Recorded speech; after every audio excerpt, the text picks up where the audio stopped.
Hello. Thanks for being here. Hi, Narita. See you there. I hope you're having a great day. We are going to do the Reverie Roundtable in just a moment. We got Gus, got white ones, so they're here on time.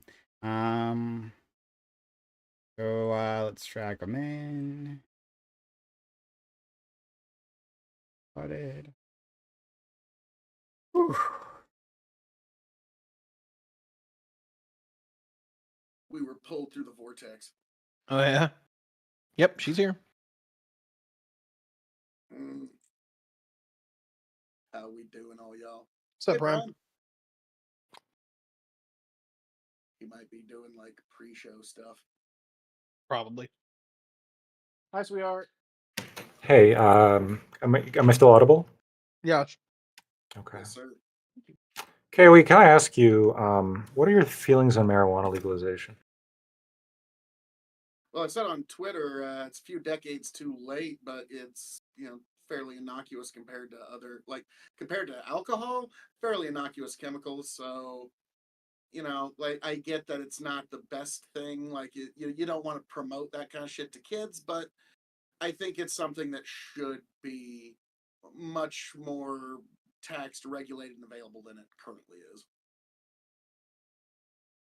Based. Also, here's another thing, though. The American farmer, you can count on it. Set your watch to it. The minute it becomes fully legal, the price is going to fall through the floor. Because the American farmer, you can always count on to overproduce into a profitable market. Well, there's a level where you know that like people in Humboldt County are like going back to the black market because the government's overtaxing it, right? Like it's been a disaster because farmers can't produce enough marijuana in terms of the legalization process because it's too expensive, and it's just being made in a way so that large corporations are going to be the only ones. Yeah, the current gray market, slightly illegal, like you have to go through all these hoops. That's what keeps the price up. Yeah. That's actually what's holding the price as high as it is. Illinois is doing everything they can right now to make sure that insane taxation. Like it's massively taxed. It is. Some states are better than others. Like Colorado's pretty affordable, but like you go to Illinois, it's ridiculously expensive, and they're doing everything they can to make it where you can't grow easily and you can't sell easily. Or so your friends have told you. Okay, I'm going to just off myself here when it comes to, hey, I looked into how much it was going to be to raise marijuana in Illinois because we have fields over there. The first year's license is $450,000. The following license is $1 million a pop every fucking year. Oh yeah, to grow the shit. Licensing and taxes that's keeping the price as high as it is. Oh, I know. If like there's would go away, it'd probably be cheaper than tobacco within about 3 years. Oh, I don't disagree. Like there's levels to where like you can tax something and still make a shitload of money off of it and still make it affordable. And the right winger in me's coming out. I want some deregulation. Well, hold on. The reason why didn't take long. Didn't take long. The reason why that happened was because that was a proposition that needed to be made to get this done in the first place, right? Like we remember the campaigns that were like, okay, well, we'll tax like so much money tax alcohol. Exactly, yeah. We will do all that, right? And this is going to be a profit center. Like it was so actively as that, and so that's why the legislation was written that way. But now that it is that way, then I think we can, reevaluate and walk away back. But like there was like with the way that we got it legalized in those states, this is the inevitable outcome because this is exactly what was sold.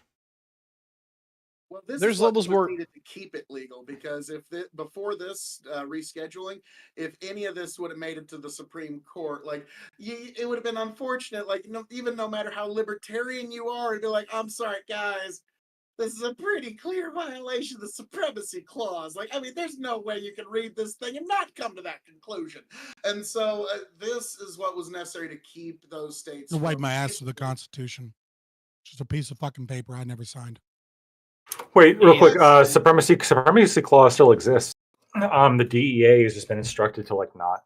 Well, yeah, but not fuck with the states. Scheduling kind of helps all of that effort, if you will. But yeah, like the Constitution. Well, if that's the case, then all concepts are invalid, and that means you don't even like mathematics, Fabian. What do I not like about mathematics? What are you saying? Well, you're saying like the Constitution is a piece of paper. It represents a concept, and if that's your stance, then all concepts are not valid to you, and so you don't even like mathematics. But we'll save that for later.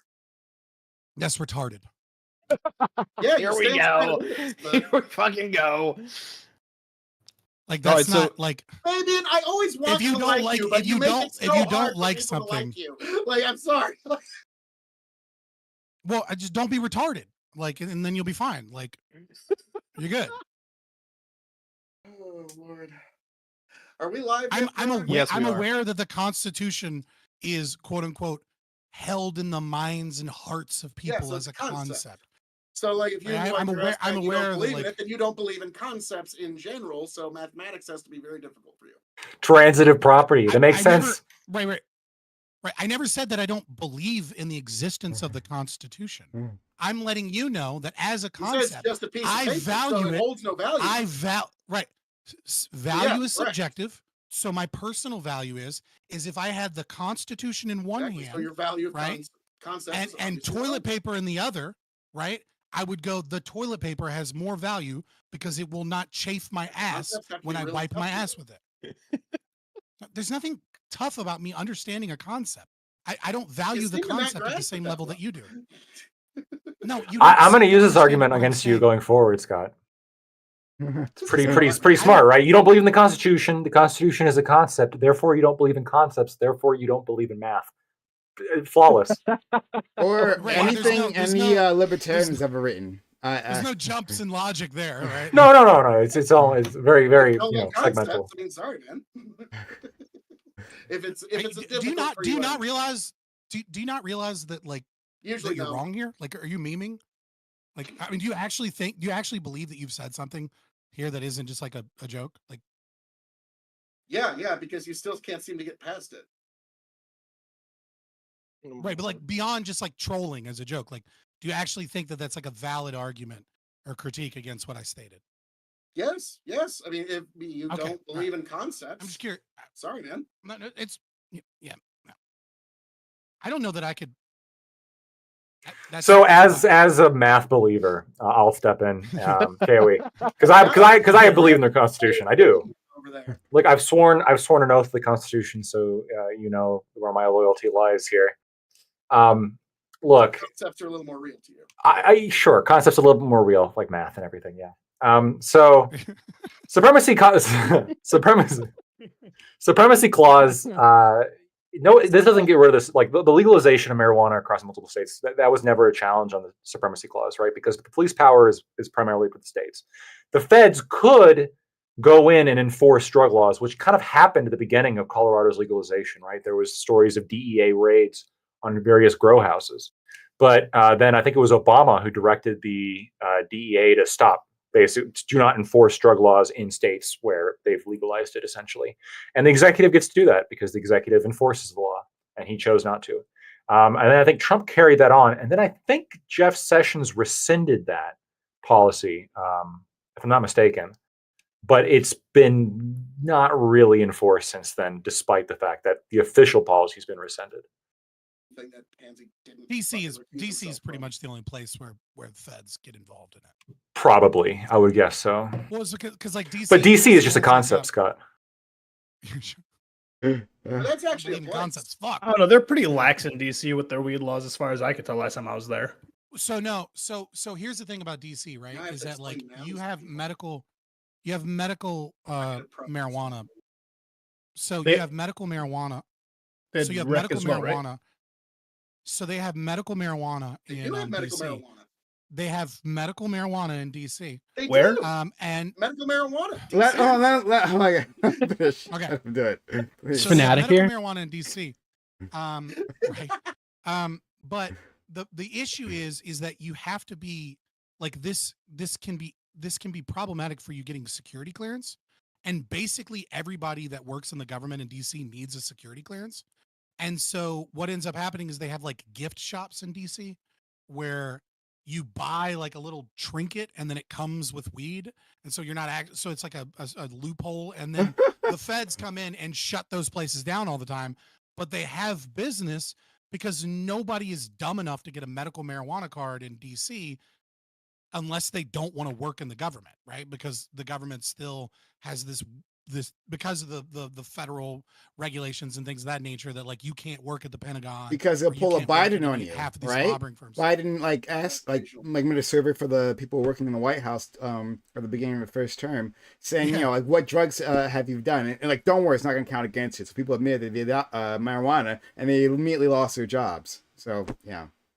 Well, another thing is when it comes to even if you're using marijuana medically in a state where medical is legal, it can still get you in trouble when it comes to purchasing firearms, because you're not allowed to purchase firearms if you are a habitual user of marijuana, which is even if it's medical. Now, habitual user, that's kind of up for interpretation for sure. But technically, even if you're using it consistently, you're not allowed to buy firearms, which I think is an infringement of the Second Amendment, but that's a longer Wait, so conversation. like there are people that I knew that went and got their oh my god, their CCW, and then afterwards got their medical marijuana license. And so long as they weren't growing, or if they weren't like if they weren't driving with their firearm and the weed in the car at the same time, they were fine to do that. They were fine to have the firearm. What's the and so CCW? on. As Okay, carry to conceal. Yeah. Conceal carry. So it doesn't actually matter. Maybe if he got the card afterwards, like maybe he was able to like avoid some kind of detection or something. But technically, you're not supposed to be able to buy a firearm if you are a habitual user of marijuana. Or well, what if they didn't? Right? If I mean, like you know, they would only know you're a habitual user if you had your card. If you're in a recreational state, there's no real way of. I mean, well, there's no real way of enforcing it. Yeah, the boss. Well, I don't know if you. Yeah, I don't know if you've bought a firearm. Well, ATF, I have not.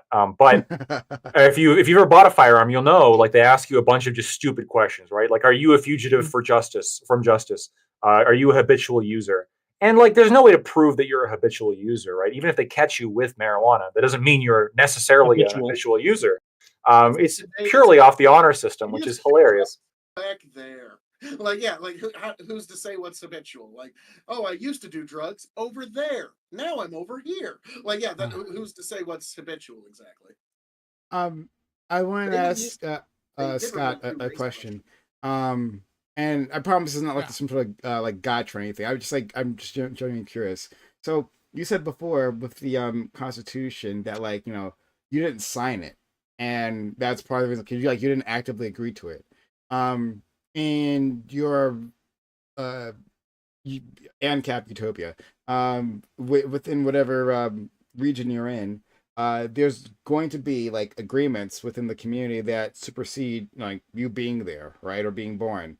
Like, do you need to refresh those agreements for each person who like comes in? Like, how does explain how that works? If you're a child that reaches the age of majority, like you're going to have to either voluntarily choose to agree to a covenant community's like rules and laws, or you're going to have to leave. Okay.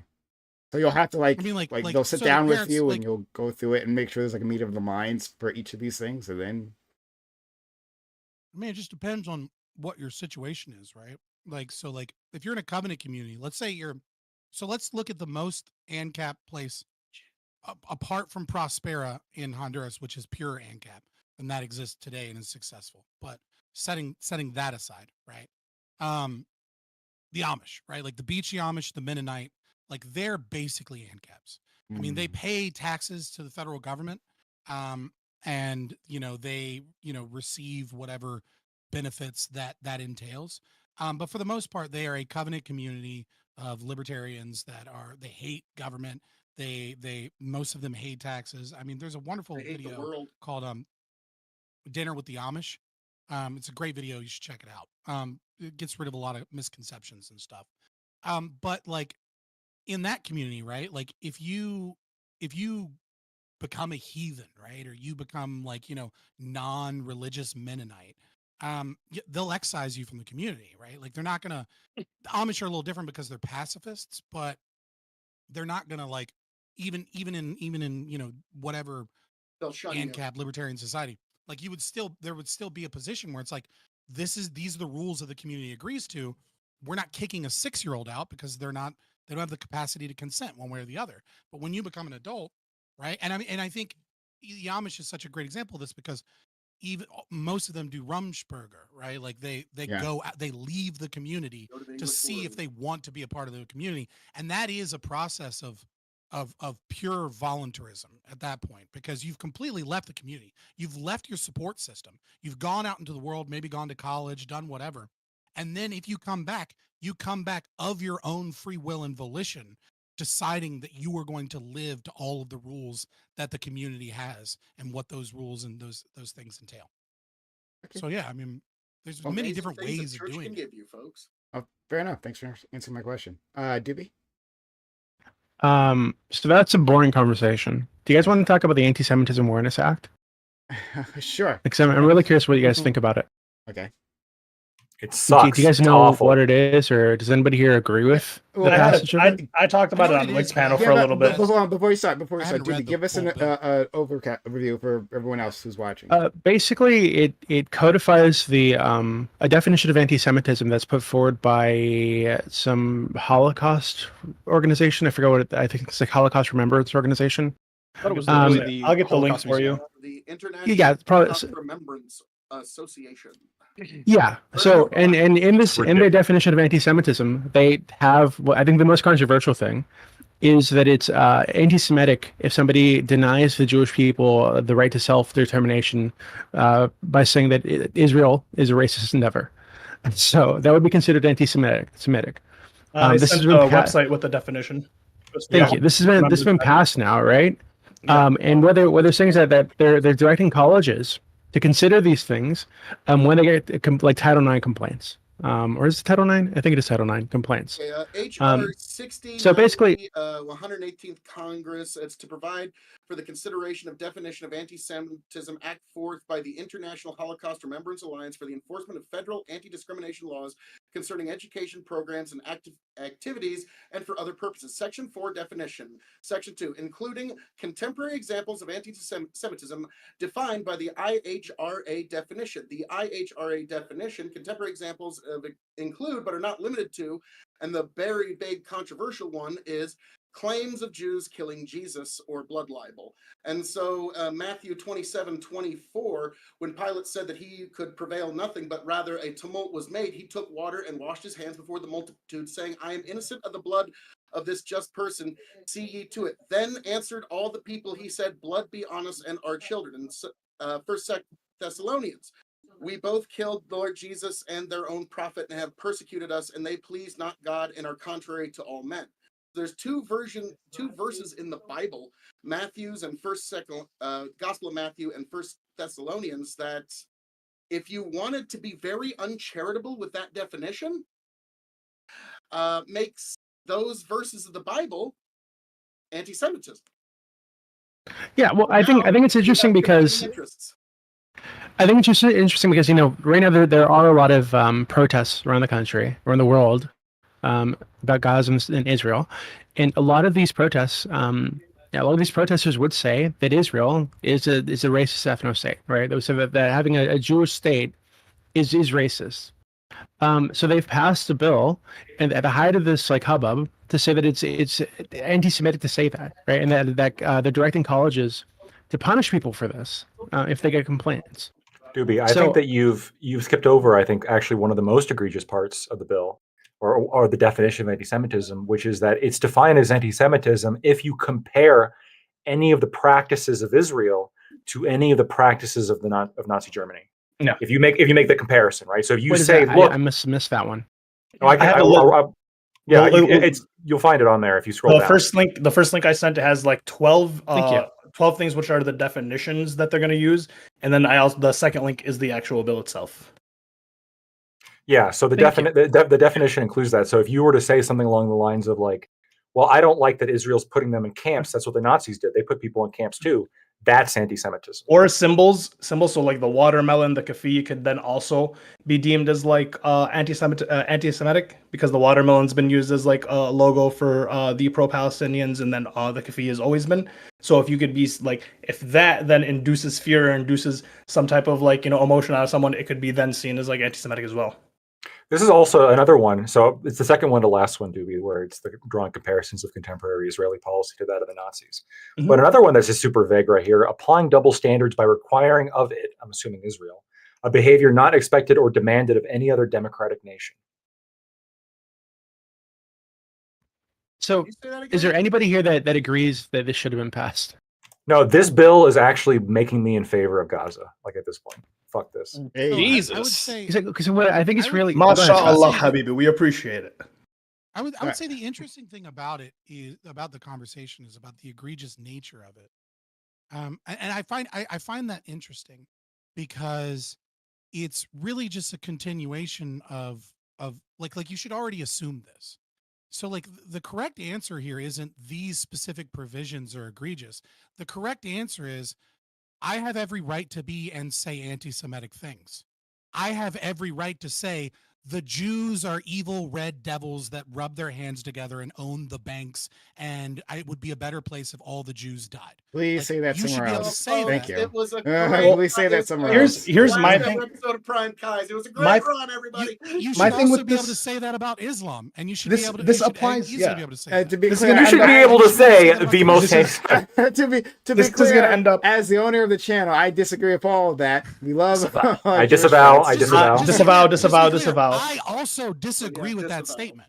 Yeah. Right? Okay. Like but you should be able to say that statement without all of these people. Like just look at the reaction. Because people are online and they know My that thing with censorship it, is likely to come if you say these things too much and you don't disavow them immediately. That's bullshit. And the egregious nature shouldn't fucking matter. I should be able to say whatever the fuck I want about any cohort or demographic of people. And I should be able to say the most hateful shit so long as it's not a direct call to action of specific violence against specific people. Like, and so Do you think that? do I disagree with this bill? Yeah, obviously. Do I think that it's fucked up that the power of the state might be using Title IX? I mean, I think it's so egregious that it's kind of like 2 steps forward, 1 step back. That like it's probably just going to get shut down, and by the courts because it steps. I forward too don't know. far. I don't know think about so, that. man. I think they're I don't gonna. know, It might, but I really don't know. My thing with it is that honestly, if it gets does used- pass, if it gets yeah. used liberally, it will. But I don't know. I mean, look, Hold hold on. Look at the other thing. So this adds anti-Semitism as a definition to like federal anti-discrimination law, which already has like a bunch of shit that you're not allowed to do, and that shit's not being overturned. So I think the argument's going to be speech and there's a difference between speech and action, right? So like our Title IX, can you deny, for example, under our current legal framework, can you file a Title IX complaint and then have someone expelled from school because they said the N-word in a Call of Duty lobby? So there'd be issues when it comes to the students potentially doing it, but you could absolutely file like a Title IX complaint if the school or if certain administrators in the school, or if the school took a specific policy or a position, Right. or et cetera, right? So what this sets up is like, if a school said like, we disavow the Auschwitz-like conditions of the people of Gaza that Israel is imposing upon them, that could be enough for a complaint here under the anti-Semitism bill, because this would be a violation of the anti-Semitism I feel bill. like it's two criminals against each other, right? Because you have like a college system that just like steals hundreds of millions of taxpaying dollars in the form of like free student loans and bloated administrative wear, teaching our kids to be fucking commies. So like I don't know that I feel particularly like upset when a school gets bent over. Because like fuck you, you're just a bunch of useless. Do you guys feel like commies. Israel Do you- gets which is special treatment or bullshit. special consideration yeah. by Of course they do. legislators? Yeah. Obviously.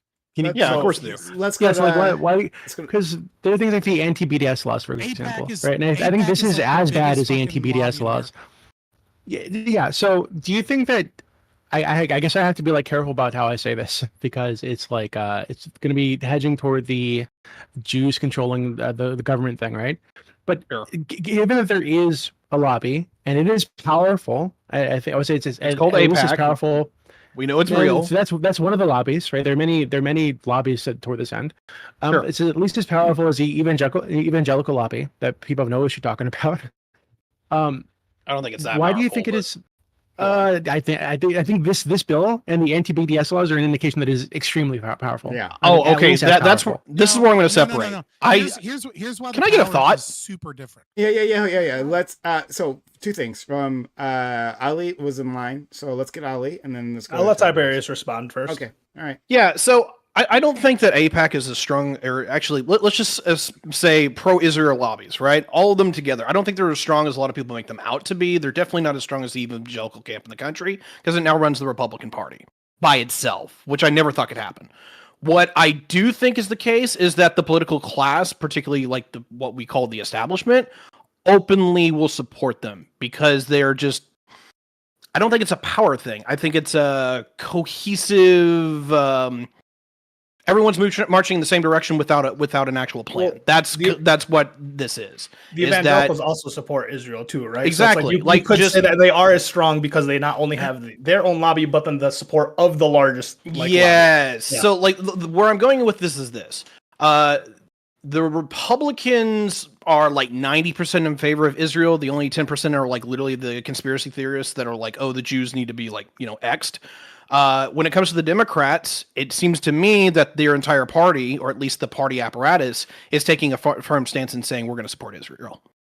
They're tired of the protests. They think that, at least from the reports I've seen, they thought that the 2020 summer riots shit. Defund the police was actually a negative for them politically overall. And so what they're doing is they're counteracting this time by stamping down on their own base and saying, we're not letting you get away with shit this time. We're in charge, not you. So I think this is actually just a massive political power play to where the Democratic Party is trying to tell the electorate, we are not crazy leftists and we're shutting this shit down because we're tired of it. Let's go to Ali. No. Okay. Yeah. So the issue with it is that, why is it that only like the Jews get this specific term, anti-Semitism, and then now we get it defined, right? And then now there's all these special provisions to them, because the same rules could just as easily apply to like Arabs and Palestinians. They can claim Semite, they can claim anti-Semitism, they can claim that anything that deems like denounces their country, denounces their living. Like me, for specific, I've lost a home in Lebanon during like a bombing from there, so I could easily claim that like anytime Israel wants to claim land or say that this is anti-Semitic towards me, I'm afraid on campuses, these things, white people can then turn around and use this, right? There's a lot of anti-white male sentiment going on lately. If you just get a bill passed that any anti-white male sentiment gets said, now you can't say anything, we can't have any discussions about anything. I just don't understand why, like, I guess I understand why they're getting special provisions, but anti-Semitism has been, like, honestly, it's looked at as worse than racism, sexism, trans, like, fucking whatever it may be, homophobia. Like whatever the fuck it may be, it seems that anti-Semitism is the biggest thing when it's only like 3% of people in this country, not even 3%. So we don't even throttle it well. Go ahead, buddy.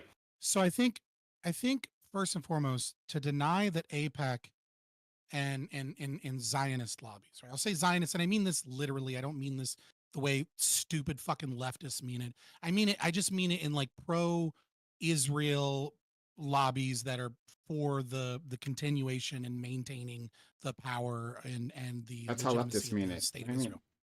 No, a ton of leftists use Zionist to mean anybody that isn't pro-Palestine is like a brainwashed Zionist, and like Jewishness is Zionism, and all that. They mean it in those stupid ways. So I'm just being clear. So what I would say is, first and foremost, I think the evidence is pretty clear that they have more power than the evangelical or any other lobbying firms. And the reason I say that is because whilst, yes, there are plenty of firms and lobbies that have significant power within one political structure, the Zionist or pro-Israel lobbies have power within both parties. And you see this all the time where the Democrats get what will happen is AIPAC or another group will fund the more center-leaning pro-Israel Democrat person in a primary, which often forces kind of like the squad type people, the more far left people, kind of out, because if you're not gonna have the support for Israel and you're not gonna do those things, then you're gonna get primaried by a more centrist Democrat that likely is going to be easier to appeal towards the general electorate anyways, right? So you'll see them primary in the Democrats. And then after their person wins, you'll see them fund the Republican in the hopes that the Republican wins. But even when the Republican loses, they don't care because their candidate still won. So they have significant influence and power in both parties, which I think is unique to most lobbying firms, right? Like I agree with you, Tiberius, that like the evangelicals have more power in terms of money and donations in political lobbying than their population would seem to show in the Republican Party, but they don't really have that much power, if any, in let's say the Democrat Party. And this is not true of Israel. They have a lot of power throughout all government officials. And then the second thing, sociologic, you presented, why is it that anti-Semitism, why is it that Jews are special?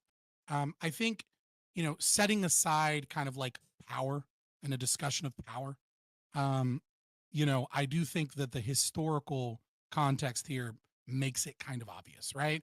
Like if we set aside any discussions Kanye West style of like who was the doctor? It was a Jewish doctor, right? Like we set aside any of that and we just go, let's assume that that every demographic has equal power. Why is it that that anti-Semitism is special? There's a wonderful article by George Simmel, who is a sociologist in, way back in the day that was obsessed with the fashion industry. But he wrote an article called The Stranger. And it adequately describes kind of the position that Jews have in society, which is that they often succeed and they do well, and they're utilized by the society in many ways. And at the same time, they're always otherized by society.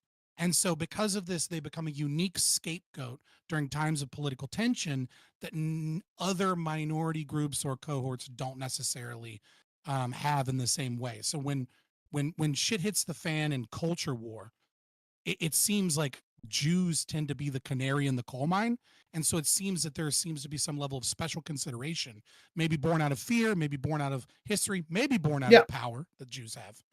But I think that is a reason why they're special. Well, I think the reason this bill is getting passed so quickly is because I think they see, at least the the lobbies see that they're losing that, at least with the public. In the public eye, it's no longer that the Jews are this displaced people that are lost, that are scared, that are need a place. Now it's turned and it's become like extremely loud through the public. That's the Palestinians that are going through essentially almost what the Jews went through, barring an actual Holocaust.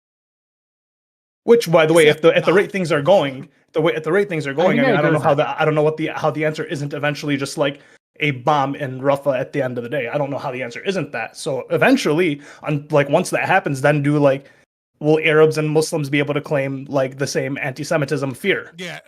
Like Ali, I wouldn't go as far as to say it's like they're going through what the Jews went through like historically or something, right? I think what they're going through is really bad. But I think that the way that I would characterize it is more that it's very difficult to claim the status of like an oppressed class or oppressed people when your people tend to do much better than white people or Asians or whatever in the U.S., right? So if you're in the United States, most of the average Jew in the United States is doing much better than the average white person, for example, right? Or much better than the average like Asian.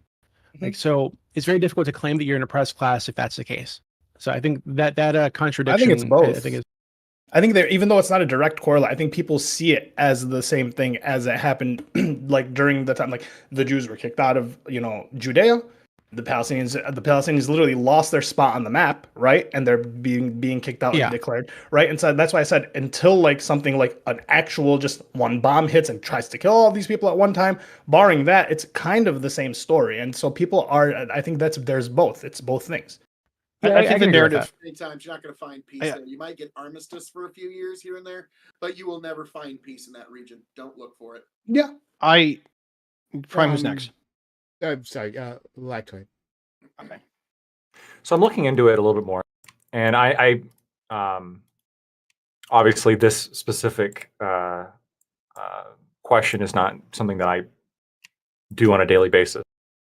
But from what I'm reading, this actually could potentially be used to enforce anti-Semitism regulations against students. Because under Title VI, universities have an obligation to protect students from harassment, even if that's student-on-student harassment, while simultaneously, students have a First Amendment right to freedom of speech. Well, there's kind of this conflict that potentially could arise here, where universities also have to protect students from certain types of racist harassment or potentially anti-Semitic harassment. But then people also have the freedom of expression. I have no doubt that if this gets passed, there are going to be claims of anti-Semitic harassment based on what a lot of the protesters are saying and marching. Yeah, Absolutely, I mean, this is an I obvious see that. attempt to like suppress the protests, right? Like, Yeah, I think so. Yeah, I obviously. think It absolutely is. Like, I called that with the political motivations, but the cultural narrative one's a little bit interesting because I don't think most of it matters, but or if it does, it's very linear.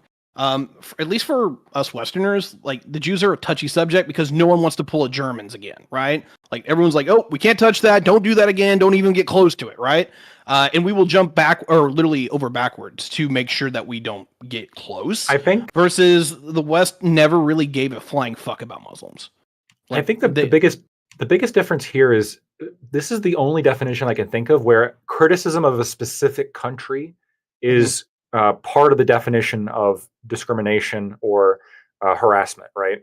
Where there's I can't think of any other example, right? Like you can criticize Saudi Arabia all you want, despite the fact that country's constitution.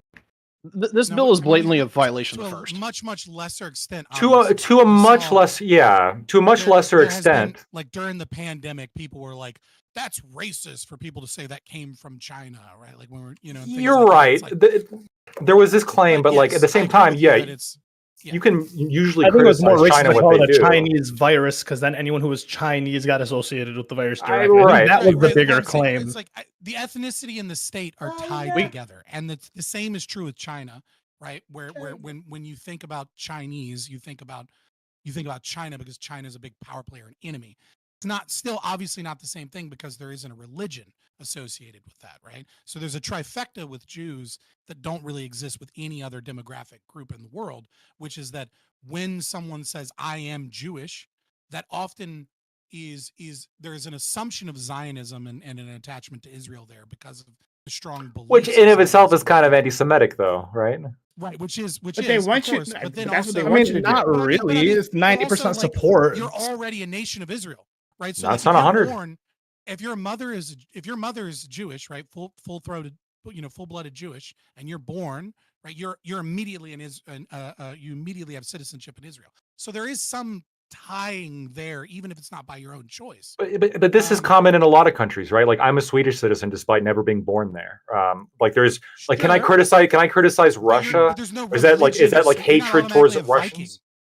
Well, sure. Because your mom was Swedish, right? You know what I mean? Like I'm saying that there's multiple layers here. I get that, but we're talking about specifically criticism of like the Israel's policies, because under the definition is if you compare the policies of Israel to that of the Nazis, that's anti-Semitism. I know you're not defending it. I'm trying to be descriptive here and say that there's something unique about Jews, right? In the sense that you have a religion that is also passed on in many respects through hereditary matriarchal lines, and you have a nation state in that same thing that is granting citizenship to people born abroad that have never been there, right? Simply by virtue of their birth, even if it's generations later, right? So like if you have children and then your children have children and then your children have children, they're not going to have citizenship in Sweden.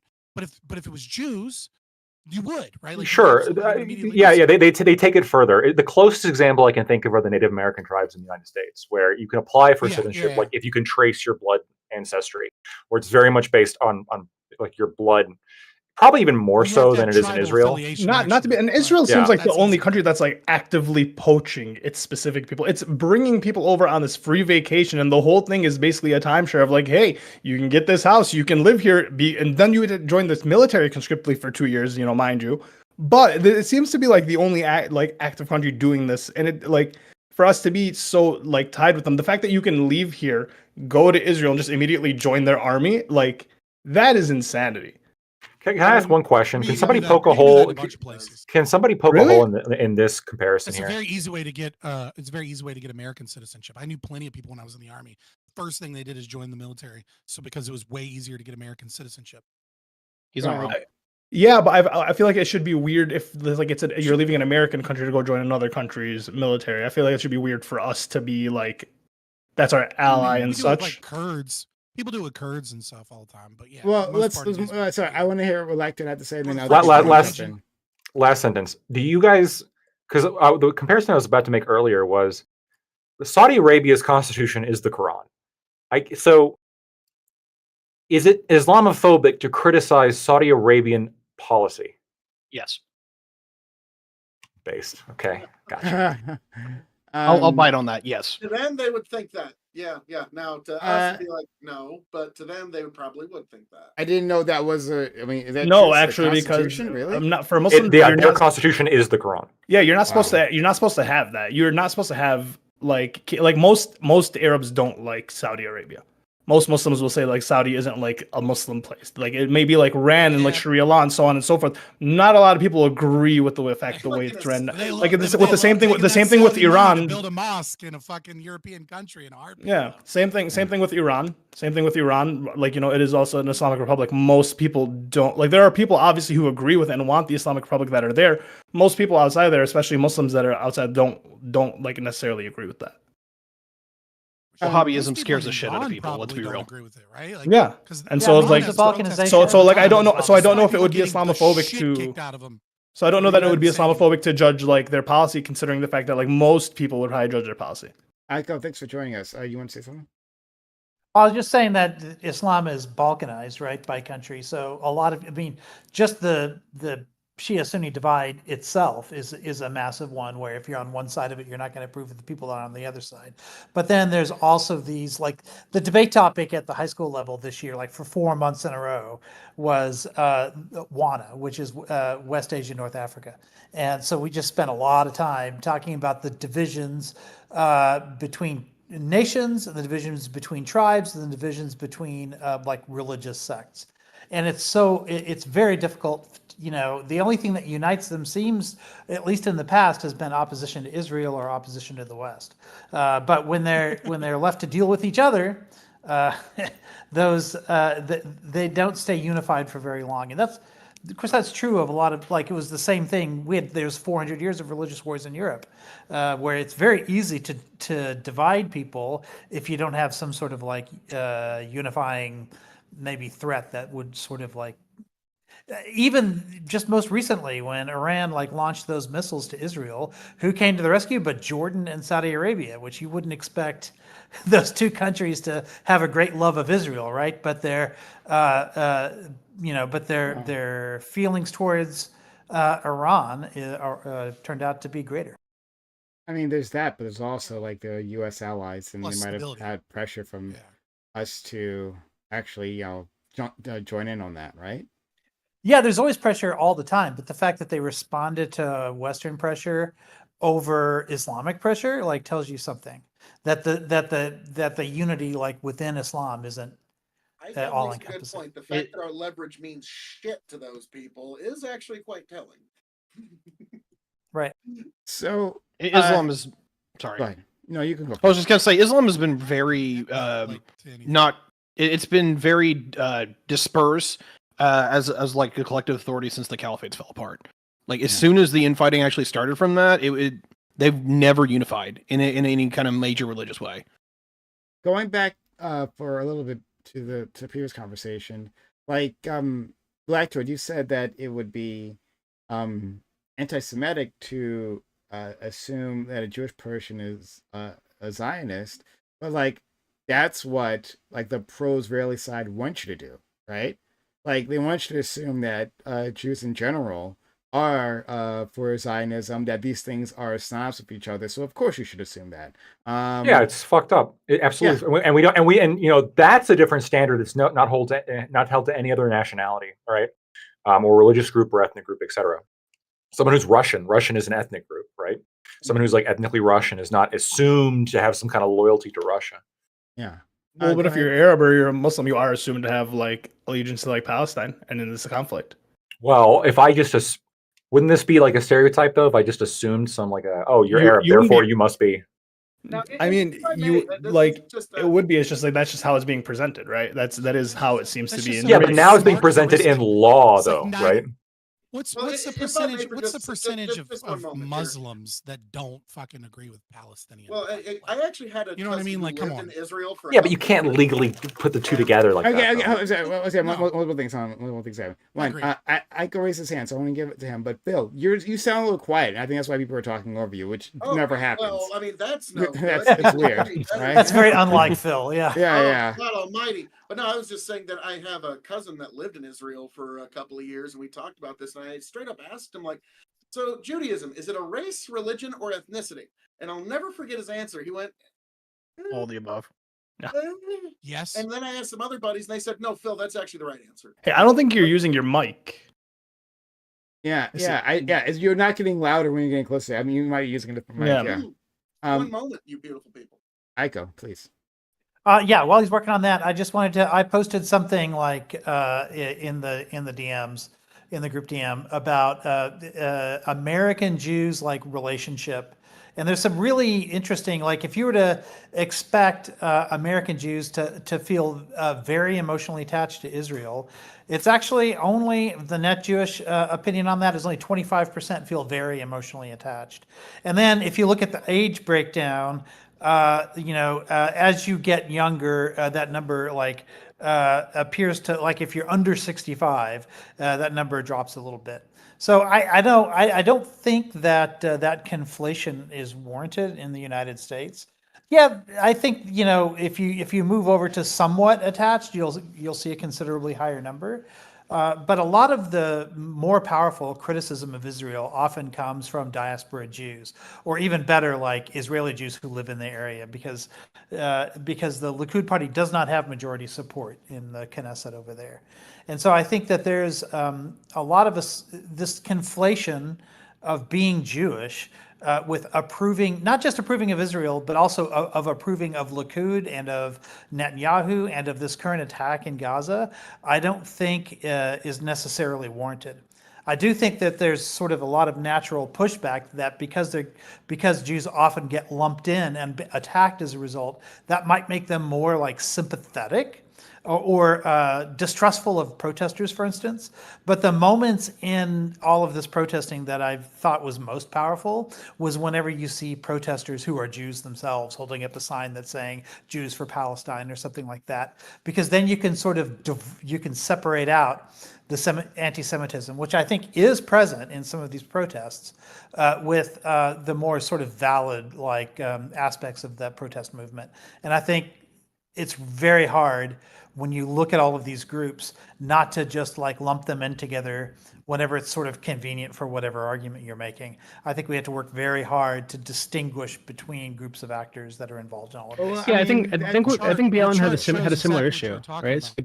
Your chart, just like real quick, your chart shows kind of what we were talking about here very quickly, which is 67% of Jews who say they're Jewish by religion feel either very or somewhat attached to the state of Israel, right? So 2/3 of them feel attached, either very attached, which is 32%. So a third of them feel deeply attached to the state, to a nation state across. Among Jews by religion, I think, but I think somewhat it's a minority of Jews that are atheist, left wing, Jews in America that are only Jewish by virtue of their birth.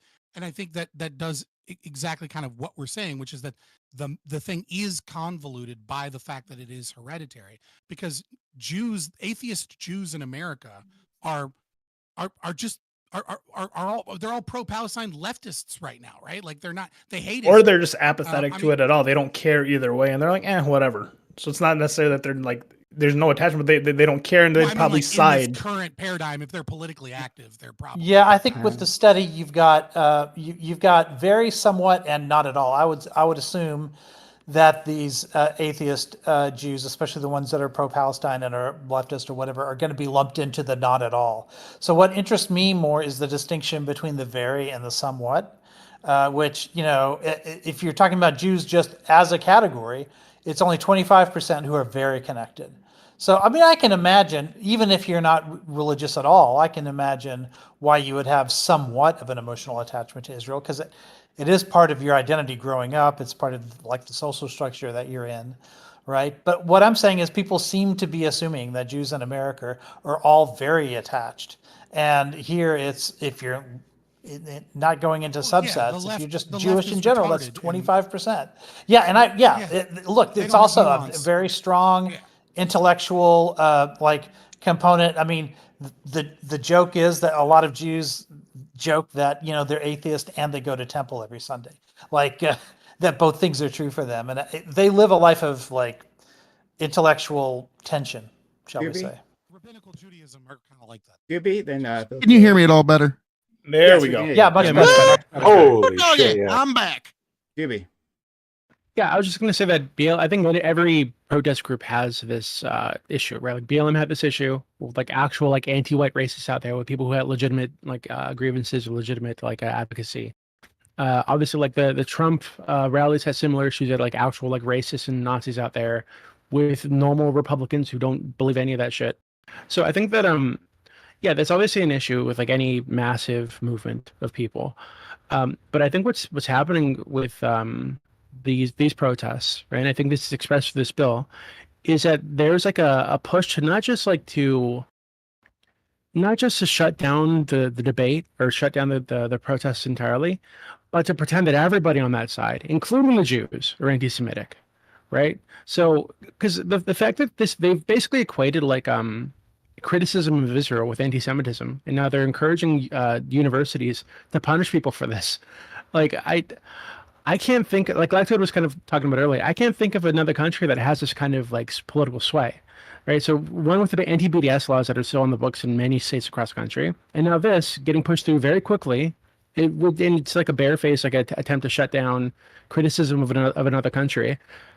Like I don't know how this doesn't just inflame like actual anti-Semitism, because now it's hard for me to argue with like Nazis who are saying, oh well, Jews control the United States, Jews control the American government, because obviously they have some influence. Right? Like obviously there's like a Zionist lobby that does have influence that's able to get these things passed. So it actually it turns into the cycle where they're like actually they're inflaming actual anti-Semitism, when they're trying to stomp out fake anti-Semitism or trying to label people as anti-Semitic. I just wanted at this point on the internet for TikTok at least the assumption under the TikTok pro-Palestinian hashtag is that the reason this banned TikTok bill is getting passed so quickly versus the other ones that didn't get passed as quickly is because there's so much pro-Palestinian like rhetoric on TikTok, and so now the assumption added is that, oh well, because this bill is passed, they just want to shut down speech against Israel. So like, to Doobie's point, there's like also like that sector of the internet that thinks this, whether it may not or may not be true. It's how they feel and that's what they think. It might actually invoke some real anti-Semitism if that's what their belief is, and the app actually gets banned. I was just adding to the point. There was nothing else I had to say. Okay. So now, if I may, real quick, Prime, there's just one thing I want to read to you, good sir, and that is, with blood and rage of crimson red, we fill men's souls with darkest dread, and twist your minds to pain and hate. We'll burn you all. That is your fate. Red Lantern. I'm ashamed that I know what that is. Fuck you. I only know what it is because he does it all the time on panels. Hey. Well, he's the only motherfucker that's wearing these shirts. I'm I mean, I gotta drop it, man. I'm sorry. Fair enough. But thanks so much. And I wore it for you, actually. I wore this specifically. Otherwise, I've been wearing my X-Men shirts on this panel, but I knew you were going to be here, so. Thank you. They should have an X-Men off too. Actually, you would think they do. It's surprising, actually. No, not as cool as a Lantern Corps. He would say something like, "To me, my prime case." Yeah. I don't think that this is. It's really interesting, this cycle that we seem to be in politics in like the last 10 or 15 years, where people wake up, because what ends up happening is there seems to be this culture war battle that like happens every 2 years. Like the left and the right pick a new thing to fight over. And then it seems to be that there's at least some people that start to realize, because of this specific issue, like how government growth is becoming a problem, and how the philosophy of the left and right is completely undergirded by nothing and nonsense. Like, I almost sometimes I start to become numb to like the current political thing, because it seems like a lot of us are screaming into the void, and like it takes a specific issue to get people to wake up and realize that like the left has become the leftist youth have become completely indoctrinated by agitation, by adopting, as like, I use David Halpern in his Saint Foucault on a gay hagiography, or however you say it. His definition of queer theory, right? And that queer is always in opposition to the normative, right? And that queerness is an identity without an essence. And he explains that queerness doesn't exist. There's no such thing as being queer. There is no queer thing. A person is not queer. They are queer when they are in opposition to heteronormativity, when they're in opposition as a political force to destroy the concept of straight, to destroy gender, to destroy these things. And so it's like, people, for whatever reason, now that it's Israel Palestine, people are starting to go, oh, look, the left is crazy. The left is obsessed with an oppressed oppressor dynamic. They lack any ability to engage in a nuanced conversation about this. And the right is doing what they always do to react to this agitation in the worst way possible, which is scramble, panic, and make wide sweeping laws that take away your rights in stupid ways. And it's like, so, I don't know how many times this cycle has to repeat before people get it. I'm going to ignore most of that. The part that interests me is like that this particular fight is undergirded by nothing, right? When we're actually talking about a straight up genocide that's happening, right? An ethnic cleansing campaign is going on. Now, I can maybe give you that maybe some of the conversations that are happening on campuses like aren't like the most informed, right? You do the man on the street type stuff, and if you grab a random person, like, who knows what they'll say, right? And what they're there for, for a specific protest. We've been down this road before, right? So I can give you that much, but like the reaction in general from the left, like this sprouts from the actual real world conflict that's happening, right? The actual deaths that are occurring like right now. And so whether you take if you understand an oppressor-oppressed dynamic, right? Which lots of things to say on that, but whatever, right? Whether you buy into that, there are people who are just, responding to the loss of life, right? Because they're humans. And they're saying, this is an issue, and that's why I'm in the streets for. I agree. I think you're misunderstanding. When I said undergirded by nothing, I mean philosophically and from a knowledge-based perspective. Like I don't discount that when people see, the aftermath that is the campaign of terror that Israel has done in Gaza against Palestinian people, and when they see some of which is propaganda, some of which is just actual footage, that there are genuine feelings there, right? What I'm saying is that the left, by and large, is already been educated for the last 10, 20 years, either through college and now through our school system, as someone through Freirean concepts of creating conscientiation. And this is a regular practice of our schooling, that people view the world through a critical theory lens. They view the world through oppressor dynamics. And so when something occurs, when something pops off, that becomes the current thing that they attach themselves to. And you see many, many people that are massively passionate about Palestine that know no fucking idea what they're talking about, have no understanding of the history that has occurred there. And what they do know is memorized TikTok talking points. Yeah, and you can see the same thing with the people that have chosen to pick up Israel. Like Destiny, for example, does the same thing, where he's tried to memorize as many talking points as he can, to be good at arguing. Like, I don't disagree with that, but this is what I'm talking about. It's a cycle. It's not like these are people that have been passionate about this their whole lives. It is the current thing.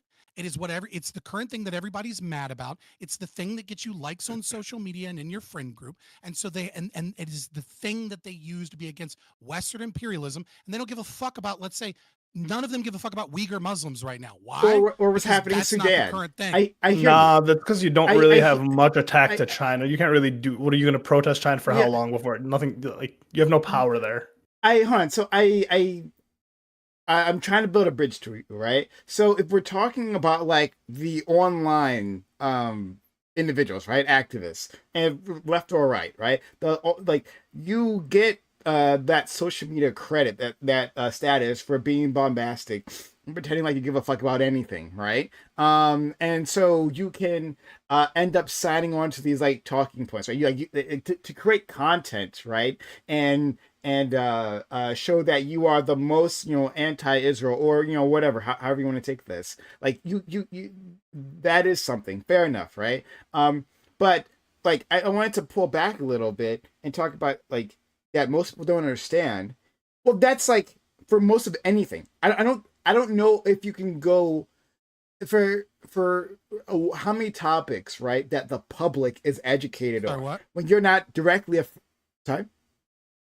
I think you broke up. I Did don't know if you broke did I up for cut out? everybody else. Okay, You yeah. did for me for just a second. Sure. So what I'm saying is that I don't know how many topics like the public at large is educated on, right? Like you'll take an opinion poll and they'll say this is a bad thing, right? Or this is a good thing. But if you ask those individuals to give you a deep analysis, it's like it's just feelings. I think that's just how That's not the politics works point. in general. Oh, you'll be shocked how little the Yeah, let me educated are clean it educated up on super things. quick. Yeah. I'll clean it up maybe. I totally understand that most people are dumb on most topics, and most people are uninformed on most topics. What I'm saying is that there is a friend-enemy distinction that occurs within current political movements that isn't tied to the, let's say, other political topics that occur. So when something becomes the thing, right now Israel Palestine is the thing. Uh-huh. 2 years ago it might have been Ukraine, or it might have been transgender issues, right? Mhm. When the thing is the thing, what ends up happening is there is a collective moral enforcement that occurs from collectivist philosophies, both on the left and the right. The left is more collectivist, but the right over time has become just as collectivist as the left, especially as you see like America First or Kuiper's kind of far right people like respond with their own leftism, which is fascism, right? You have this collective group, right? And so like I'll give you an example. Like on Twitter the other day, I got a ton of people pissed off at me because I said, in response to a TikTok video someone posted, pro-Palestinian activists aren't sending their best, right? And the kid was insane, right? He was saying like, isn't real is like a colony by America so that America can kill brown people, and it was founded and is run by America. It's like, that's retarded. Israel was there before America even had hegemonic power. Like that was the British mandate. Like it's very clear that you have these and so when I did that, I had tons and tons of people that immediately identify me as enemy. Oh, you are a Zionist, right? Everyone starts, you're a Zion. It's all talking points. It's all, I'm on the right side of history. There's no understanding that there isn't friend enemy distinction. Once that philosophy takes over, once that activist agitation takes over, what you have is a political group that is incapable of rational conversation. You have a large portion of the left that is incapable of being like, look, the Nakba was wrong, but this was wrong too. How can we come to agreement on this, et cetera? It's all or nothing. It's you're with us or you're against us. And that is a pattern that has been happening for 15 years in American politics. So Peter Coffin, are you familiar with him at all? Mm-hmm. Yeah. Peter Coffin, I've been subscribed to his channel, and he's like started making videos again. And he's been on this specifically. He's been talking about what he like you would say their ideologies. He specifically calls them fandoms, right? And he's describing the exact phenomenon that you are. That people aren't actually like necessarily like it's ideological possession. Exactly. Yeah, ideological possession, and he's saying that it's devolved political conversation to the point where like it's oftentimes quite pointless because all the things that you're saying, right? But I don't. Fortunately, the right is starting to respond with a similar fashion. I wonder though, like I'm curious what other people have to say as well. Like, is this just a response to social media, right? Like, if Twitter and the whatnot had been there during the Vietnam War, right? Like, would we basically be seeing the same thing, right? Like, we had all the social incentives that we are seeing now, Like with that, like that student protest, would you be able to say all those same things there Yes as and as no. we are now? Yes and no. Yes, because those incentives, those corrupt incentives, are there for groupthink and for like liking and negative engagement is what gets you the Mm-hmm. most attention and the most money and the most popularity. So yes, in that regard. No, in the sense that, I mean, the philosophy of people in the 1970s was much, much stronger and far more right wing as a group as a whole. Like the Marxists, and the socialists were a minority of Americans. Most Americans now think like a socialist. Most Republicans are socialists. Most of them jump towards the concept of government regulation in the market and the inherent contradictions of capitalism need to be reined in by the state so that we can, protect the individual workers and people. Like most of them think in a Marxian way in some regard. That was not true in the 1970s. Ty. I'd say it's more you just got to pick up the weapon your enemy's using. Otherwise, if you don't in battle, you're going to lose. Like it or Ty. not, that's just the way that works. That is how fascism starts. Yes. Ty, if you're talking, No, we can't that's hear just you, how friend. your side doesn't get fucked over. Oh, I'm muted. Run Sorry over. about that. I'm sure it was brilliant though. Damn it. No, I got you. So long and the short here, at least for me, is that as much as I can blame social media, and I have a grudge against social media, I actually am going to blame secularization on this. Like when you have religion like separated from the state, that's one thing. But when the people identify as like agnostic, atheistic, secular, to where they don't really believe in religion and they're not having the moral conversations within the church and within their family and their peers about like what is the right thing to do, what's the wrong thing to do, we have front loaded this into our political system.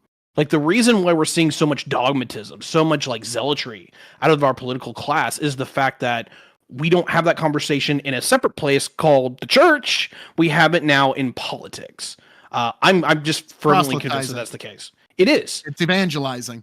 It's very much just they want to preach the evangel of Palestine, if you will, or preach the evangel of climate change, or there's preach the evangels of tax cuts, whatever. Okay. So politics is always going to do that, but there's a separation here. Like usually, your religion informs what you think is moral, right? Because as much as I fucking hate organized religion, the reality seems to be very clear to me that most people need some kind of like rule book or guidebook for like how shit's supposed to fucking work, because figuring it all out by yourself is a pain in the ass, right? So they'll usually have, the tenets of Jesus Christ or whatever the fuck it is.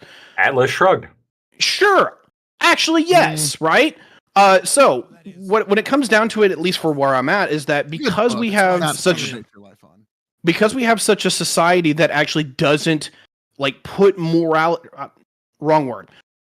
Now that we have a society that doesn't encourage a place where people go to have the moral conversations about what is right and what is wrong, we've now front-loaded the conversation into the body politic, and so everything has gotten to the point where if we're going to talk about oppressor and the oppressed, if we're going to talk about the actual legitimacy of hierarchy and authority and when to use it, when to smack the piss out of somebody because they're being a dumbass, it's all political now. And there's no like subcategory where you're supposed to have a conversation, among your peers and your friends. It's just front loaded. Is it political or is it philosophical? I think it should be philosophical. For wrong reasons. Yeah, well, that's viewpoint, right? The church gave a philosophy of deontological no-go zones, right? The church says these are lines we do not cross because they are against Christian ethics, right? And so I don't know so much that it's the conversations are being had there, so much as the modern day right is consequentialist. They don't have Christian ethics anymore because they're not Christians anymore. And so if you're not Christian anymore, or if you're not a devout Christian or a devout Muslim, then you likely don't have that many deontological positions. No, Mike Johnson was a devout Christian. Look how derived he got in the media just for being a devout Christian.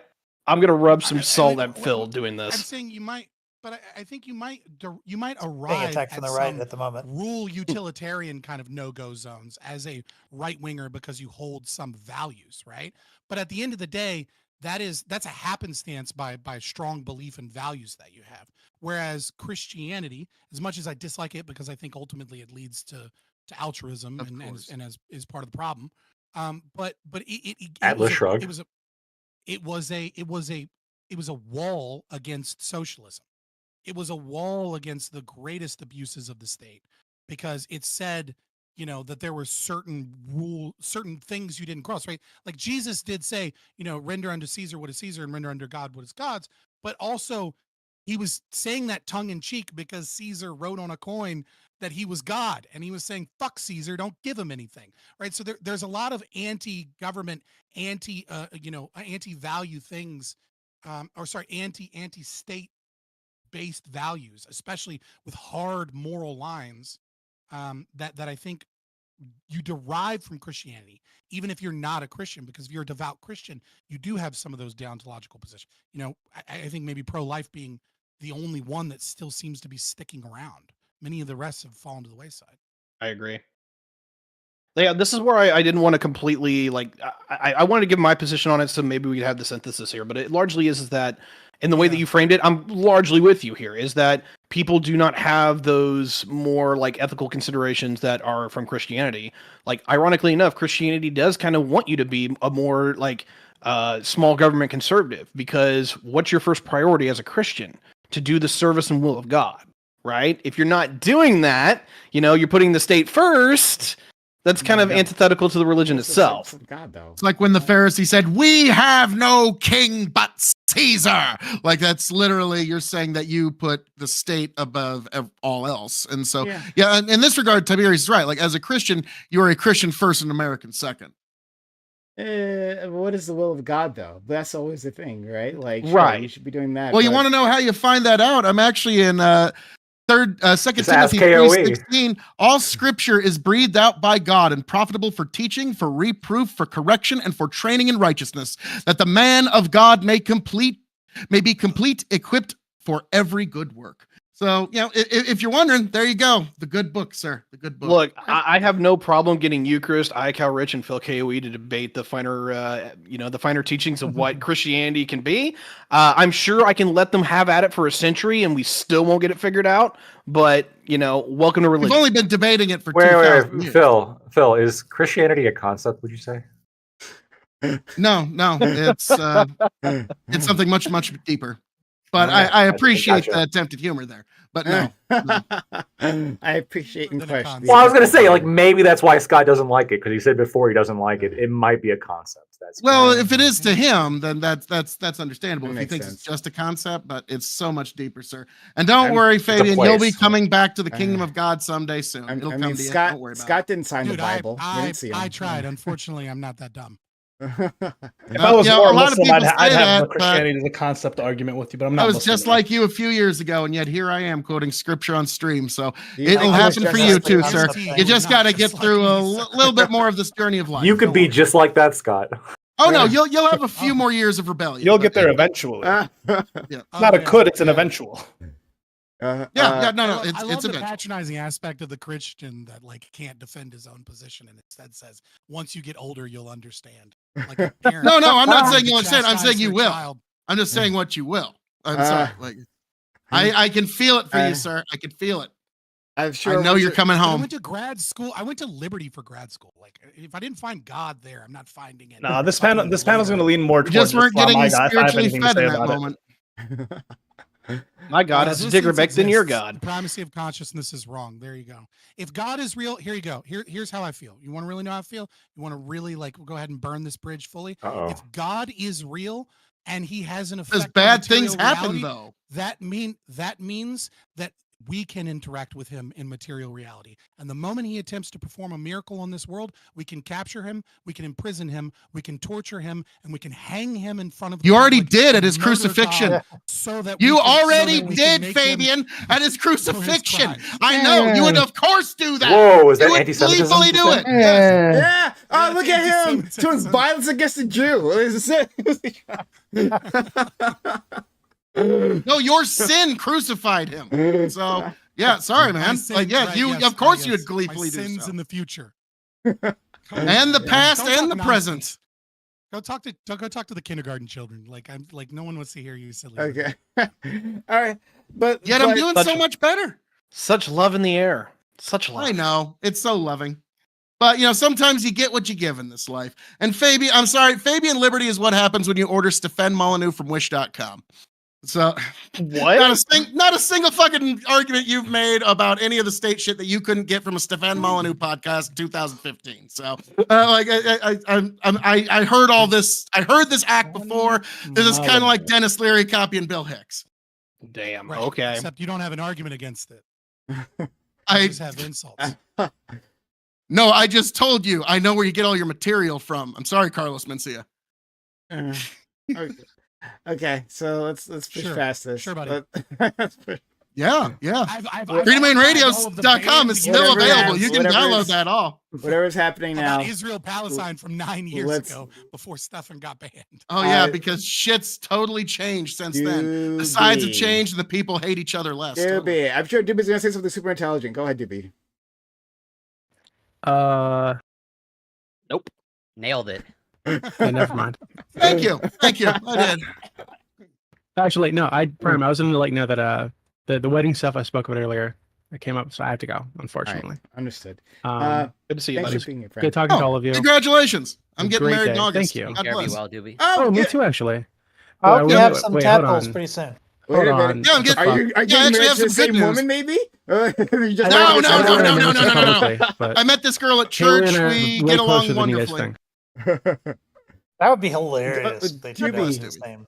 Yeah. That right. is one perk of Christianity. would- Apparently, like churches are overwhelmingly women. Apparently, I've read somewhere. Yep. I mean, well, Doobie and Kaylee. There's maybe, more women than men. Yeah. Maybe you women two are typically could have more like religious than a men. double wedding, right? I think that sounds like fun. Oh my Both God. in August. Come on, right? Oh god. Yeah, that'd be We that'd should be really stream bad, I think. stream this wedding. So Yeah. who else is Either one of them. Doobie's getting married? Who else is getting married? You? Lacto's getting married. Yeah. Oh, okay. I'm not getting married. Oh, wait, somebody else on here? Okay, sweet. Yeah, Lacto got a Ukrainian mail order bride. Yeah, but- Oh my god. Still marriage. But no, I Passport, will bro, say, yeah. guys, within the sound of my voice, find your girl at church, not at the bar or the club. Okay, like that's Those how are the you're only gonna find a three good woman. options: church, bar, or club. Nowhere else. Well, that's where a lot of interaction happens. Multiple choice dating.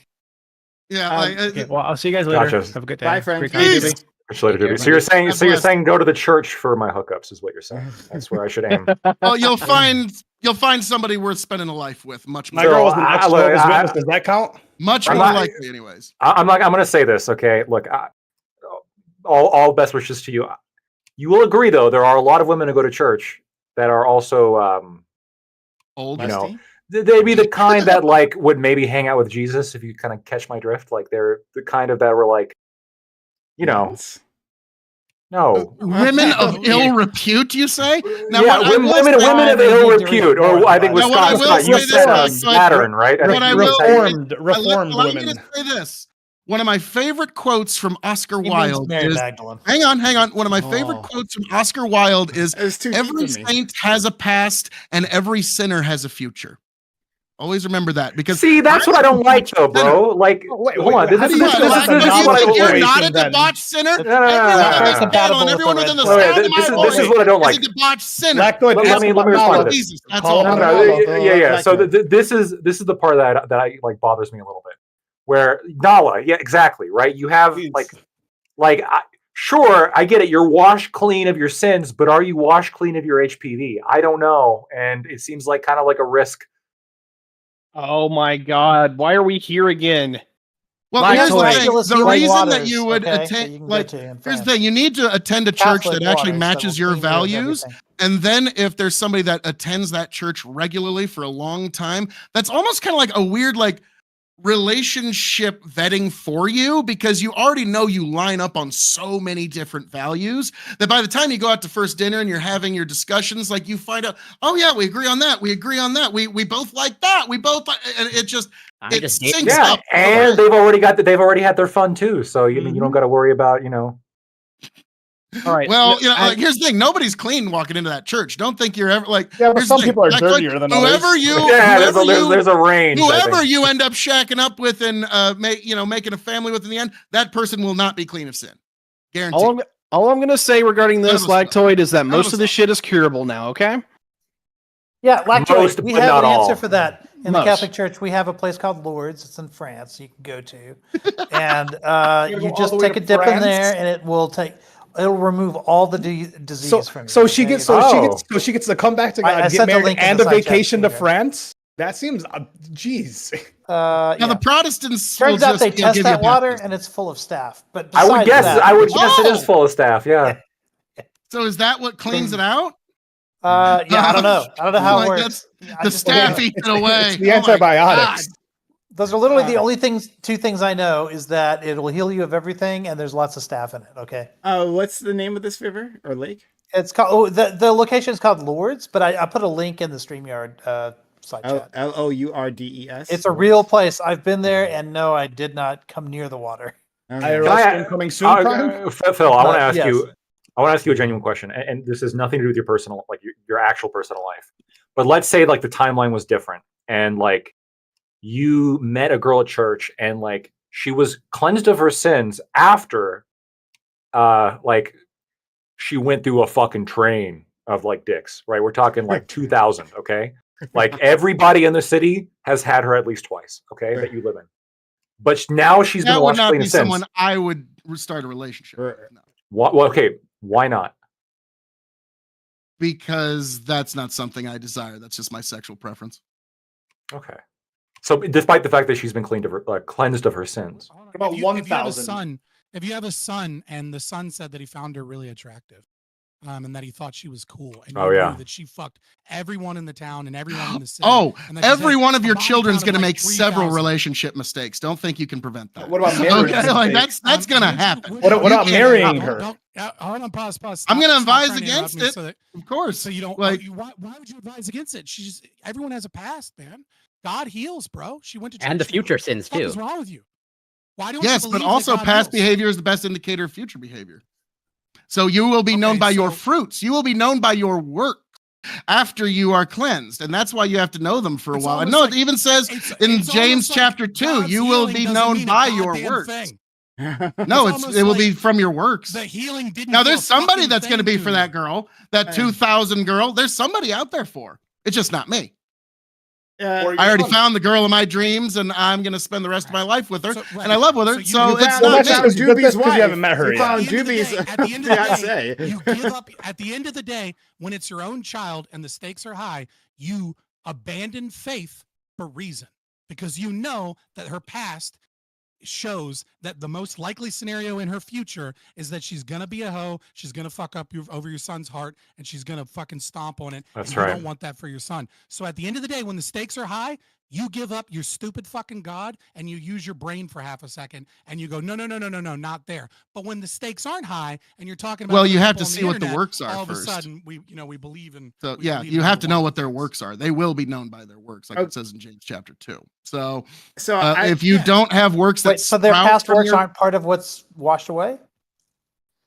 No, it's your new works. Once you have actually become washed in the Spirit, those new I works see. that generate from you afterwards, Just a that fresh will be slate. how you're known, because you're a new creature. Right. Okay, but okay, Yeah, so yeah, let's right, say right. the new works are God like doesn't she's heal, you're been. fucking, you know. Let's say If- ever if- since her if she is conversion, she's truly- never been with a single person, she's and it's tru- been 5 years Then or she whatever. will find someone that's perfect for her.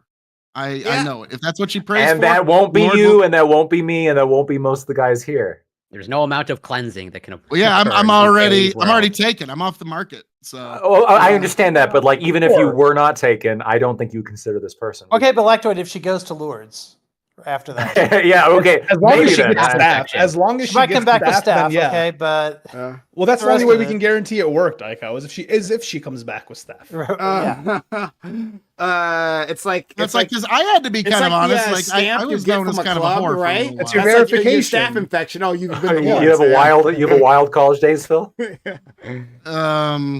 Yeah, let's call it college days. Yeah. Yeah, I had some wild early Salad 20s. days. I had some wild post divorce. It's been an interesting life. It's been an interesting life. I've had some ups, some serious downs, had some very dear people pass tragically, and that was kind of what brought me to where I'm at now. So, there's 4 ways out of depression, guys: working out, relationship, dog, or Jesus.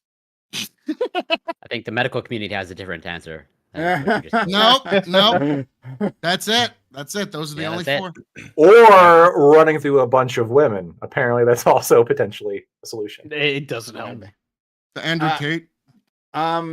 So a I good wanted to Band-Aid. actually hear from our friend Aiko on this subject, right? So, like, what's your interpretation of a scripture here? That, like, if look, I if I had been the one to design this hypothetical, I wouldn't use the one that Lactoid used. But since we're on it, The number's not high enough for you. not it's not nearly enough dicks. Not nearly enough dicks. Yeah. But Yeah.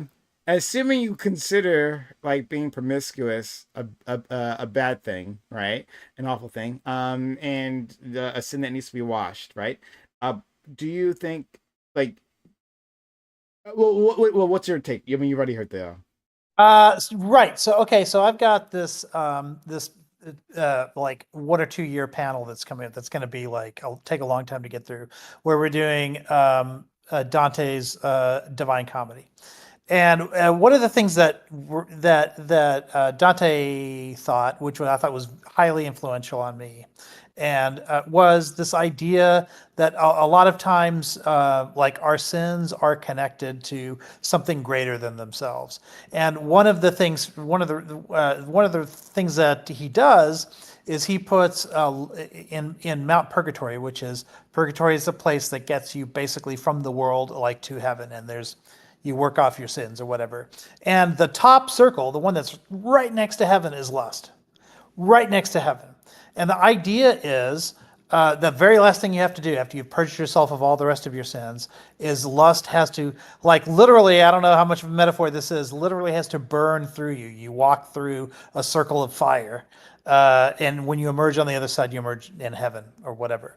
And the idea is that, you know how you'll be in a relationship that might start off like totally lustful, but then maybe you intend it to be a one night stand, something like that. And then it starts to last a little bit longer. You enjoy their company a little bit more, and by the end of it, like you start catching feelings, right? It's like that. Like there are certain behaviors that while it might be better to start them in a more noble way. You're still, we all are flawed in some kind of way, right? But these connections that we make, this is one of the problems I have with porn as a culture, is that it sort of deconnects the possibility of those like meaningful relationships that often will derive from like our more like lustful relationships that you can just like satisfy that like on a computer screen, and there's no possibility for that to lead to something greater. And so I'm like a little bit less like horrified at like people who have more casual relationships than I might otherwise be, because I've seen them in so many of my friends and family members where those relationships turn into something greater, even though like they weren't really thinking with their heart when they started the relationship. They were thinking it was something else. But then they end up falling in love. They end up in a much better place than where it started from. So I feel maybe a little bit less judgment for how those relationships sometimes begin, because they can lead to a better place. Yeah, what if the only way to meet that you would have met your husband is if you did all the OnlyFans? If you didn't do all the OnlyFans, you might not have met your husband. Yeah, that's right. Yeah. Don't put bad ideas into their minds. I think it's better to have like a kind of relationship, like as Phil says, if you meet somebody great at church or whatever, you do all the right things, and the first time you get together is on your marriage night or whatever. But that's just not how it works for most people, and that's just not the world that we come from. And I think that even our religious beliefs kind of have to meet us where we're at. And so, yeah. Aiko, but like just to bounce off like 2000 though, Aiko, 2000. Come on. Yeah, even Paul. Monster aside, you watch too much porn, you lose all taste for the kind of people that'll actually fuck you. Yeah, every sin has its inherent punishment in it. Paul hated sex, right? And he told all of his followers, he said, it is better if you like never marry, But then he Yeah. said, I understand that you have these temptations or whatever, and you have these these feelings. And so if you need to, then okay, if you feel like you have to, then go get married. But so in other words, he's starting already there, he's starting to make a compromise on his initial standard, right? And so I kind of feel like that sort of compromise is like something that we have in life as well. Yeah, my girlfriend's she left. She used to be a Jehovah's Witness and left, and she was actually telling me about that, how that's like within there, it's like discouraged to like form a relationship. Yeah. If you have to form a relationship and you can't, resist your urge to get married, sure, it's better not to have kids. But if you have to have kids, I mean, sure, because apparently getting married or having kids distracts That you was from Paul, sharing the word. And now, so on in and so Paul's forth. case, part of that was he thought Jesus was going to come back before the next harvest. So he thought, well, there's really no point. That call's been made many times. Yeah. Yeah. Many times. So One of these days, Only someone's Jesus gonna is be right. perfect.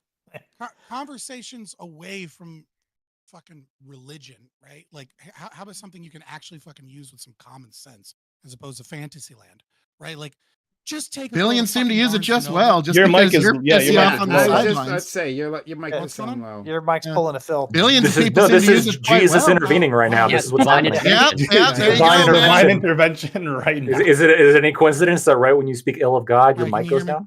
down? Well, Fabian is sitting in the fires of No. hell right now. You You can't can see hear the me at all? flames No, behind we him. Well, we can hear It's you, but just- it's like so muted. It's low, yeah. I can hear you just fine. I don't know what everyone else's problem is. Testing. is By all means, It's don't fine turn with up me. the Black volume. got divine hearing. Nothing has changed. But we can still hear more. All right, I'll leave and come back. It's fine. Okay. Are we fucking with him or what? No, he's not actually really kind clear. of kind of quiet to me. So Okay, I'm not. gotcha. I don't do any of that bullshit. That's But he stupid. wants Super quiet now. Hey friend. All right, can you hear me now? Good. Seems about the Turn same. him up. He's fine to me. I don't understand why you guys. It's just like It's- lower it's- than I just like, turned him it's up not on as mine. clear. It's definitely not like your usual mic quality. Just Start talking closer to your computer. See if that's- Not I don't my have a mic- computer. I don't have a mic on my Go computer. yeah, you can still talk now. Like, get your point out, and you can work on it later. But we can hear you, but you're lower. Am I having a stroke or something? Like No one can hear me. Then like You No, sound we can fine. hear you. We can hear I'm you. talking to you. We just now. all have to be Obviously, quiet. We can hear you. I'm telling you. I I'm won't just saying- interrupt you for the next 20 seconds. I promise. Lactoid's gaslighting you a little bit, but I'm not. Fucker. Well, it look like I said, it looks good on OBS and it looks good on Discord. when It's I fine. say it. It's, go ahead. Just go Something ahead. with your server must be doing something weird. I don't know. Oh, it must be me. Yeah. So I said your server. I'm Blame it on the black man. I hear you. I was making Discord the fucking scapegoat. But I mean, if you want it to be your fucking fault, it can be. Right? The white man's fucking Discord's working perfectly fucking fine. So, you know. So yeah, I mean, like all of this aside, like just take a girl to Barnes and Noble the first time and fucking walk around and have a laugh at the different fucking book sections that exist. And you know what? You'll find out what her values are. You don't need to go to a fucking church and try and meet somebody that like your Go to a auntie wants to bookstore. fucking That'll hook get you ya. up with and some fucking it's They definitely more want guys likely to annoying find them out there with- at the bookstore. No, I didn't say. You say take go them to fuck the with bookstore. random Yeah, you get people the at date too. bookstore. I'm saying when you have a date, take her to the bookstore. Yeah, you find them at the Get some bar coffee, and then you bring them to the walk bookstore around. the night after. Yeah, walk around and yeah. be like, Find her at here's the this bar, section, then the here's that section. You're gonna learn more about her values than you are at a fucking church. Like, it's like the idea bet. that you're gonna have the same values. You both you're gonna attend the share same values. church. That means you have a because lot you're of the at same values. You're not going to have 100%. It's not going to be 1 for 1, but it's going to be very close. It's going to be like 0.7 have to the 1 or same 0.9 to religious- 1. That- you're gonna have the same so what religious you're values, but there's saying life is- values. There's other things that come Right, into like, play.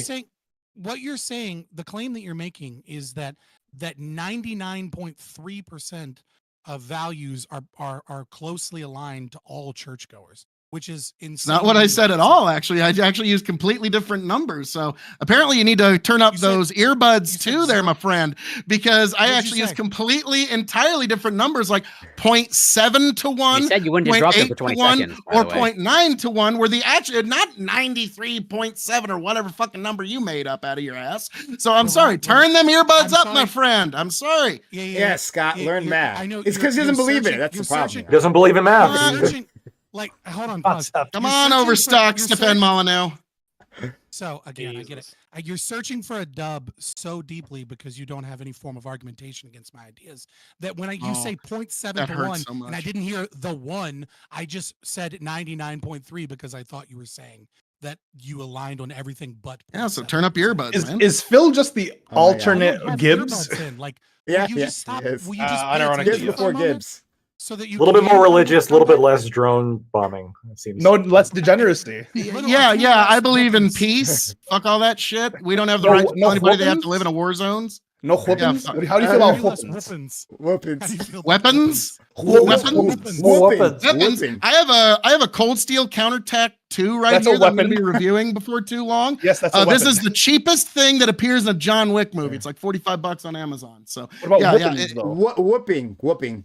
Like, oh, No, whoopins? he's Yeah. just Yeah. plugging Who's getting a random whooping? shit. yeah. Just well, anybody that wants to hop in the cage with me. That's who's So getting everyone the gets a whooping. All right, cool, nice. Gotcha. Okay. Not so far off But- from Gibbs. I. Not that far off. We do need a It's- Phil Gibbs debate. We need one. Oh my God. I don't think they're into the same And limit. 2 moderators. 200. Maybe 3. You'll need Yeah. 2 more. But okay. So I have a take. I'm not sure if this is a hot take, right? And it's something I've been playing around with in my head. But so we talk about how people are devoid of community, right? That we live in a very atomized society. And when people bring this up, they'll say, well, it's because the religion is gone, right? We don't have that in our lives, that common meeting point, where people can just like socialize and have people around who seem to give a crap about you, Phil, I see your hand, Phil. So yeah, and they'll say, bring religion back, and that'll solve it. So I agree that religion filled that role in a lot of ways, but I, of course, being a non-believer, I disagree that it's necessary. And I'm thinking that so many of those social ills would be solved with simply better urban planning. That if we had a society that was built around like more common spaces, more communal spaces, that was more densely packed, right? Rather than focusing on single family homes, and look to other societies that have done this and have successfully built these communities, that we'd see so many of this feeling of loneliness, of isolation, of radicalization.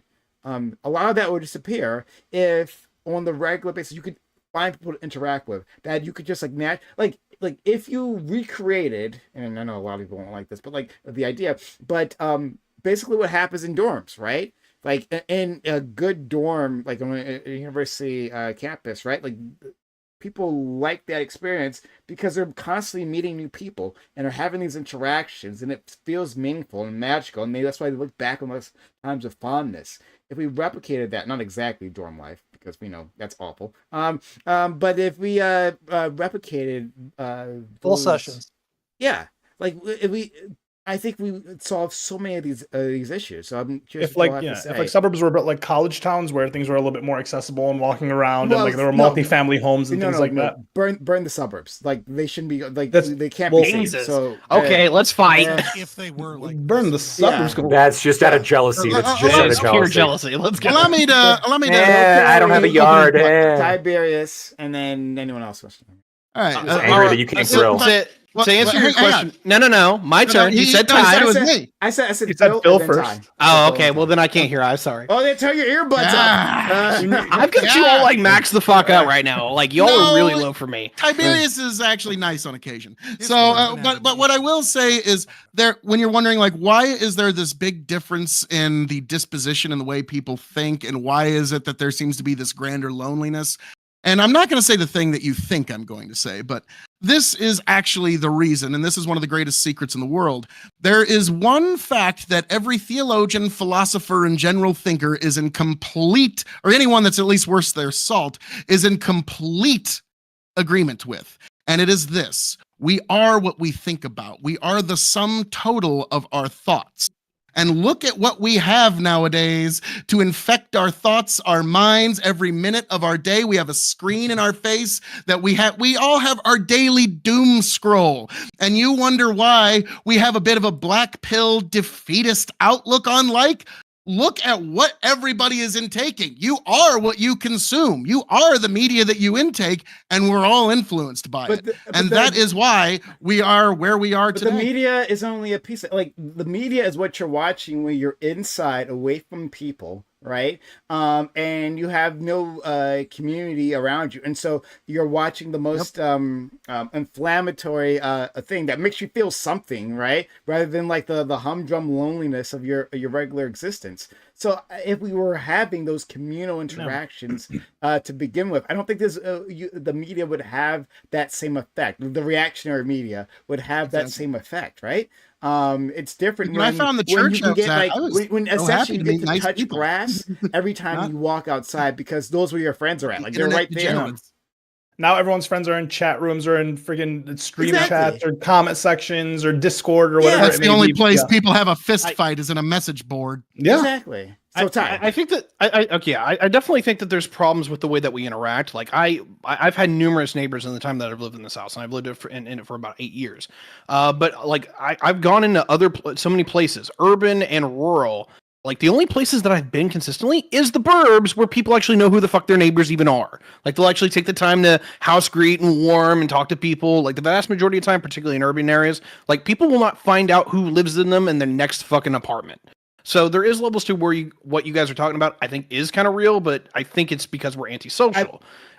The reason why, the reason why is that like everything that I'm seeing, like I've come to this conclusion, is that we are screaming to have some kind of new philosophical framework. I don't think we need a new religion, but we do need kind of a new social like code that we all actually largely believe in. That allows us to believe in each other. I don't think we have that anymore, and everything in each institution is telling me this, and is screaming it to me, is that no matter how fervent the people who are like committed to actually like maintaining the institutions and making them thrive, is that no one's quite convinced that their institution, that their philosophy or religion or X answers all the fucking questions. Because I don't think many people are very certain about like what the future is going to be. I don't think many people are very certain about like what they can expect from their society or what they can expect from their neighbors. I think for most people, they're just sorry, I'm spittering. I think most people are incredibly just upset with the fact that they cannot find contentment, not only within their personal lives, but within their own society. There's too many fucking questions. No one has really good answers. And no one believes, outside of like a handful of people, what that next solution is. And until we change that, I think we're fucked. So okay, hey, look at me, I'm happy and blessed. Maybe there's something to it. So I'll respond to this. And I see you, Scott, and anyone else wants to raise their hand. Okay, Ali. But to respond to you, Ty. Sure. So and I should have done this at the start. I think there are multiple things people are missing from the church environment. One of them is the spirituality part that you're talking about, right? That people are looking for that sense of meaning, and by that they may specifically need something like above them, or however they interpret that, right? So there is a section that are just going to be hungry for spirituality one way or the other, and that's a different sort of issue. But I think for the most part, what people are missing from church is community, right? Like when you listen and talk to them, that's what they're missing. They're friends, and they feel lonely, and then when they go back to church, right, they're like, oh wow, like I missed it here. This was like an amazing experience. I want to replicate this. So like I want to separate those two problems. I think I agree that what you're saying is true. That for some individuals, they're just like looking for answers, and like they feel lost. But I think for most people to relate to each other, they just need common human decency. I actually don't think that they need some like overall like we have to have a consensus necessarily on someone left. Oh, Ali. Consensus on ideology or whatever, right? That we can have like a wide array of individuals with a wide array of thoughts that diverge, but if we can treat each other as treat ourselves as fellow citizens or whatever, right? As neighbors, really, just even common courtesy there. That fills that as long as we have those friends, as long as we get to see those people, as long as we have those interactions, then that manages to cover up all those differences in the end, and it lets us know that those differences aren't so huge in the first place, right? Like talking to Ali, hopefully he'll be back soon. Ali has talked to us about like his religion, right? And like just learning from him, like, and I only talk to him usually like once a week, but like I learned from him, and I understand a bit more about like this culture that I'm separated from, and that like it pushes away understanding, like it rather than making it easy to otherize that group, right? Like, hey, I have a person in front of me. I know this person, and like they explain all these questions I have in a non-threatening, non-confrontational environment. I think that would solve things, and I think urban planning can help us get to that area. I'm back, by the way. I don't know what happened. Welcome Sure. back. Put you on, and so go ahead, Scott. So yeah, a couple. Okay, so a couple of things. I don't know why you were singing. But He came back. I welcomed him back. Okay. So a couple of things. I don't think your take is as hot as you think it is. I don't know why you think that. I think that was one of the large pieces of the puzzle that Robert Putnam gave in Bowling Alone. If you read Bowling Alone, he specifically talks about the urban sprawl that occurred when the boomers came out and moved into the suburbs. Kind of as a continuation of Durkheim's Enemy, right? So as man is separated from labor and separated from the community, and is working in a factory where he's nailing a piece of a shoe as opposed to making all of the shoe, right? And is kind of living in a city where the nuclear family is supposedly this good thing, even though it's kind of the lowest acceptable thing, right? Like being separated from our grandparents, being separated from our family has been a problem for us. And this concept of the nuclear family is really a kind of a de-evolution of I think what's optimal. And then of course moving into cities meant that we were no longer kind of operating in communities that were roughly within Dunbar's number, right?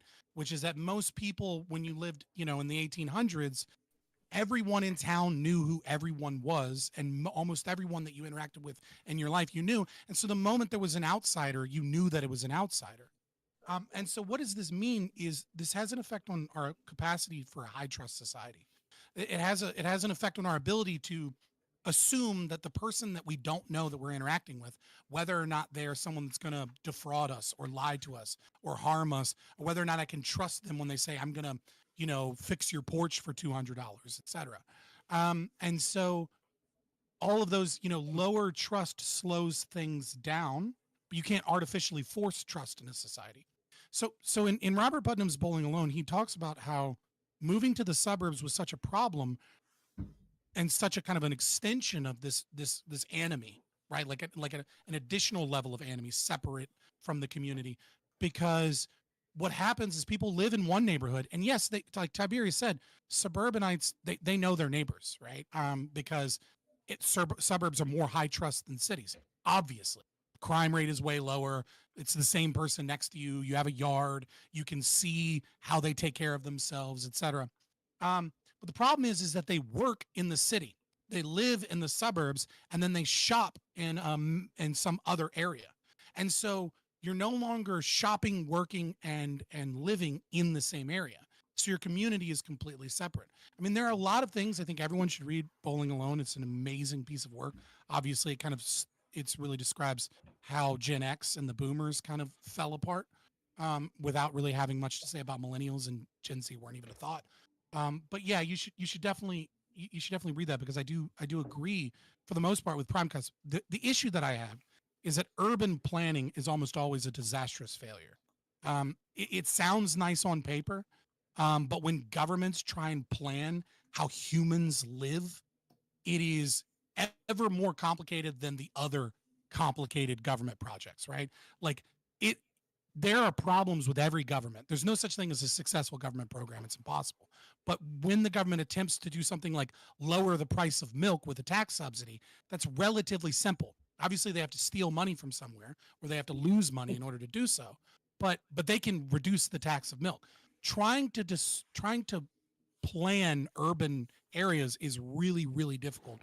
The best thing you can do is get rid of laws and regulations that make it illegal to build properties, to make it illegal to build apartment buildings, make it illegal to get rid of price control, rent control. You want to fix the community, get rid of rent control, get rid of minimum wage, get rid of price controls, and get rid of NIMBY laws that make it illegal to build apartment buildings in an area because you want your nice like lakeside area. So I'll respond to that, and then we'll go to Ali and Ty, and anyone else want to? Okay. So I'm glad that we already agreed on the basics of the idea. So that's great. I disagree on urban planning, and I mean, I guess, but if you feel it's done by, oh no, actually, maybe I can't go that far. I was gonna say, well, like if it was done by a private, venture, right, like planning an urban space, right, then I'd Those be are fine with it. worse. But the problem is I Because don't they're almost see. always corrupt. Yeah, exactly. The So I private ones are wouldn't even worse than the government doing it. Because the exactly. private ones is like, I know a couple people in local politics, so I get this thing forcibly built, and I have no competition in order. Yeah, to do yeah, so. yeah. So Happens all the time, and it destroys community. Exactly. So I disagree with that. So one, I think I disagree. I think there are obviously I think that there or can be successful like government projects, right? But we're just gonna have to leave that part alone. But urban planning comes down to lots of things, right? But if you have a government that's actually behind the project, what you can do is for these areas, you can set up these apartments. First of all, it's all about architecture. A big part of this is architecture. You can set them up and so that they have these communal spaces, right? You can set them up so that it encourages people to run into each other. You can have areas that give people a more or less like complete daily life, right? So that this area has schools. It has where they'll get their supplies, their shopping areas, right? You can create these little enclaves that Can we encourage call those people. suburbs? That encourage people. No, the problem. No. That don't call them suburbs. Actually, no, not what I'm talking about. Because what I'm talking about is a space that's like a few square miles. For suburbs, it's massive, right? And it requires a car. I'm sorry, to I travel. can't help it. Yeah, but no, but You it's opened actually the door. I had to no. walk. Actually, no. I'm glad you said that because it's an important distinction. Because other people might actually have that same question in their mind, like, "Are you describing a suburb?" No, I'm not describing a suburb. I'm actually because another thing is the car in and of itself. Because the car encourages a level of atomization, right? Once you go into your car, this is you on your separate journey. Rather than like using public transportation, or rather not having using transportation at all, because you have a walkable area where most of your daily functions happen, even maybe you have to work somewhere else, right? Like that's the society that I'm talking about, and others have done exactly this. Other nations have had these spaces, and people enjoy a higher level of life satisfaction.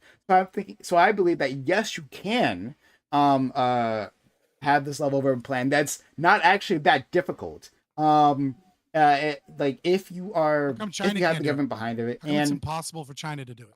Why is it impossible for China to do it? It's trying to build cities that no one wants to live in, right? Like the Chinese Communist Party does everything they can to build walkable, livable cities. They spend billions of dollars doing so, and people won't move there. And the universities, for example, will say that they're going to move there, and then they just put up a gate with a single small building. Like those apartment complexes are falling apart. We don't have. They built them really shitty a decade ago to cook their GDP numbers.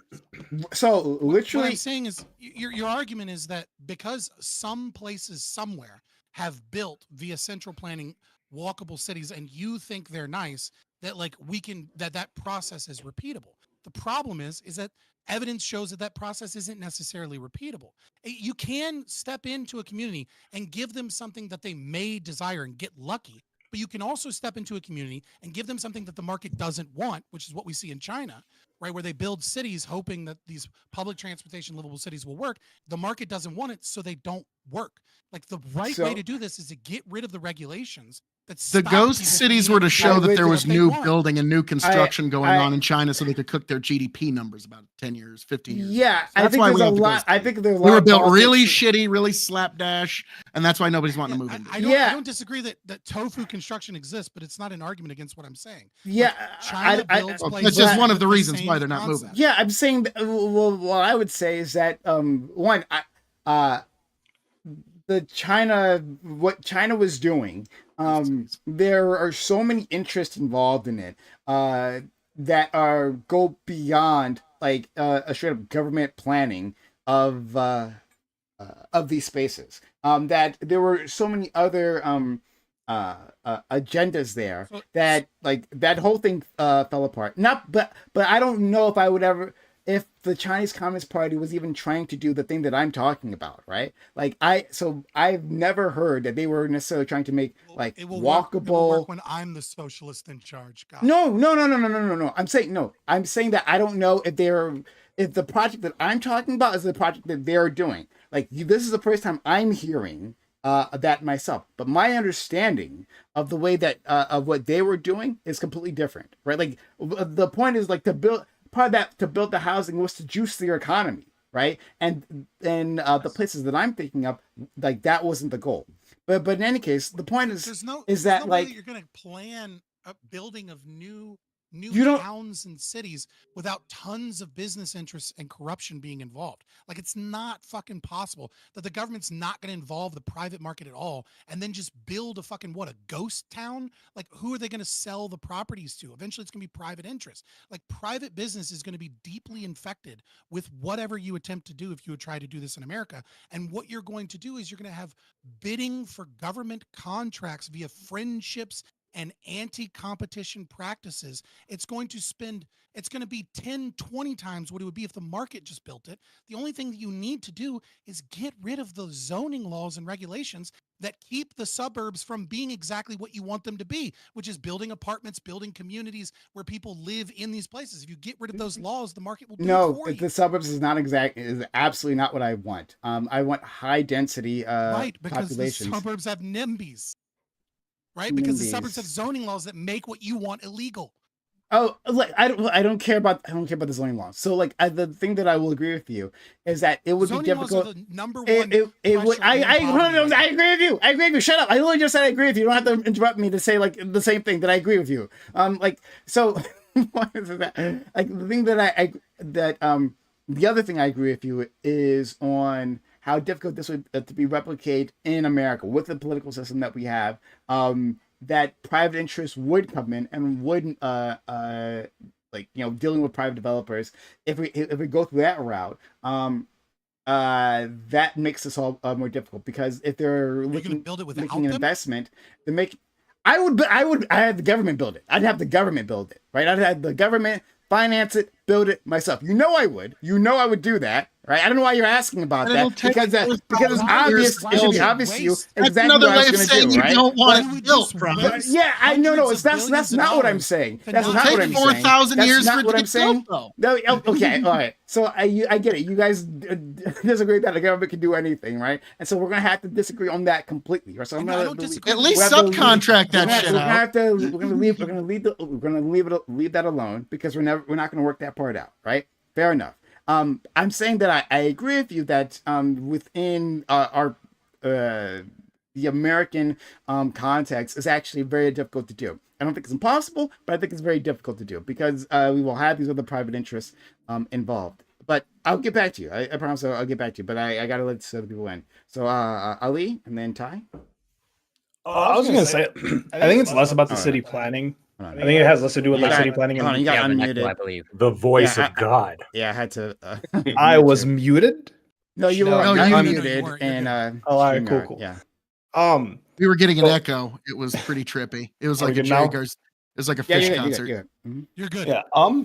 So honestly, I don't think I've lived in cities, I've lived in college towns, I've lived in suburbs, I live in a suburb now. I don't think the issue is like rebuilding the suburbs or getting rid of them and having them be more walkable because at the end of the day, like you could make a walkable city or town if it's not like pertaining to your interest. You're going to go to the city and go to the shows in the city and do that. I think the internet's provided a good space for people to like find common interests, and so like Tiberius's point, yeah, probably like a new philosophy. I've never seen more community than at these fucking EDM raves. All right, these shows, these festivals, I've never seen. I go to one every year. It's Electric Force. It's a camping festival. It's 5 days. Yo, fuck your religion, your skin color, your none of that shit matters. Are you here to party? Cool. Are you here to pass crystals around? Sounds awful. Cool. That's all Bass it is. Right? is the true god. The vibrations, man. Exactly. Ketamine is Jesus. Bass is God, and that's all it is. Okay. So you're really into Beastie Boys because people did, in fact, your Beastie forefathers Boys. fought for your right party. God, So showing your age. Realistically, what the issue is so many things have been priced out. And for my wisdom. So many people. Classical music is great. Like there's Classical. According to Sorry, Futurama, Ollie. yes, actually, You're yeah. good. My brother was into anime. They have a convention that comes around every year. So then you have all these people from all over the place come, find community. They gather. They're outside. They're mingling. They're in interperson, whatever it is. But the problem is that it starts at $60, and then the next year it's $100, and then the following year is $200, and now it's a $600 convention. And no one can afford that, so they're just gonna sit their asses at home. And so I think the bigger issue, honestly, is that the places where people find community have now been co-opted, and now it's just like a money suck. Because it used to be that I could go to this music festival that I go to for $150 for 5 days. It is now a $700 ticket. So, Okay. Ty? Yeah, I'm gonna reply to you, Prime. Okay. Yeah, to the last thing that we were actually engaging with. Maybe I'm a little bit more nihilist. Like, there's levels to where, like, just general hope and human decency goes there. But I'm at least a little bit here with Scott that like we have a very antitrust society, and part of the problem, in my honest opinion, is the Overton window is too large. There's a threshold of opinions that you're willing to accept, and there's a threshold for when you're not. Right? Once you get to that point where your ethics tell you that Israel is the good guy, and you hear some jackass saying that we need to support Palestine, you don't want to be involved in a society with those people anymore, right? Because you're literally talking about people who break every ethical and moral code that you have. And that's kind of the issue right now, is that everyone's trying to figure it out for themselves. A lot of people don't have a lot of that instruction manuals that they really need to have it all figured out. And so we're fighting over every fucking issue. And what's worse is that because we are fighting and no one has the right answer, the political spectrum has radically shifted in both directions to the extreme. And so everyone's coalescing around every little nitpick fucking thing that they possibly can find, because the extreme. Oh, it's definitely shifted to the extreme in both categories. Like The problem has moved left. The left and right don't But the agree on problem- less and less than they ever did before. Tiberius. Like so Donald where Trump I is disagree exactly with the you, same president as fucking Bill Clinton. They have the same policies. where I disagree with you, Sure. is He that was like the first president since is that Harding to these not things get us can't into be any wars. overcome by simple exposure, right? Like, look, and it's happened here, right? Like we've gathered people of different ideologies, and we've done this over many months and years, right? But like I have an understanding of libertarians that I didn't have before, right? There were these like and socialists as well. And Canadians too. The Canadians, right? Yeah. Muslims too. Wait, I've been what a exposed- Canadian was allowed on. Yeah, right. But yeah, but we've actually had a chance to like force this community, and through that we have level of understanding. I think even Scott here has level of understanding of a person like me with a completely different political understanding that he didn't have at the start, right? And it doesn't mean he has to agree with me, right? But it makes I may not be the enemy that I was before, right? And vice versa. And so, like, if we have these spaces where people can, like, you hear across the courtyard, hey, like, free Palestine, like, from the river to the sea. And you're like, oh, that's bullshit, right? You're going to go over there and give them, a piece of your mind, right? And then you have that conversation and you talk about it, right? And you're living in that same neighborhood, and you guys just get to interact continuously. You understand that, yes, I disagree maybe fundamentally, on this particular issue, but that person on the other side of the conversation isn't an enemy.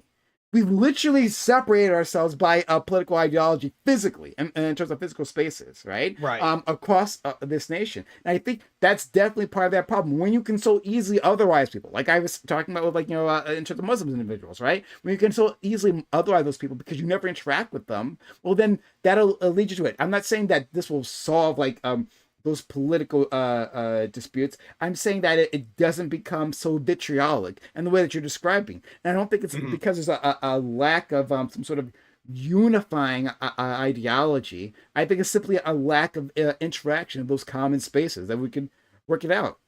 Yeah, I think it's both. And I think I can separate this really well. We've built a community here, right? Like we all kind of know each other. We're kind of inoculated, for lack of a better term, against each other's ideas because we kind of know what we're all going to argue at this point. Like, every now and again somebody will throw us a curveball, right? But we're all kind of friends and family, or whatever the hell else that you may be, right? Estranged others, whatever position you want to hit. The problem is that when I ask my fellow Americans what is this country supposed to be? What is the social contract? What does this country supposed to do? The problem isn't, to me, that we have different opinions on what it is. The problem is that, like, the range of what that opinion is like incoherent from one group of people to the next. Like, how are we supposed to even be Americans when none of us have any agreement on what being American actually is? I think that's what I'm trying to express and say. And I know it's a hard question to answer, and I know it's a hard question to even have that conversation, but I think we're there. Why not the Constitution? So people have, like, another person has brought this up, and I forget who it was who said this to me, right? But saying that the Constitution is our unifying document. It is. That doesn't mean we necessarily agree on all of its pieces, right? But at the very end, it's like the center point of our national identity. And so, like, why can't that be the thing? I don't think it's enough. And the reason why is that the Constitution's a living document, right? So we can add or subtract to that document if we build up enough, political momentum, for lack of a better term. Yeah. Well, what's supposed to be added or subtracted? If we don't have that conversation where we're, like, at least saying we're conservatives and that we're okay with the Constitution where it is, or if we are progressive, we need to add, or regressive, we need to subtract. But even in Christianity, right? Like, if let's say that I know your answer isn't Christianity, but let's say it was Christianity, like, they have their disagreements all the time. They splinter constantly, right? So there is no, like, ideology. They all still agree on the Nicene Creed. Yeah, I'm not exactly sure they all except do. Eastern Orthodox. They're a little weird. Mormons. Exactly, right? So, like you could say the Bible is their unifying document, but even then, they, like, disagree all the goddamn time what the Bible says. So, like, I don't know if you can't find it there. I'm not sure where else you can find a better example of that, right? No, you already said where's the best place to look. The Bible. Thank you. Case closed. God bless Prime. Prime. Yes. Okay. Fucking A right. So go ahead, buddy. We have Oh, you more muted me? Even better. Constitution than we do in Scripture. So there's now he can't hear me when I correct him. We can hear you. We can hear you. Oh, I thought you said you muted me. Okay, No. I was like, well, now you can't even hear me when I correct him. Okay. No. Okay, so there's Life of the there's an party, issue Fabian here Liberty. that sorry. I didn't do it. Kaylee, please shut the fuck up. So anyways, there is Tiberius. There's a difference here, right? And I to piggyback off of Tiberius, right? When you look at research studies, you find something that is happening in the American left, especially, that is really, like, I don't want to say it's special because it has happened in communist revolutions and things like that before, but for the most part, it is unique in American history, which is that left-wing white people have an out-group preference, right? Like, that's something that doesn't fit, like, normal thinking patterns, right? When we're talking, it's one thing to say we have disagreements on the minutia, or we have disagreements on how we ought organize society or government, et cetera, to a certain degree. But there was a presumption of a love of the fatherland, of a love of America, of a love of, like, what it means to be American, right? And what has occurred in the last 20 years with the modern left has been a hatred for America, a hatred for a shameful. No, don't even like ask any critical race theorists or people that believe in CRT. Well, I saw it in your face, right? Like about like the 1619 Project or the history of America. And what you will hear from a large portion of our youth is that America is a racist country to its core, that it's always been racist and evil, that it's never lived up to any of the fake ideals that it's set forward in the Constitution or the Declaration of Independence, that this is all bullshit, then it's a white supremacist nation. And it's not like a 1% of us that believe that. And so when you have a group of people that have an out-group preference, right, which is strange, like blacks don't have an out-group preference. They have the strongest in-group preference, also known as, objectively speaking, the most racist group of people in demographic in society, in American society, right? Followed by Hispanics, followed by Asians, followed by Native Americans. And what you get is when you get to whites, white conservatives have less of an out-group preference than any other race as a whole, but white liberals, white left-leaning people have an out-group preference. They dislike their own skin color. They dislike their own ethnicity. They dislike where they come from, and they dislike and have a distaste towards America as a concept. I don't necessarily disagree with them, but you're going to get tension when you get to that position where the right is moving slowly more and more socialist and accepting more and more government and has these values that are still based upon an ideal of America and of their people and of their culture. And the left is moving so far and they just hate this country. They hate it.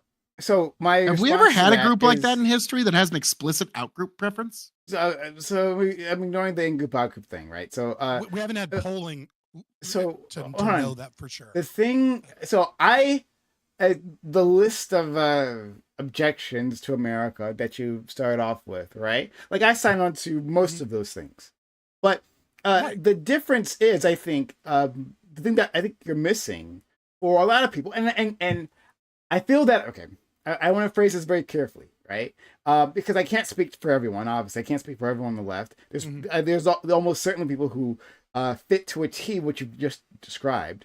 But I think for a lot of us, I think there's a large cohort of us that actually do love and are loyal to this country despite this, right? So I think what's happening on the left is, it's been happening for decades, as you said, is a reckoning with the actual history of this country that's just been ignored previously, right? We're looking into that history and we're rediscovering these narratives that were suppressed, that were ignored, especially from marginalized individuals, right? Their voices that just weren't heard, and their stories of utter tragedy of what this country has done to them, and we're saying that we see this, we acknowledge this, we need to have an accounting of all of these things. And once we do that, we can become the country, right? We can't reach our ideals until we have this accounting, until we have this reckoning. So until we actually, and I think you must agree with this on a certain level, right? That if we ignore, completely ignore racism, right? Like anti-Black racism, that there's no way that we can actually be an egalitarian society, right? If we didn't actually go through the civil rights period, even if you maybe disagree with some of the legislation and all that, right? If we didn't have that reckoning, we couldn't have moved closer to an actually... I don't disagree with you. Okay, great. So... Think of it this way. Mm-hmm. Think of it this way, right?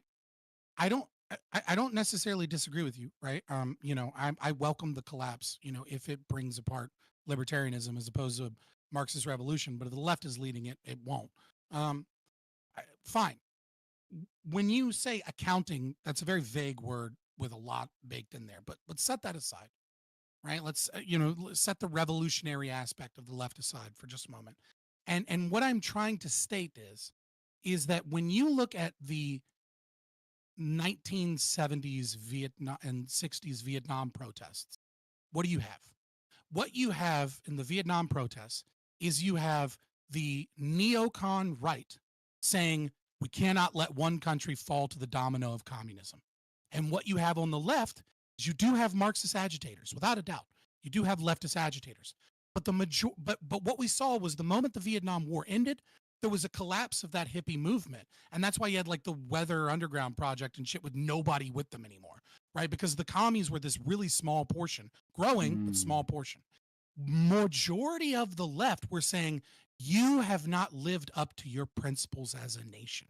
And so what everyone was agreeing on, both the Burkean conservatives, both the neocons, the William F. Buckley types, and the majority of the left were all saying, America is this beacon of democracy, this beacon of hope. And we disagree on how we're presenting that in the world. That is not what we have today. What we have today is that you have a right wing who has lost their religion, that is consequentialist, that is spiraling out of without anything to really grab onto. And the one thing they're trying to hold on to is the concept of America as a beacon, as a city upon a hill, as like liberal democracy and the social contract and individual liberty and individual rights. And then you have a movement that says individual liberty. Don't you know that the Constitution is racist? Don't you know that all the founding fathers statues need to be toppled? I mean, that's in critical race theory and introduction, right? So the college textbook right off the bat says it's against the Constitution, it's against liberal democracy, it's against the concept of America. When you have people that are attacking the one thing that is undergirding the values of the right, you can't have a fucking conversation. It's just thesis, antithesis. It's just fights. I don't think it has to be that way, and I want to interact with you on this more. I really Synthesis, do, actually, I don't think anybody's going to like what comes from that. Because I really like where you're going with this. I like this conversation, but I want to get Corey in, and then I actually do want to move on because we've like gone past our time, and I do want to get to our picked out topic. But I do want to have this continued conversation with you because it's super interesting. Corey, please. Well, I'm just going to springboard pretty much off of what you just said, Prime, where I think you worded it so, despite the fact that I'm Canadian, I don't actually hate the United States, or I don't hate Canada either. And I think there's, an assumption that some people make, I would say largely on the right, in terms of like, any criticism towards your country is like, that means you don't love your country or that you don't like your country, where I say patriotism is, let's say, good. I contrast that with, and the research contrast that with nationalism. I just like, pretty much an excessive love of your country, and that you just cannot criticize it. That any criticism is just seen as like, well, yeah, pretty much like you don't actually love your country. Where, in my example as a Canadian, like, I like Canada. I have a lot of criticisms, and I think Canada falls short on many metrics. And I think also, as you correctly put it, Canada has a reckoning when it comes to marginalized communities like Indigenous communities, etc. And despite the fact that, I have a lot of criticisms of my own province, Quebec, I still think Quebec is like the best province to live in, and I wouldn't want to live anywhere else. Where, yeah, I think criticizing and, having a sort of reckoning is not incompatible with like loving your country or with patriotism. You can be a patriot and still love your country and criticize it. But yeah, nationalism, not a good thing. Do you apologize for Nickelback? No, absolutely not. Nickelback has got some bangers. Absolutely. Fuck. All right, Corey. I don't know. I apologize for Justin Bieber. I don't apologize for Ryan Gosling. I don't apologize for Jim Carrey. Pamela Anderson. Yeah. We don't need apologies for those. I don't apologize for we Celine only Dion. need apologies for Nickelback. I'm sorry. Yeah, That's man. That's But yeah, okay. I agree with you there that I think it's I don't think you truly love your country if you don't criticize it at some point, right? Like if you aren't looking at it with a critical eye, right? Not necessarily critical race theory. I'm not saying that, right? Because but I'm saying just look with a critical eye as to its structure. It's the way the direction it's going. If you're not looking at it that way, then you don't actually love it. You love an idea of it, right? You love what's ever in your imagination, but you're not loving it. For all its flaws. I think I made about the Vietnam protesters, right? Like they were critical of the country for not living up to expectations. That is radically different than people that are critical of the concept of America itself and just saying it's a white supremacist nation and that like egalitarianism is a myth and a lie. I don't think that saying that it's a white supremacist nation is incompatible with what I just said. Right? Like, you don't think so? You don't think that saying that the very idea of your nation is nothing but white supremacy? And what ideals and principles you are appealing to? There are not many nations that I think we can point to that don't have a bloody, ugly history. All of them have some sort of bloody, ugly history, right? That doesn't matter. But That doesn't matter. Like when we're talking about whether or not you are able to share a concept of patriotism, or as Bakunin put it, a love of the fatherland, not a love of the nation, right? A love of the concept of America, right? Not necessarily the government itself. But you can't say all of our history and all of it is white supremacy. You can absolutely say that. You They can need a absolutely say reckoning that. for the- You can absolutely say for that. the- for the crimes of the And here's how forefathers. I, as an You extreme just label yourself as leftist, an enemy when you do that. as an extreme leftist, I think, as you would put it, right? Here's how I justify that. I think that I don't know about America. extreme. I would just say leftist. Okay, thank you. I appreciate that, friend. It's like the nicest thing you've said to me in a while. I promise it's not, but it's okay. But It's just the right distinctions of how the left infinitely divides itself. It's just all the left. But in any case, like the point is that you can I believe that this nation has the ability to change, right? Like has like the legal ability, right? The structures in it to change from what it was, right? This isn't a like a monarchy, right? And we don't have to like roll the dice for a benevolent king to fix our problems. No, we actually have like through the will of the people, we can fix like most of our issues. And so like I hold out hope for that. I that's why I participate in the democratic system. That's why I tell people to vote, because I have a faith and this, it's a faith, not a trust, I guess, but a faith in our system to be able to correct itself. So like I don't think those things are incompatible. I see the white supremacist past and present, but that doesn't mean that it always has to be that way. We can change it. It has changed. We have had movement in the past. We are a better nation than we were previously, and I think that can continue on to the future. But it takes immense political will, and it takes acknowledging what we are to begin with, acknowledging the problem, so we can address it. You're talking past it. You're talking past the issue because what you're describing is you're saying, I believe that the political process of liberal democracy can be used to achieve my means. That is not the same thing as sharing a love for the history and the foundation and the ideals that created the nation.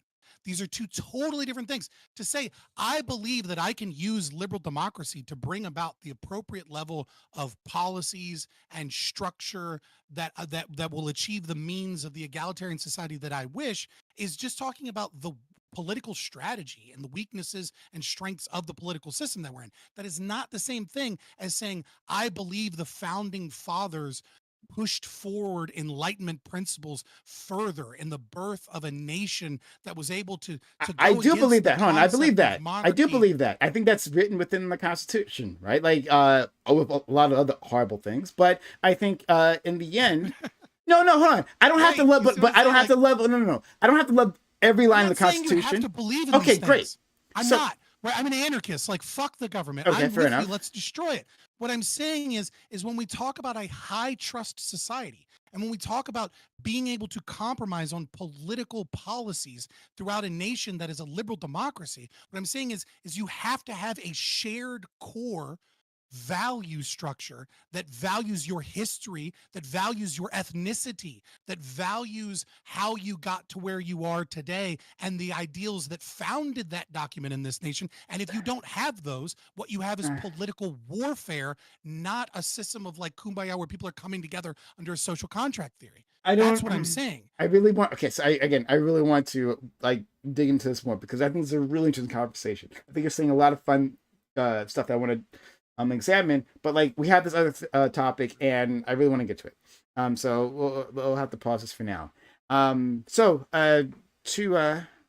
the audience out there, this is the Reverie Roundtable, which we do Mondays 8 p.m. Eastern.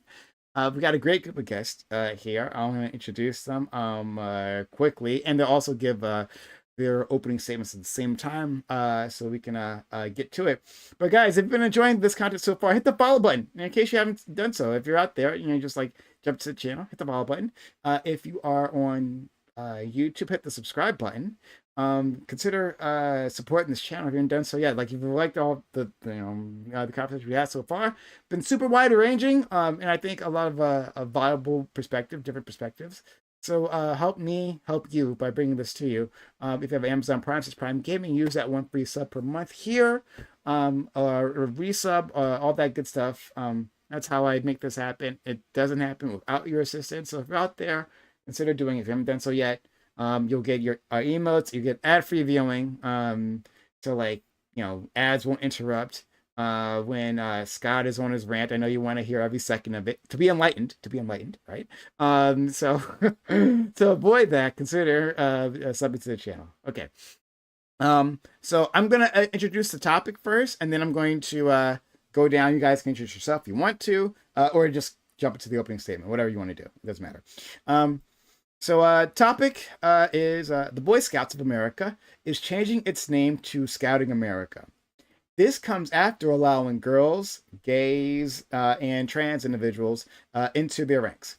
The Boy Scouts have faced tremendous challenges, mostly in the form of lawsuits due to a massive, decades-long sex abuse scandal. So the rebrand comes at a time when the organization is teetering on the edge and needs to refocus the public attention on its positive aspects. But should people ever forgive an organization that has failed in such an epic fashion to protect children? And should organizations that have such disastrous systemic failures be allowed to continue? Should there be a corporate death penalty which would be enacted to protect the public from dangerous actors in the same way we have an individual death penalty? So yeah, I started this because of an article I saw on the Boy Scouts, now Scouting America. I didn't know that they had actually maybe I might have heard years ago they were letting in girls, but I forgot that. But the Boy Scouts had been a blanket ban on trans people and on gay individuals, right? And they weren't allowed gay scouts, scout leaders either. But they've reversed all of that. All that's gone. They have apparently at least 3,000 or so Eagle Scouts, like female Eagle Scouts at this point. So the girls have gone through the program, right? So this happened a few years ago. So they've graduated. So they're expanding themselves. But this is also a corporation or an organization that's declared bankruptcy because of 8,000 accusations brought against them about sex abuse, and they're dealing with a whole list of lawsuits. So it's really bad. And they're trying to turn things around, and this is a rebranding effort. So one, should we ever give our trust to them? Should any, after hearing all of that, should you, if you were a parent or not, trust your child with an organization like this? But beyond just the Boy Scouts, right? We could use that as a jumping off point. But just in general, when we see these systemic failures in our society, should we destroy these organizations because they've committed so much harm, much greater harm than an individual could on their own, right? So shouldn't there be a consequence, and should that consequence be disillusionment? Let's go to our friend Lactoid. So first comment is Boy Scouts of America. I dislike the name change. I think it's fine to have exclusionary spaces, and I think sometimes there needs to be male-only spaces, and there needs to be women's-only spaces. And I think your Boy Scouts was one of the few male-only spaces that was acceptable, and I think it makes sense. Same thing with fraternities. I think there are benefits to that you can get from those kind of organizations, and it's a shame that that's essentially going away. I think there's going to be negative consequences to that. In terms of the organization itself, yeah, I mean, my understanding is that based on the lawsuits, there's a lot of problems. It's very similar to the Catholic Church scandal, where even at relatively high levels, there was a lot of cover-ups happening, which is fucked up. And I think the people who covered it up should be held personally responsible. Friend, you cut out. But in terms of destroying the entire organization, to me, that would be similar to wiping out the entire organization of, I don't know, the Catholic Church, right? The organization, I think, is separate from the people who've done misdeeds here, and I think there's value in the organization that should be able to continue while the bad is rooted out. So, in terms of generally speaking, do I think organizations should be able to kind of have the corporate death penalty? Corporations are just fictions anyway. to be honest with you, I'm kind of skeptical of whether a corporation should exist as like a legal entity. It's just sort of this thing that we invented to allow rich people to dodge liability when they fuck up and kill people, or when they don't want to pay back their loans. I don't like that concept, generally speaking, and I don't. So sure, they could call themselves the Boy Scouts going forward, but I don't like this idea of, well, we're going to just eliminate the idea here. We're going to eliminate the organization and all the people that are invested into it now because of shit that was going on back in the 20s, 30s, 40s, 50s, or really before the people who are alive now that we can hold responsible were around. So yeah, I think keep the Boy Scouts. It's not a bad organization overall, or it could be a good organization overall, but it's probably not going to be, and it was a bad organization. So let's go to Scott. Surprisingly, I agree with everything that Lactoid said. That's socialist. Including yeah, the fact that fair enough. Yeah. No, including that corporations aren't fucking like right. Like the concept of like limited liability corporation is an insane anti-free market practice. If you as an individual, if you own stock, your stock should be able to be liquidated. And that's just how it should be. If you own 20% of a company and you're personally responsible, then 20% of the company, guess what? Fucking it's gone, bitch. Come up with the funds. And if Boy Scouts can't, then they deserve to die. That being said, I do think there's a couple of things I might add to this. So number one, the concept of forced inclusivity in organizations is really just a means of it's a means of destroying community and destroying the concept of whiteness or the health of white people. It's an attack on whites. Is really what it is. It's an attack on white men. White men are not allowed to have their own spaces. Everyone else is allowed to have their own space. If white men get together and have their own space, there are demands that is wrong and evil, and they need to be inclusive, and they need to add people, and then they add them, and then those spaces kind of evaporate because those spaces were a culture for white guys. We've seen this in pretty much every space that white in nerd culture, for example, where it's mostly white dudes that had other people in, and it was like, there's not enough inclusivity in Dungeons and Dragons or Magic the Gathering or in whatever. How dare your Dungeon Master's God have a picture with a woman with her breasts? That's offensive to women. And it's like, what the fuck? And we saw it with Gamergate. We've seen over and over and over again that when white guys try and have their spaces to hang out, racists and sexists come at them, try and destroy those spaces whilst maintaining that they have the right to their own spaces, right? They can have a woman's team. They can have women's only spaces. If you go to college, you can have non-white POC spaces to protect them, but heaven forbid white people have that. That would be horrible and evil and racist.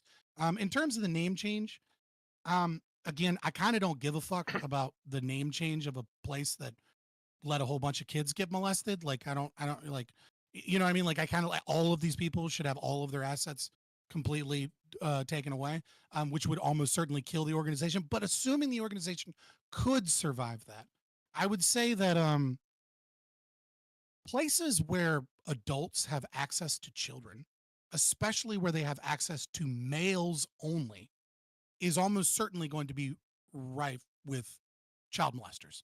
When you have power and there's a place where you can gain power and you can be separate from parents and there aren't girls around because there's a culture of silence amongst boys that exists more than with girls, you're going to get predators that utilize that as best as they can. And so the Boy Scouts is kind of a damned if you do, damned if you don't. They should never have covered up things. And they absolutely did horrible things. And those people and their assets belong to be completely gone. But at the same time, it was kind of like a bound to happen thing. And as culture moved forward and we became more open about sexual abuse, people start talking, and all of a sudden these spaces that have been like this for years start being brought forward. Lastly, the name change. It's kind of like Children's Fund, where it's really like them just trying to get money from places that as the corporation's culture shifts, they need to get money from places. Oh, and the very last thing, I'm sorry.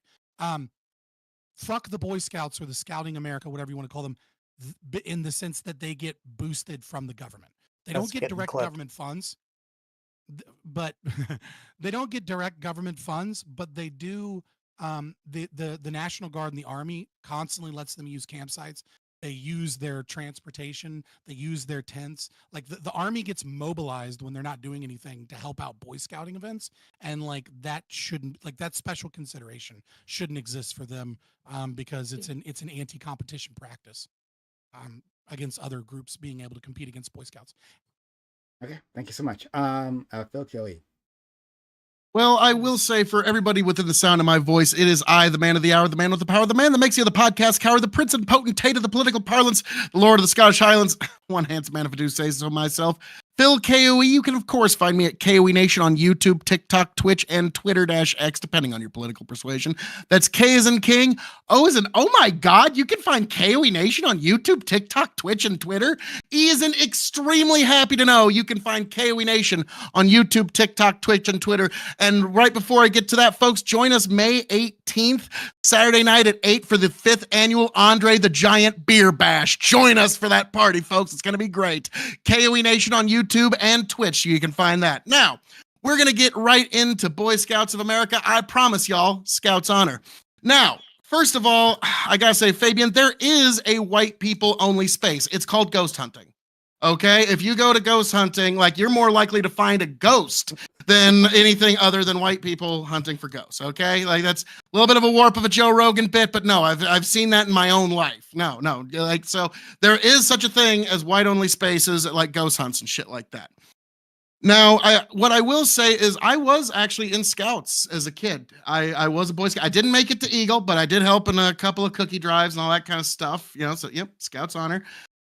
I learned a couple of knots. I learned how to fold the flag properly, you know, like just really basic citizenship stuff like that. But the reality of this is that boys and girls from the ages 7 to about 16 need their own spaces to help them come up to learn how to be proper men, to learn how to be proper women, to learn how to be proper citizens in society. And those are two different messages.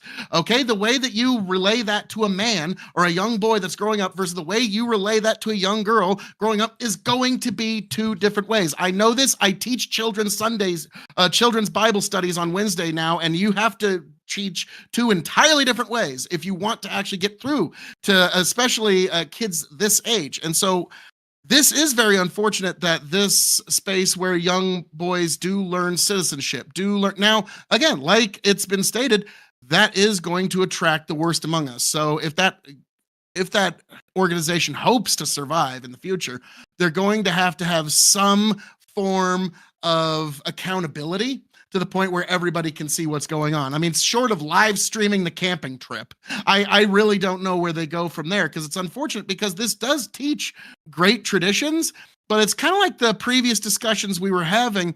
It's this very strange thing where, like in America and especially in the West, people want belief without believers. They want people to do things within the organizations just for their own sake. And people don't do it just for its own sake. They need to believe that they are contributing to something greater than themselves.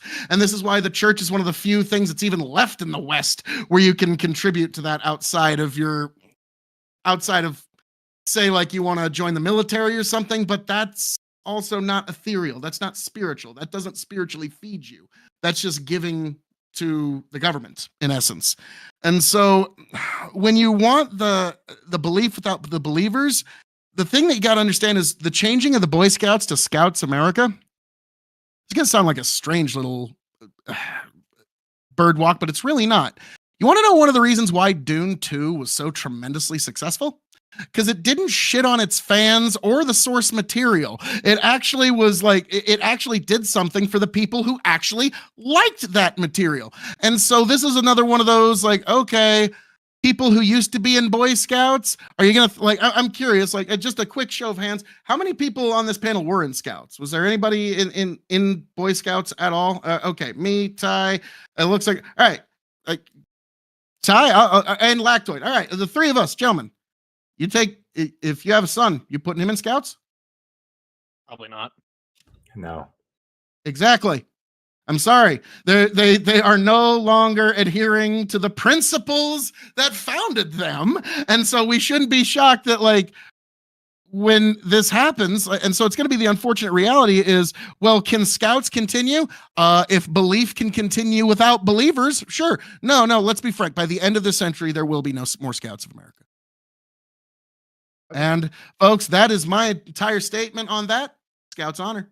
Thank you so much. All right. Let's please speed it up so we get to the conversation. But Aiko, go ahead. Yeah, I used to work with the Scouts, and it was really interesting because there was a time when, so I worked for a place called RAI, which some of you might have heard of.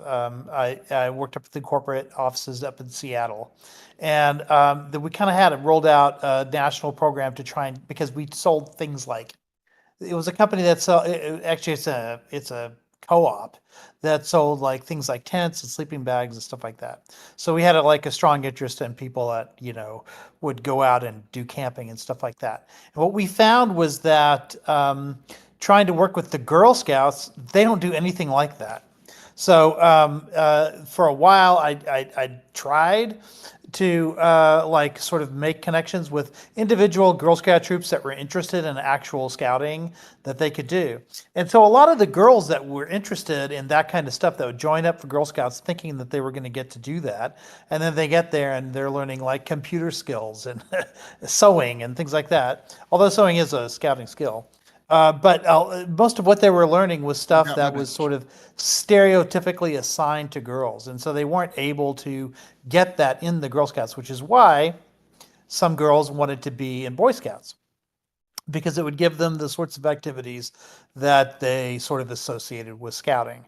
So that's one of the reasons. I can talk about like that whole journey was like, but I think that that's one of the reasons why scouting is trying to do this. One of the things I noticed when I was there was in the 1970s, 1980s, somewhere around there, the Mormons started picking up more and more seats, like on the top council or whatever, that sort of started running the Scouts. And it became more of a Mormon organization from then on. And it sort of like shifted, because the old values of the Scouts had to do specifically with scouting, and then it became sort of more religiously focused as the years went on, and that sort of changed like what the Scouts were. So a lot of this resistance to inclusivity came from sort of the new characteristics of the Scouts. I'm not sure they would have met that much resistance had that movement like not taken place.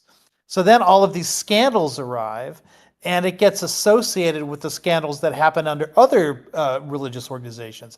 Of course, you know about the Catholic Church, but every denomination has had a scandal like that. And that sort of association, I think, is what ultimately broke it. So the Mormons have left the Scouts. I think they did that around 2017, and that exit was completed around 2020. And now that hold at the top of the organization is fundamentally shifted.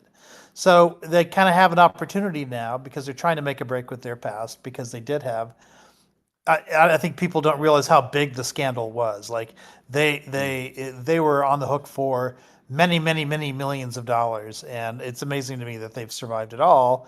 And I wouldn't have been, in the wake of all that, I wouldn't have objected to just letting the floodgates open. And if they collapse from all their liability, well, that's just a consequence of what's happened. But I do take what Lactoid says seriously, because it is true. I think that, an organization, as it moves forward, it can fundamentally change. And one of those fundamental changes has happened with all the people at the top sort of being gone. So there's always this weird question that you have to ask yourself is it the same organization after it cleans house? Like it might have the same name, but one of the reasons one of the reasons they changed their name is because I think they're trying to hit that tipping point where they're not necessarily associated exactly with who they were in the past. Maybe it's good timing. I realize that the acronym for Scouting America is SA, and that's no good. Let's go to Tiberius. They didn't think of this at all. Yeah. At all. I probably don't have anything revolutionary to add at this point. I think a lot of my thoughts are going to echo, but largely, one, I don't have a problem with an institution trying to change itself, particularly if it's had problems. Institutions are nice. Like if you can actually salvage them and make something of it, that's great. Unfortunately, that's very rare. Usually, once you get to that terminal point, your institution is just begging to die, and maybe we need to put it out of its misery. Second part, though, is that if you're not meeting your goals, I'm cool with you trying to change in particular. However, we're talking about an institution that's supposed to limit itself to its user base is like 53% of children, and you're telling me you're not successful. Yeah, sucks to suck. Skill issue. Get better. Anyway, I literally have nothing further to add on that one. So go ahead, Corey. Before that, and Corey will enjoy this. So Incoming. Hours ago that you got a YouTube thing. Is that what you're about to say? Look, thank you, Infallible Foul, for the $5. So It's a question for the religion topic, I'm sure. He says, okay, right? I didn't say it. He said, how did Fabian go from grandstanding that the left hates the government to the government, to fuck the government in the same rant? Do people take him seriously? Thank you, Infallible Foul, for asking that. And small for doses. We do take our friend Scott seriously, and he's just that amazing. He can do both at the same time. So, but okay, so let's go to our friend Corey. But thank you, Infallible Foul, if you're still there. That was 20 minutes. That was only 20 minutes ago. It was only 20 minutes ago. Only. A new Prince record. and potentate of punctuality over there. Thank you, Infallible Foul. Hope you're still there. Thank you. You need some kind of alarm that comes on, like in big red lights that tells you whenever something like that. Do you want me to respond to that or no? You can respond. Okay, yeah, it's quickly, like 30 seconds. I don't really get. It was two things can be true at the same time, even though that's not really what I was saying. But there you go. There you go. He's retarded in two different ways in one statement. It's amazing. But thank you, Infallible Foul, for the donation. We do. Thank you. No matter what your IQ level shit, is. give him money or give me money. I'll call you a retard in different ways. Okay. Thank you. Corey. Only smart people. Parasocial relationships these days. Only smart people give money to me. Just putting that out there. All right. So let's go to Corey. So I will try to keep it brief. But pretty much, I echo just about everything that Aiko mentioned in terms of when is an organization new. If in fact all the bad actors are gone, I don't have any real objection of like the Scouts of America trying to rebuild and whatever. If the Catholic Church doesn't need to be rebranded, I don't see why this institution has to rebrand. The only thing that I will add is that I don't, at least as far as I know, this is not like a forced. We haven't fired Jesus yet. Just saying. Well, I'm working on it. But if I don't see how this is forced inclusion, at least as far as I know, could be wrong. Definitely correct me if I'm wrong. But like, they're largely they seem to be responding to like the lack of enrollment. They're just trying to like boost their numbers to get people a part of it. And also, whatever the argument of like you need to go to Boy Scouts to learn how to be a boy or a man. I don't see why you can't. Whatever. Is there anything that stops you from being part of both? Let's say the Boy Scouts and like, or an Eagle, a Girl Scout being both part of the Girl Scouts and the Boy Scouts, at least as of now. Like I don't see why you can't just be both. Scouting is growing, by the way. It's not shrinking. It's growing. Yeah, I think it's growing now as a result of, I think, them trying to be more inclusive. But I think the enrollment was going up. But yeah, I'll leave it there for now. Thanks so much. And Ali. When I was young, I wanted to go away to camp. I wanted to join one of these scouts things. I was like, oh, Mom, I want to go to summer camp. It's a month long. I just go. I was a kid, and she looked at me. She's like, are you fucking retarded? I'm not going to send you away to some camp where I don't know anybody, where you're just gone for a month. You're 8 years old. You have no idea what you're doing. They have no idea what they're doing. And now as an adult, that makes sense considering all the allegations that came with these camps and these, daycares and these fucking scouts and shit. So I think fuck them. Don't have a community of people that have long listing allegations. I don't give a fuck who is running the foundation at the top. These problems will eventually happen again. And so, yeah, I don't think that should exist at such like a large scale. If you want, we do need clubs and communities for like girls and boys growing up, but that should be more community, like within your own city. It shouldn't be some national group and then God knows who's running it and then you're just going away. And also, you should never send kids away for camp, right? Like with people, that's probably not the best idea to do. Take your kids camping if you want. I've blamed the parents. They're checking out. They're pushing their responsibilities onto like camp leaders and daycares and teachers. They're not assuming any responsibility of parents on their own. And beyond it being SA, I mean, Scouting America for little kids is not the greatest, like, plan of action. But yeah. All right. Can I? Go ahead. Back to it. So just jump into it. I'm actually, if we made like the camp leaders or whatever wear body cams, like just like cops, if they wear body cams throughout the entire camping experience, wouldn't that kind of solve the problem? Seems like, and parents could log into the webcam and watch directly. Watch live. Yeah. Watch live. I Yeah. was about to say, I don't know how else you get rid of that. I mean, why don't we just strap body accountability. Why don't we just strap body cams onto all kids? Make it mandatory for kids to just wear body cams at They all already points in time. carry them around for When you. they're little Well, yeah, kids. but have it just be right here so that Yeah, you know what? I'm parent actually, can tap in. yeah, like if kids, so generally no, but like if we got a bunch of little kids like out in the woods, maybe it would be a good idea to like put Honestly, maybe transponders on them or generally. something. Yeah, like maybe it'd be a good idea to like make sure they're not like getting lost or attacked by bears. Because bears aren't that dangerous apparently, according to some Well, then people why on the wouldn't internet they right wear now, them like regularly? Men are Why more couldn't it- dangerous. Why shouldn't it just be general practice that if your kid running around and that so if anything happens? I'm kids not are there, opposed. kids- I'm not Yeah. opposed. It's a good idea. I'm not opposed. All right.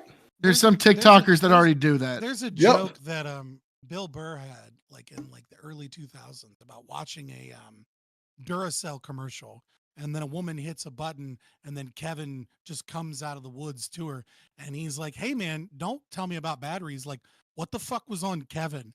And it's kind of funny to watch the culture and our concept of privacy because of cell phones and everything change right before our eyes, where everyone's like, "Yeah, strap a fucking camera to the kid, fucking track their GPS location at all times." Like, we're now in a world where just everyone is kind of okay with it. I don't know that that's necessarily. Yeah, there's 7. They should just all be streaming it as well. Like they might as well make right. money off of it too. Well, hold on. Well, I don't know that I want them making money off of the. They should be image of my- incentivized. Well, if we're gonna put them on Yeah. body cams, I we're think gonna that was stream. a They joke. might as well upload to Kick and call it a day. I mean, I would say that it might be a bad idea to have your children on camera and people donating. I don't. Yeah, let's not. They're doing it anyways. But I don't necessarily think that it's bad or good to have like things be filmed. I don't think that that's actually a bad idea per se. I don't know that you should. I would be very, very leery of forcing. I don't know. Sorry, let's not get lost with whatever I feel this like that's is. kind of scary. Let's focus on. If you voluntarily want to do that, that might be a pretty good way to get around So many of those problems. And the reason problem I- is trust, right? I don't trust some dude with my kid. I can gain that trust if that guy's wearing a body camera. Now, so long as he, kind of joking here, but so long as it's not like the police where they can just turn it off whenever they want, and then apparently nobody cares and they're not in trouble for it. But like if they actually have to keep the fucking camera on at all times and you get in serious trouble and lawsuits entail at the moment that thing cuts off, or there isn't a backup. But then do you just have I like don't know, that might be a solution. Yeah, but then if you'd have to have cameras one running at night in all the cabins, right? Because the camera they'd have to be streaming. And then like where do you not have cameras? And then now we have the issue of okay, they can go to these non-cameraed areas and go to the bathrooms, locker rooms, whatever it may be. So like the cameras doesn't even really solve the issue. I mean, you could just do it for the adults, right? Like obviously the children might abuse each other, but if the concern is that there's going to be adult camp counselors and or scout leaders, troop leaders that are going to abuse children, if it's required that they be filming first person perspective on their chest at all times, including in the middle of the night, then there is no risk of the adults doing something off camera per se. That's I mean, probably a there better is, but it's option, like, yeah.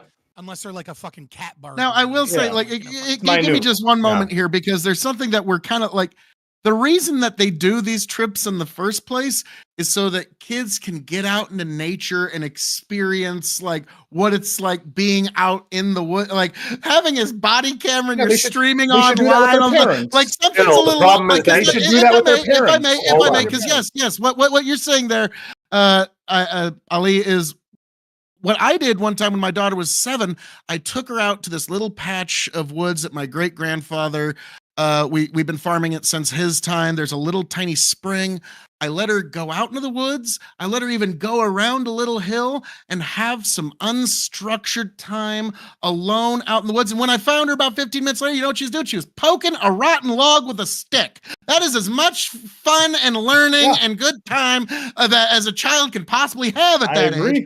And that's what you need to, and that's what's being lost here when you do all this. And that's why ultimately Scouts is you can still poke a it's log done. during a body It's count. not stick a fork in it. It's not going to be here by the time 2000. Well, it's a surveillance state, Corey. The problem was not down. The problem is that kids were experiencing more than just nature, right? That was the issue that we were having, and that's we getting fucked. Well, yeah, but that's the reason why this was. Kids are getting why fucked. it became an institution in the first place. Kids Is getting because fucked? it was no I to wanna take say them two out in kids getting nature fucked. and. No, Phil. I understand. I'm not saying that there's a lot of the counselors did. Okay, Not any of that. Phil. So you agree that, like, sure, nature's great, getting out in nature, etc. But it's still, we have to balance this desire to be, purely out in the woods without any technology with the fact that this is a documented issue of kids getting abused.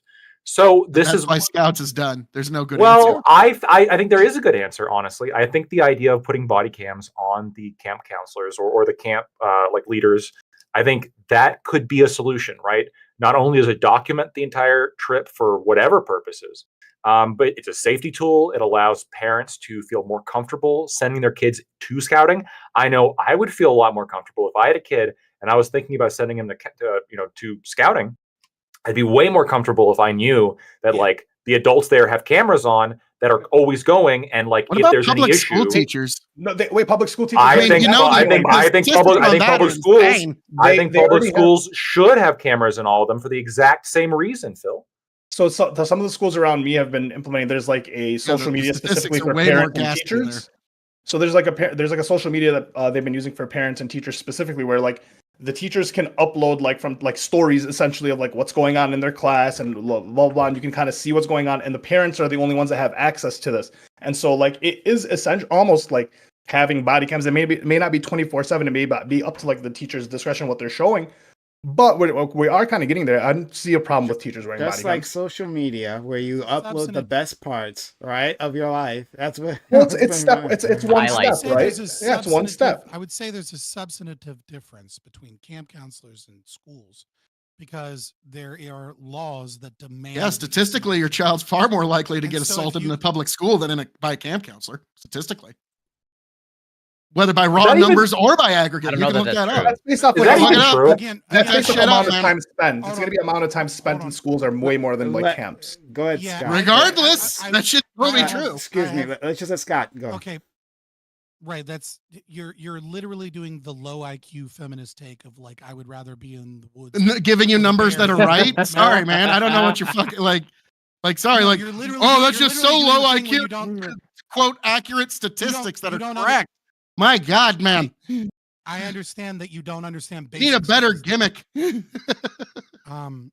It's not a gimmick to just understand. Yeah, it is. It's the Molyneux gimmick from 2015, man. We've already established this. He even used milk taxes as his example against price controls, dude. The exact same example you used a few hours ago. So yeah. But no. You're totally original. Everything that's coming out of your mouth is totally your own thoughts. Totally, man. I don't know if Phil's firing rockets today. I definitely, actually, I came up with that concept. I know it's not fun for you, but it's fun for me. Okay, hold on, sorry. I came up with that concept while listening to I'm sure you Basic Economics again by Sol. When he was discussing price controls, I thought about dairy, specifically dairy subsidies as it pertains to ice cream. But setting that aside, it just happens to be Molyneux's exact same example. I don't know why you think I'm copying fucking stuff on Molyneux. Because you fucking are, man. I heard all these arguments. Let's move past. I don't want to talk about the Molyneux. I don't want to talk about that Bob Freak. Is ice cream socialist? I don't listen. Let's talk about Ben and Jerry's is. These arguments. If you heard these arguments 8 years ago, you would think you would have been able to come up with a counterexample in this fucking decade. But apparently you can't. So please shut. Been doing a great time all night, man. You don't. You've been getting understand basic flustered and statistics. fucking. Your humors are just getting all over the place all night. Yes, So yeah, you apparently not doing you that bad, being my an man. obnoxious, you being an obnoxious retard is not evidence of me losing. Oh, I my thought being. calling people Hey. names is a bad thing, like you were saying we're a few making years Aiko fall not too long asleep. ago. Now you're using the R word and shit. Like, I'm sorry, man. That's way worse than anything I've called you all night. Hey, You apparently don't know anybody in your life with actual developmental guys. issues. Whoa, guys. You have no empathy for it. Guys, knock it off. No, seriously. Knock it off. I don't want to talk about this. You can save it for your own time. Go ahead. I don't care. But like now, I do want to talk about this specific issue. And there's so much more, not just for the Boy Scouts I want to discuss. Am I allowed to make an argument now? Please. All right. So, as it pertains to, I fucking forgot what I was going to. Okay, it's fine. It's very. I just want to say on the low level teacher intellect thing, shit. like the reason why that's not true about the likelihood of getting molested or whatever doesn't really have to do with like who a teacher is or who a scout leader is. It really has to do with the kind of access they have, right? So a teacher has access to kids for like an hour or an hour and a half at a time during the day with cameras everywhere, whereas a camp counselor like has that 24-hour access. You know, if you're sending off somebody and you're entrusting one person with care of children without proper supervision, of course the molestation rates are going to skyrocket under that kind of situation. And public schools have a lot more things in place to like prevent that sort of thing from happening. So in terms of molestation rates, now I don't know, the raw numbers might be different because every single kid in America goes to school as opposed to whatever percentage like goes to overnight camps and stuff like that. Just per capita, man. Yeah, but your per capita odds of getting molested are going to be much higher at these camps than they are going to be at a public school. So obviously. Okay, so he's Lactoid, let's get back to him, right? Lactoid, you said something interesting at the start. You talked about like why we shouldn't get rid of these organizations in general, because segregated organizations. Oh no! That I wasn't going to go in that direction, though. I do want to talk about that at some point too. That's also really important. But that we'll have different people within an organization, right? At some point, and like the current organization doesn't necessarily reflect the past organization. Maybe that's the case, or maybe not, right? And I'm not sure if it should actually matter. So, like the example that I go to for topics like this is piece of shit Wells Fargo. Wells Fargo is like the epitome of corporate scams. Like Wells Fargo again and again. Wachovia first. Yeah. A Wells Fargo again and again robs its customers. If you have a Wells Fargo's account, they're probably robbing you now. We just haven't revealed that scam. Like, don't believe me. Look into the past. Like, actually, and I've gone on rants on stream, right? Where I've gone through articles showing like the endless history of scandals that Wells Fargo has gone through. How many times they've robbed their customers, blind, right? And then we find them, right? We slap them on the wrist, and then just do it again, right? It's literally just the cost of doing business, and their business is robbing you. Close your Wells Fargo's account. But in any case, right? With this, not fake is true. It's actual legal advice. No, I agree. You're welcome, Prime. They stole from me too. Yeah, exactly. See, right there. It's like they do it all the time. But so if there's an organization like this, right, that has continuous these systemic failures, why shouldn't we end that organization, right? Whether they be in a corporate structure or not, feelings? Right? I don't understand. So like so let's say there are 20 people responsible for bad actions, right? And so I'm trying to understand your argument from one of two perspectives. Okay. Either do you mean because the public deserves to see some level of justice in that there's like a feelings that like justice has been served by the place being liquidated, or is it your belief that it is necessarily true that if enough people do something that it has created a culture that like all of the other people must be tainted in some regard? Because if it's the first one, I don't understand why we would get rid of a business just because of people's feelings, because people hate all kinds of businesses. And if it's the second one, I don't understand where that link is, that like middle management must be infected by like, child molestation that occurred in the 60s in Boy Scouts, right? Like I don't see how that one necessitates the other. And so I guess I don't get the argument. Sure, yeah. So one, I think there needs to be a sense of justice, right? Like I think that, and we can get that multiple ways. One, I think the leadership should just go to jail, right? Like we should be imposing jail sentences on leadership when these things happen, because they'll just blame it on lower middle management, cover up or like negligence. Yeah, I agree. Yeah. 100%. There should be consequences. And but two, the other reason though, take care of the people that covered up child molestation. I'm sorry, I didn't hear what you said. Please. I said, and let the prisoners in federal prison deal with the people that go to jail for covering up child molestation. Okay, that's one sure. But also, I'm not advocating for anything other than letting them have to be mix with them, to mix with everyone else, right? Yeah, sure. Yeah, but the other reason is to literally protect the public. That at some point, right, that the because the harm is so great and there's a pattern of harm, right? That's why I picked Wells Fargo, because it's not just like this one instance of like massive systemic failure. They just keep doing it, and they're doing it now. I'm telling you, they're doing it now. We just haven't found out about it. They're doing it now. But anyway, they keep doing that. So to protect the public, right? If there is an organization that has like if there was an organization that was endlessly polluting, right? And we find them, we even send people to jail, but it just simply doesn't stop polluting. Well, then at some point to protect the public, then that corporation might need to be liquidated, right? Its assets sold to another or multiple other corporations that will follow the law, that will protect the environment, right? So, like, as I said, like, do you believe that that there is a certain critical mass of infractions or leadership that it must necessitate that the structure itself and all, because the structure is made up of individuals? Do you believe that middle management deserve to like lose their job?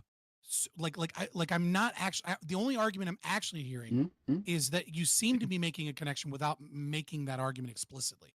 Like, is it true that like if the whole board of directors is evil and then all the board of directors getting taken care of, that the people underneath them must be evil in some capacity? They must be tainted or corrupted. They deserve to lose their job, their pension, their stock in the company that they had, right? That they were like putting part of, like, why do they deserve to be punished in some regard? They may not necessarily deserve to be punished, but it's not about them. It's about the public, right? So like people lose their jobs for all kinds of reasons. We're watching this in the game industry where people doing their jobs. Circus? So it's like let them eat cake. So give them an execution. So no, I don't think it's that. We're watching this within the game industry right now, where people are losing their job despite them doing their jobs correctly. But the suits, they made a horrible bet. But the people who get crushed are the people below, right? But that's just the way business is, right? We accept that within normal business operations, where the C-suite makes a bad bet and the business tanks, right? But the people who get fired tend to be the ones at the bottom. They suffer the most, right? So we accept that there. Yeah. Okay, well then I'm willing to carry that over when the C-suite has done something horrible, and maybe not just like once, right? Like it might have to happen like a repeated pattern of systemic failures. Like I'm willing to like move on where this line is, but where it shows that there is a rot within the corporate environment that keeps harming the public, well then yes, like people are going to lose their jobs. And what would be the it's threat elimination. The question was originally, I want to just Wells Fargo's been around since like the mid 1800s. And one Prime, let's say it was discovered that like in the late 1800s they committed a bunch of scandals and scams, and then like for more than 100 years they've been impeccably good. Let's just say, I know they're not. The Pinkertons but let's just right now. They've washed away their sins. So like right now, all of the scam artists that existed within Wells Fargo are long dead, right? There's not a single scammer left in Wells Fargo, but the company did in the late 1800s commit a whole bunch of scams. Do you think Wells Fargo should be shut down today? Let's say in this example. Well, like I said, like it may not just have to be like one example, might have to be a pattern. And like of course, like yes, we do with justice in general. Hey, you have like you have all these mitigating circumstances, right? Like you've shown yourself to be a good person, so we'll take that to account. And when we're carrying out our judgment, you know, like that's fine. I'm not referring. I'm not. Hold on. I'm not referring to that. I'm saying that like, okay, late 1800s, there's a ton of scams, like repeated Okay. behavior. Okay, and then throughout the entire 1900s, like no scams, and then into the 2000s, no scams. So all the people that did the scams that are part of the organization are dead. What I'm trying to get at is like, They're you not seem a to danger have the public. well, right. So, but if we that's the got rid, point. like, right. So if right now we were able to target the individuals at Wells Fargo that were creating the danger to the public, we could remove them while leaving the rest of Wells Fargo. It seems like the position that you've taken is sort of more pro corporate personhood than me and Scott are willing to accept. Right? We don't think that a company necessarily should be held responsible for a company's actions. The individuals that reside within the company should be held personally responsible for their crimes. I'm taking the personhood stance that the United States government is taking. Right, the United States government says that the corporations are people, and that they should be able to speak. Right, they have a First Amendment right to speak. So if the United States government is taking that stance, right, that it has all these these rights of an individual, then why shouldn't they have the punishments of an individual?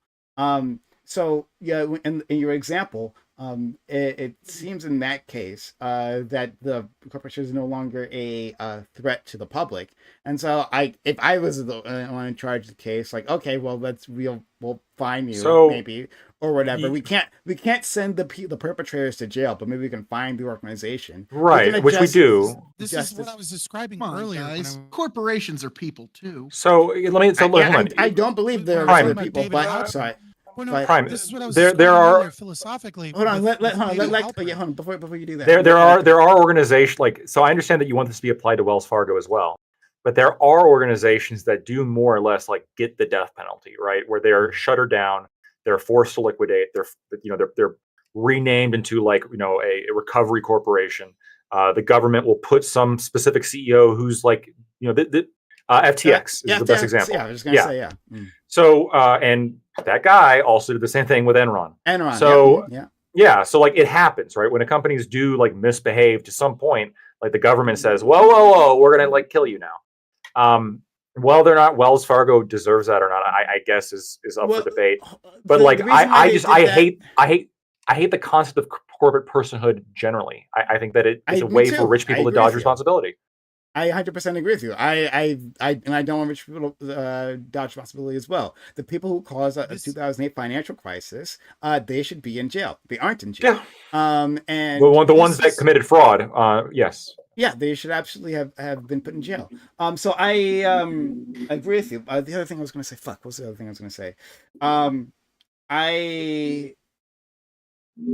But I understand though that our society treats corporations as people now, right? And if they have all these but you don't disagree with me, right? The citizens, there's like there's some concept of like a corporate personhood, of corporate entity, like it's a legal entity. Mm-hmm. For some purposes, it's considered a person. Yeah, but like for a lot of purposes, it's especially in terms of like the obligations, no, they aren't, right? And the consequences, they aren't. So that's a problem. And it's not. And my enmity isn't like just directed at like the corporate structure, though I think that the corporate structure induces a lot of like mass psychosis, right? And the people are allowed to disperse responsibility for their terrible actions within the corporate structure. So there's that. But I'm talking about any particular organization that has these repeated systemic failures that maybe like to protect the public from further harm, that they shouldn't exist in the future. So wouldn't that be more, or we can target the harmful elements? We can target the harmful elements. Yes, but we can keep Wells Fargo like the good parts, right? But we should. I'm saying that like so. Here's what my system would work. Wells Fargo does a thing, right, a bad thing because that's what they do continuously. So they do the You don't like them. bad thing one time, right? And we go in, we crack skulls, and meaning that we send a lot of people to jail, right? We actually have punishments for them, or maybe if it's a small faction, it starts as a fine. But anyway, but it escalates. So you do that thing again. We see that doesn't stop. We send people to jail, and now it's a different bank. Yeah, we start with a C-suite, right? And if it proves that it's a different bank afterwards, with continued like a good corporate citizenship, whatever that means, right? Then there's no action needs to be taken. Well, it has to be a different bank. If you replace the people, like all organization is just made up of its people. If you remove the troublemakers and there's still problems, it means that you didn't get them all. No, I don't know about that, right? Because could be like something systemic, or it could be something systemic, exactly, right? So like the police, certain policies in place. So you can get rid of the police chief, you can get rid of the mayor, you can get rid of the DA, you can get rid of all these people, the leadership of this organization, right? Like even the top officers, replace them, and then find all the same problems still exist because the incentives are exact. Like if all the workers were involved in the. So no, I'm talking about dude. You know what I'm talking about, Lactoid. A systemic. I don't, because again, if there is some kind of policy in place or like lack of oversight that's leading to this issue, part of the the remedy could be like, hey, we're getting rid of the troublemakers, and going forward, you have to do this now. And if there are problems going forward, that all that means is that you didn't catch all the troublemakers, or you didn't fix the policy well enough. That doesn't mean you got to kill all the good parts of the organization. Lactoid, allow me to translate here just for a minute, okay? It's like corporation has a lot of money. Corporation does things that folks on the left don't like. So the left wants to be able to replace the C-suite within the corporation with their political allies. That's actually what's going on here. We could pretend it's otherwise, but that's kind of prime. Isn't that what the right's advocating for, though? It's like, hey, That's exactly what the left wants to do. But that's what the right's arguing for here in this case, though. So with the bank, let me actually hold on. I've been trying. And we'll go to Scott, then Ali. Okay. Go off. This is why it's really important for people to read objectivist philosophy, honestly. Because once you understand objectivist philosophy, you can see the philosophy speaking through people. And Prime Guys, this isn't anything personally against you, but I can see the philosophy speaking through you. You're using definition through negation. You're defining your political praxis by the current standard, which is what socialism is, right? It's the movement of history through dialectics, through the concept of thesis, antithesis, and then synthesizing those together. As I said before, what I was trying to say, it's just like how David Halpern describes queer theory. Queerness is an identity without an essence. It doesn't actually exist in a stable place. It's like, that corporations aren't people, but because the political system states that corporations are people, you use that as a means of negation against the thing that you dislike. And what you were talking about is you're talking about the spirit of the thing. You were speaking as if the tools and the institution create the mind, as opposed to the mind creates the reality. You are saying that the institution is systemic, that the workers within the corrupt institution are created by the institution itself, that they're molded by the collective being of the corporation, and that after a certain point we must destroy that spiritual thing that you recognize isn't a person and isn't reality, and reject the concept of changing the policies and getting rid of the people that are the bad actors because of bad actions. This is mysticism and leftist philosophy in play 101. And KOE, I don't think that you're wrong in what you just said. I think what you're talking about is what will happen. That is what historically occurs, but it's not the reason why. I don't think the motivation per se is to put in their political people in charge of the corporation so much as it is as the hatred towards the concept of wealth, towards the institution itself and the issues, and that is how those corrupt systems get taken advantage of. So I'm gonna move on. Someone will Ali type. Corey, did I skip over you previously? Did I do that? No, I don't believe so. Okay, not this time. Great. I was like, all right. So Ali, Ty, and Corey. I can yell at Scott later. So the bank argument's a little bit different to me, because you can, you can just go to a different bank. You can go to a credit union that doesn't fuck you over. It's not, you can't shut down banking as like an industry or an institution in general. So like if Wells Fargo's fucking you over, you leave, then the public safety can be handled within like public opinion. The problem with here is that the Boy Scouts, I don't know that there are many different options you can go to. It's one organization. So regardless of it's a rebrand, so like you may not like the Boy Scouts becoming Scouting of America, but I think you'd have the same problem if a completely new organization came out, was like, hey, we're the new Boy Scouts. This is new leadership, right? You'd still end up having the same problems because like the spirit of the industry is that kids are going to be alone with adults.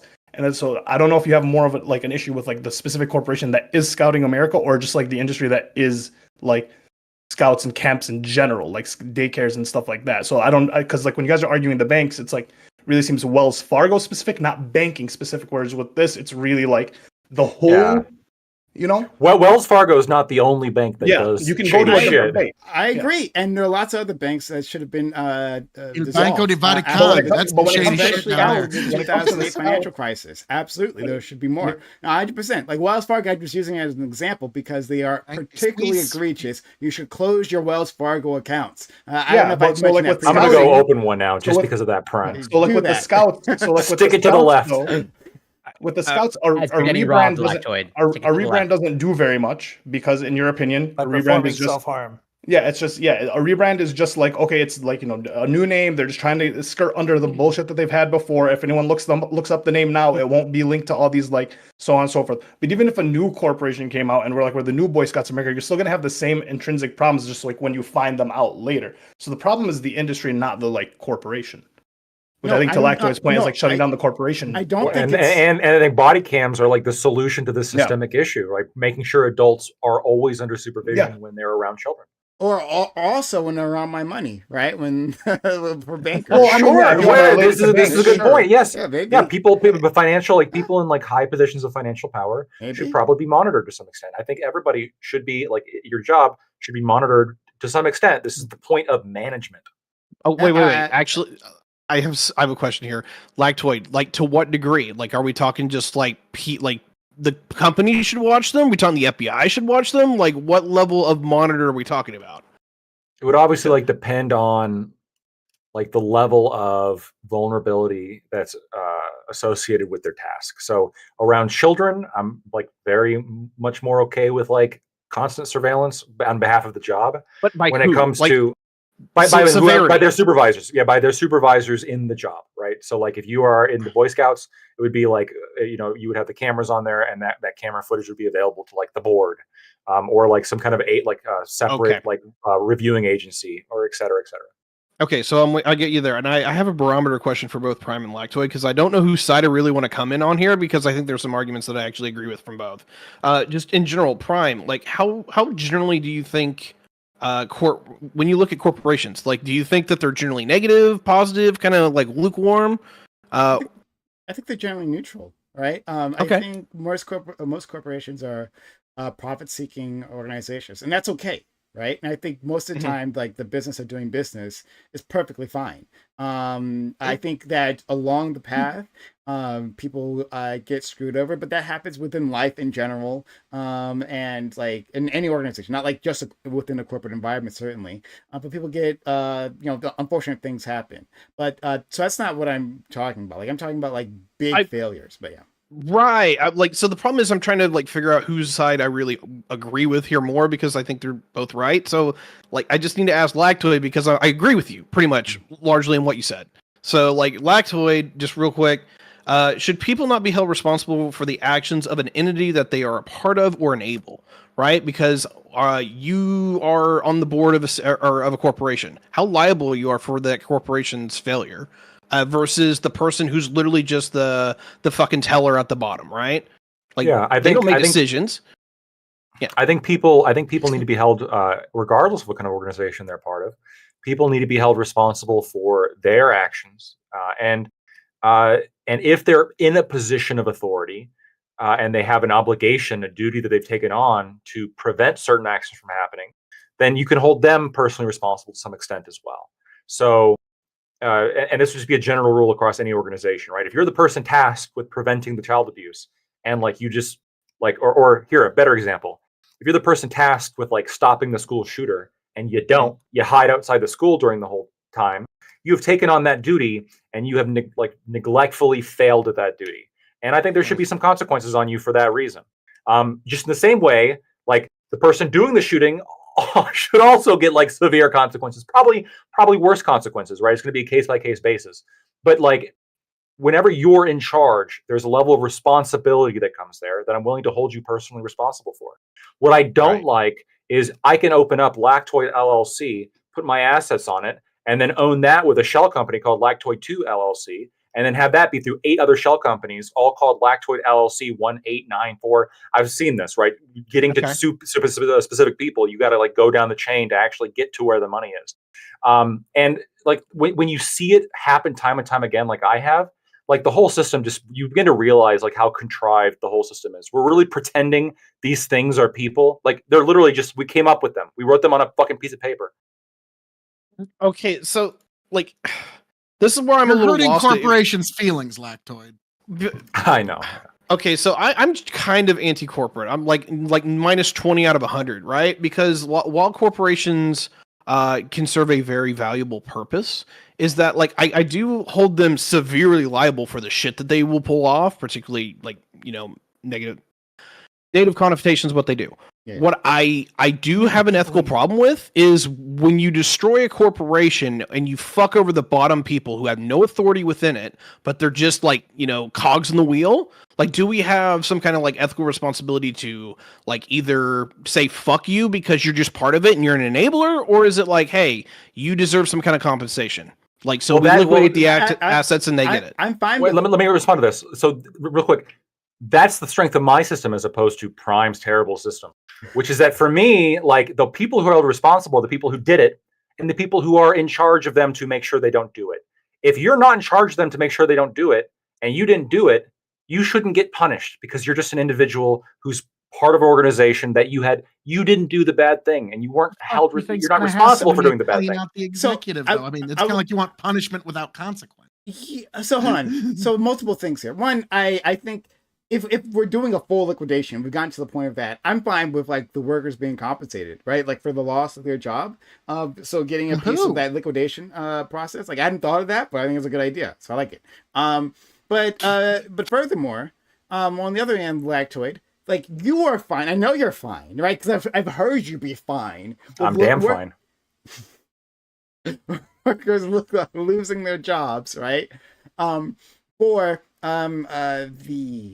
the choices of management, right? That like, yeah, they made a bad bet, but like, you know, and we have to like right size the corporation now. You don't like your hair anymore? You're gone. Yeah, like we are seeing exactly this, and I just happen to be watching the video game industry at this very moment, right? There are other examples of this, we know that, but I'm just happen to be looking at that one. Yeah, well, nobody's entitled. I don't think people are entitled to any kind of like end of a contract, right? People are entitled to a job. People are entitled to someone's labor.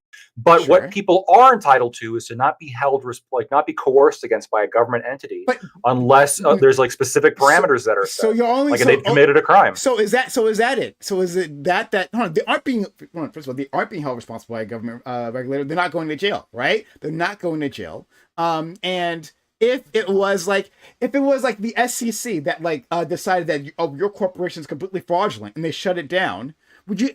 Let me ask you that: if the SEC like found a corporation to be completely fraudulent, like some sort of financial institution, to be completely fraudulent in what they were doing, right? Well, there's somebody there who's just a cog in the wheel.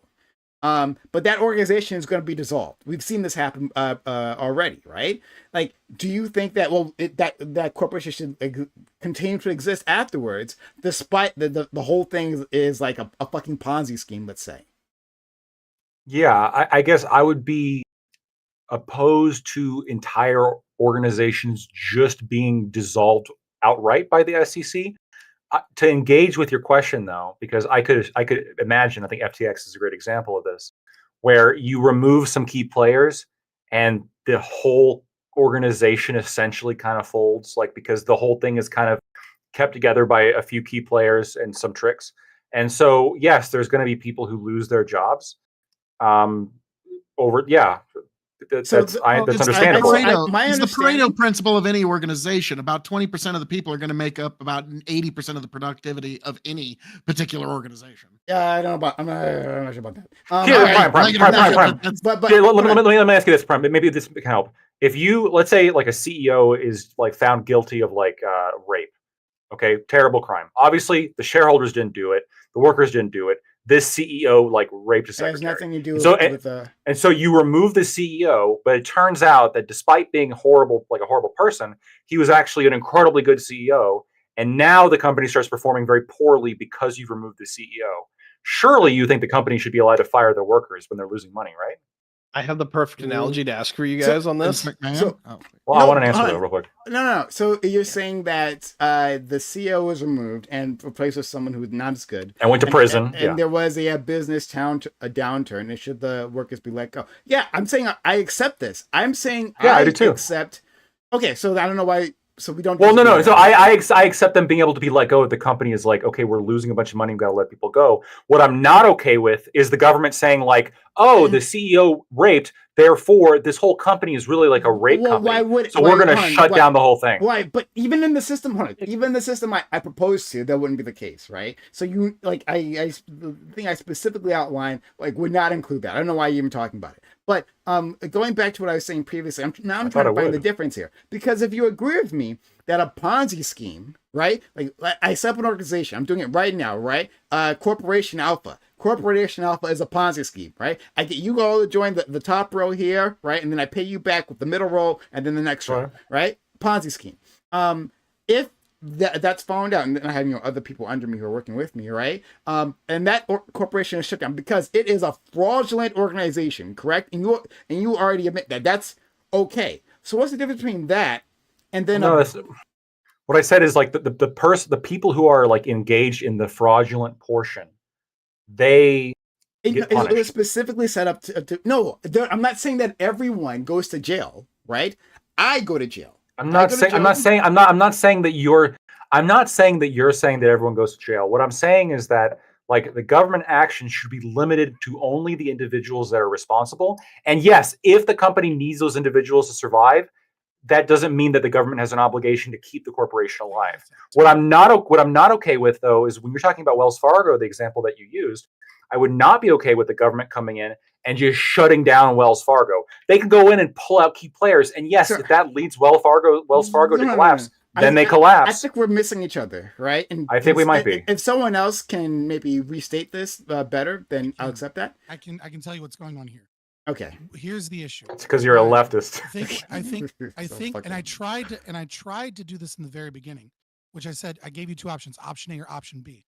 What I think you are trying to describe is that you believe certain places have so many people in them that are acting negatively that there is the entire corporation is corrupted in some capacity because there's so much going on. So for example, Blizzard Entertainment, right? When we found out that Bobby Kotick was letting his VP, his president of creative directors, and like all of these different people in Blizzard were like sexually assaulting or harassing girls to the point where they were doing cube crawls where dudes were drinking at the work and then going up to girls in cubicles and like talking about their breasts and shit. And there might even have been like there was dozens and dozens of things going on. Yeah. And you're saying, look, there's so much corruption here that like getting rid of one guy or getting rid of one person, like this company has a corporation.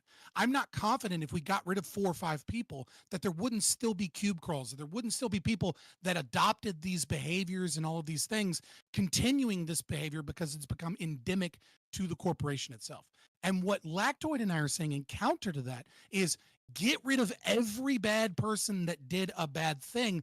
But if you get rid of the company itself, I'm sorry, Scott, you've missed my point. You are using the state to punish. You've missed my point here. The thing I'm specifically trying to draw out with Lactoid here. I'm saying I have set up a fraudulent organization. The point of this organization. We agree in that. Oh no. No. Your new example. The whole company is corrupt because the entire business model is fraud. Yes, destroy the entire business. Okay, so you agree with that, Lactoid? That's right? Different. Well, hold on. I just want to make sure because Lactoid hasn't. You've said that. Not exactly. Lactoid to say that. Lactoid. if I set up Wells Fargo a and stuff. Ponzi scheme and I have some honest employees under me, right? But it's a Ponzi scheme. The government should be able to shut the organization down so it doesn't continue doing a Ponzi scheme. I mean, if the employees want to keep the name and like do work that's not a Ponzi scheme, they should be allowed to. But like obviously the Ponzi scheme element needs to be like forcibly removed, and the people who engage in any kind of Ponzi scheme behavior need to go to jail, right? It's a moot point because 100% of the business was fraudulent. Therefore, 100% of the business's assets would have to go to pay. But Prime said there was some honest employees. That's the thing, right? Prime said there was like some honest employees. Who's actually a very so it's 99%. So it's like 99%. I honestly don't know that they're doing a Ponzi scheme. There's actually been a very recent example of this in corporate America.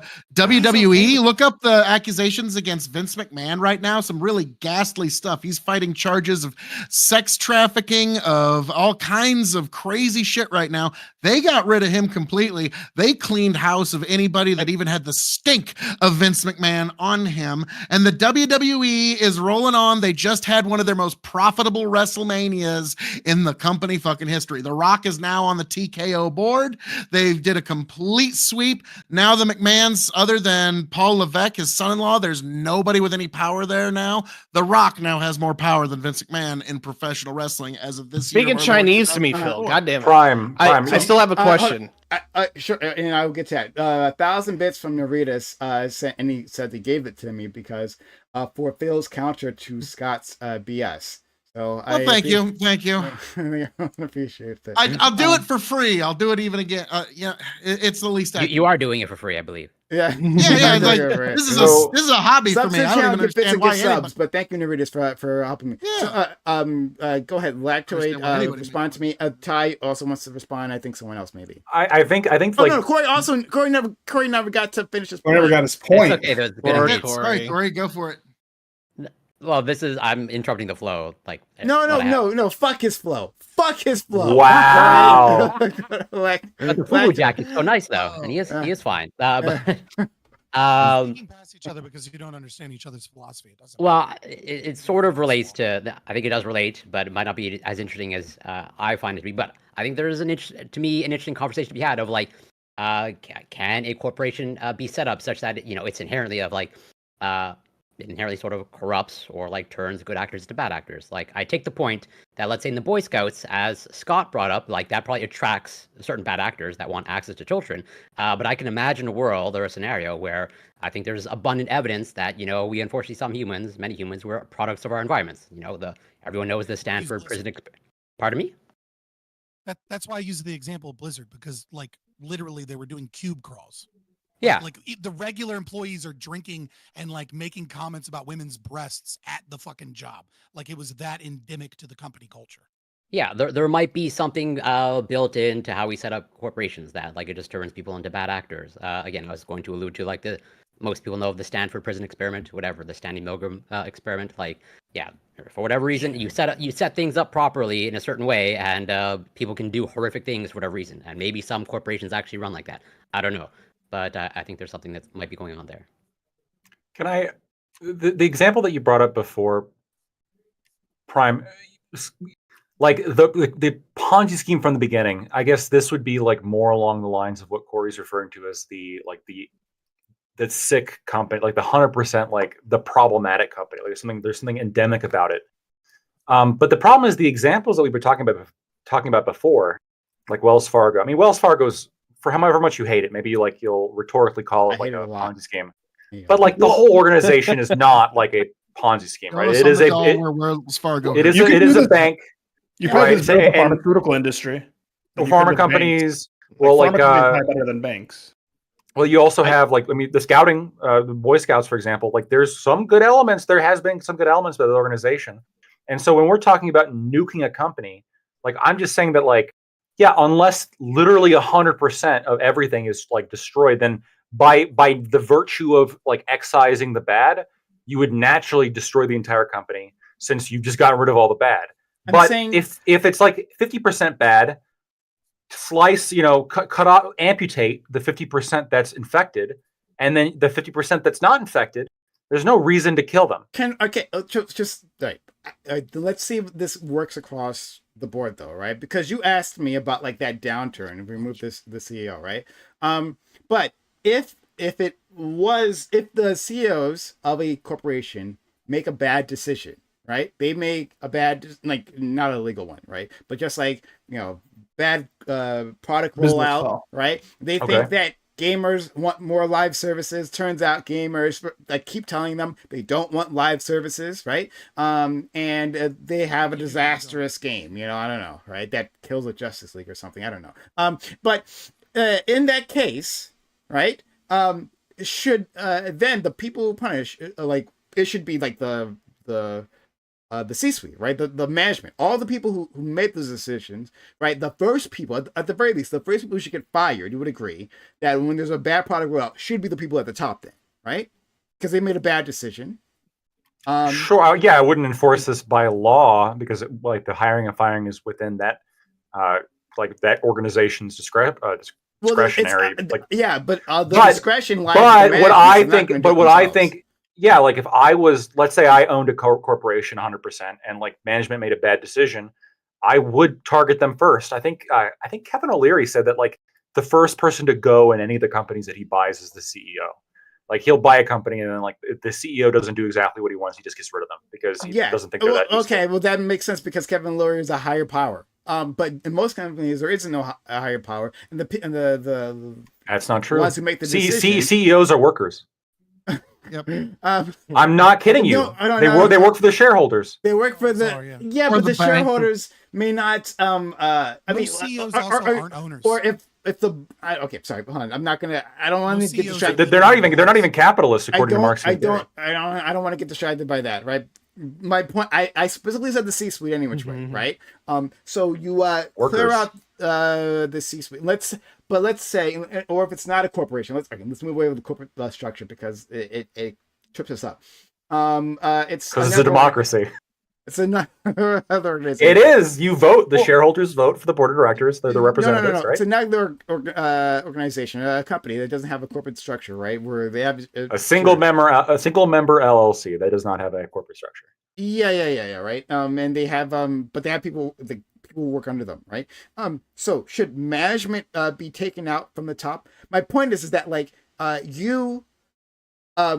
you're saying that it's fine that if they make one kind of bad decision, it's fine to clear them out from the top, right? That you're okay with the government. Yes, if they make an illegal, if they do illegal things, yes. Yeah. So I'm saying that for legal things as well, they've made a bad decision. It was their decision, right? One or the other, to do that product rollout the way they did. And they fucked up. So they go first, right? And we see we can salvage the corporation. If the board fires them, like the people in charge, there is no board, right? So we're trying to save this company, right? Well, then who do you hold on? In the single runner LLC, who fires them? Who fires them? Maybe they're nationalizing the company. Maybe. You think the government should nationalize companies that make poor decisions? Or if it's going to. You're just advocating for communism. You think I'm going to agree with that? Let's just have the government control it. What do you think, Lactoid? Good idea.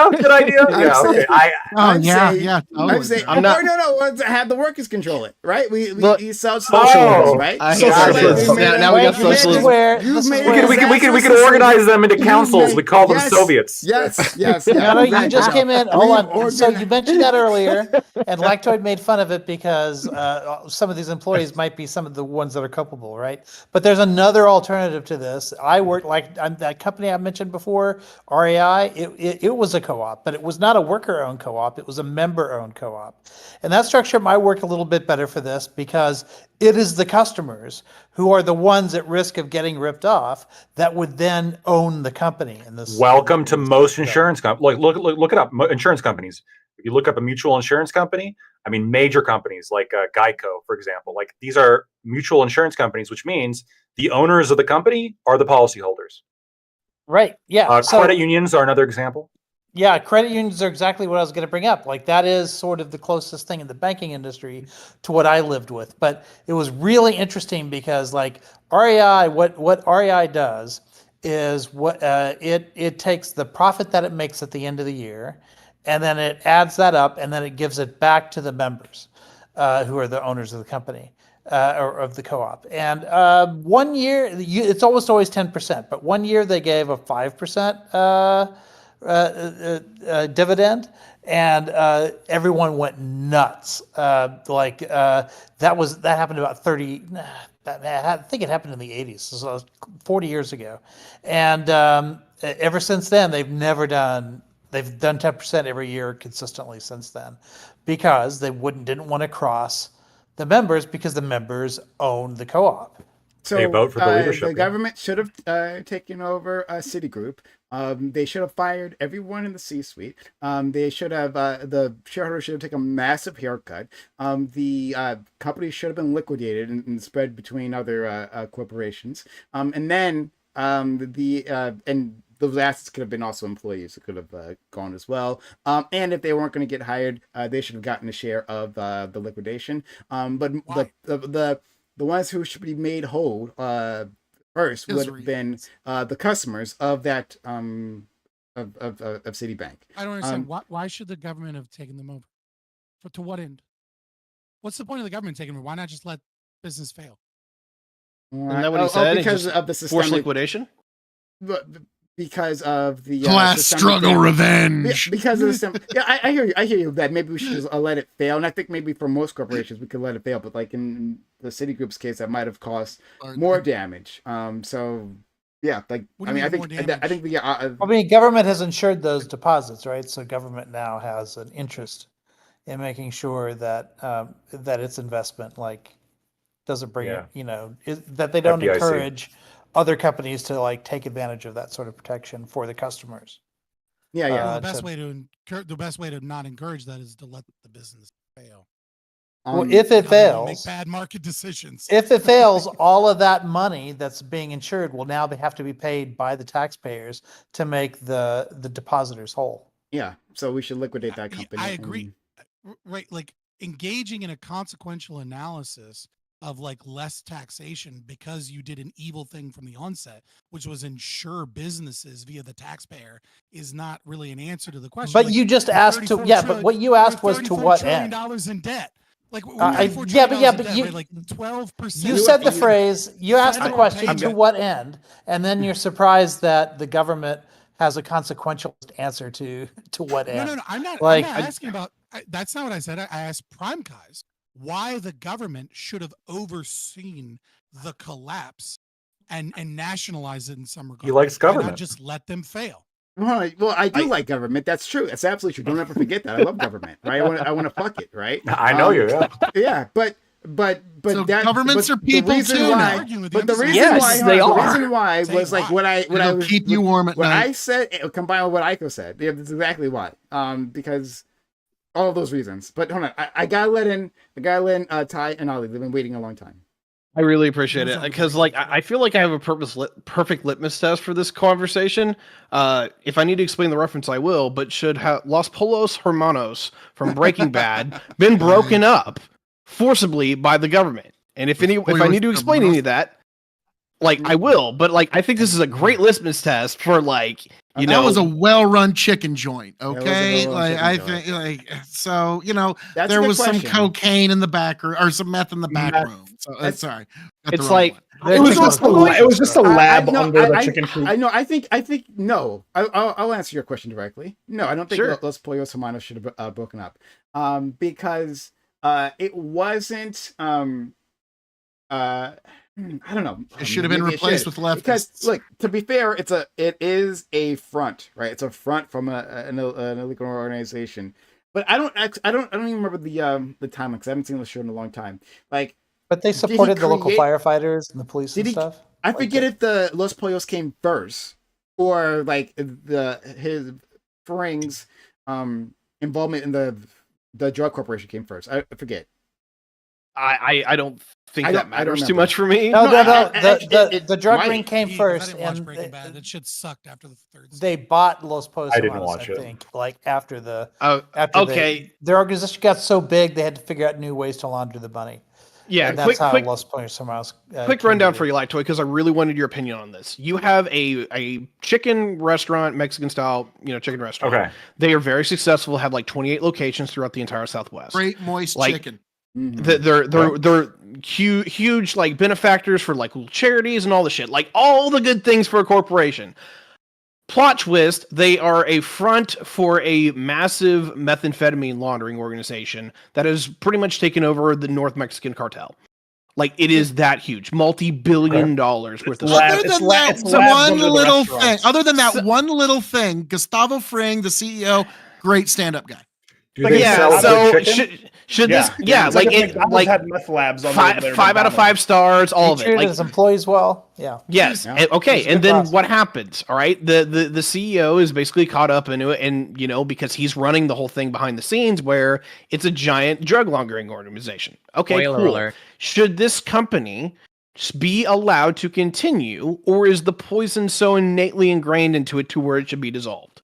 So I have two answers. The first answer is the only crime that comes with drugs is the fact the government keeps them illegal, because fuck the drug war. He does a few other things. I'm dead that serious. aren't Okay, well, maybe the other things we can hold him responsible for, but the drugs should be legalized. My body, my choice.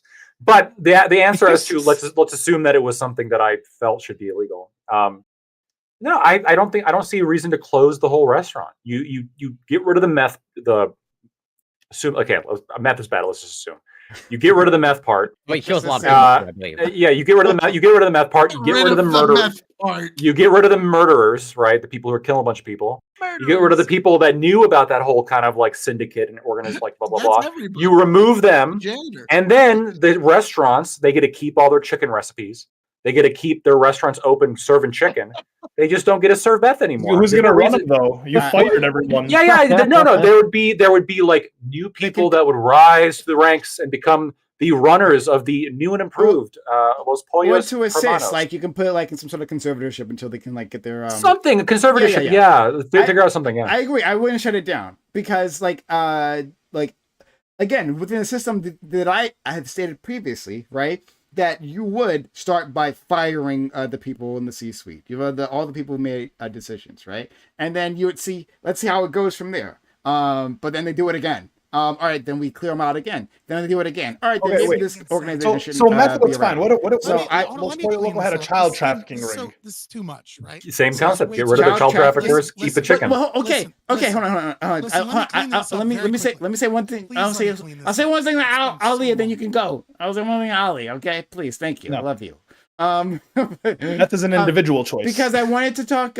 Because I at some point wanted to take this to the Catholic Church, which is even better. This what the Catholic Church has been abusing kids literally for millennia, right? We only are keeping track of or seeing decades long abuse because past that everyone's dead, right? Like that's the only reason. Like the further back you go, the less accountability the Catholic Church has because it's more powerful. So yes, there's more abuse. And Martin Luther, talked about the sexual abuse, right? The parties with the boys happening in the Vatican, right? So that was part of his problem, the Catholic Church. So for centuries, the Catholic Church has been doing this.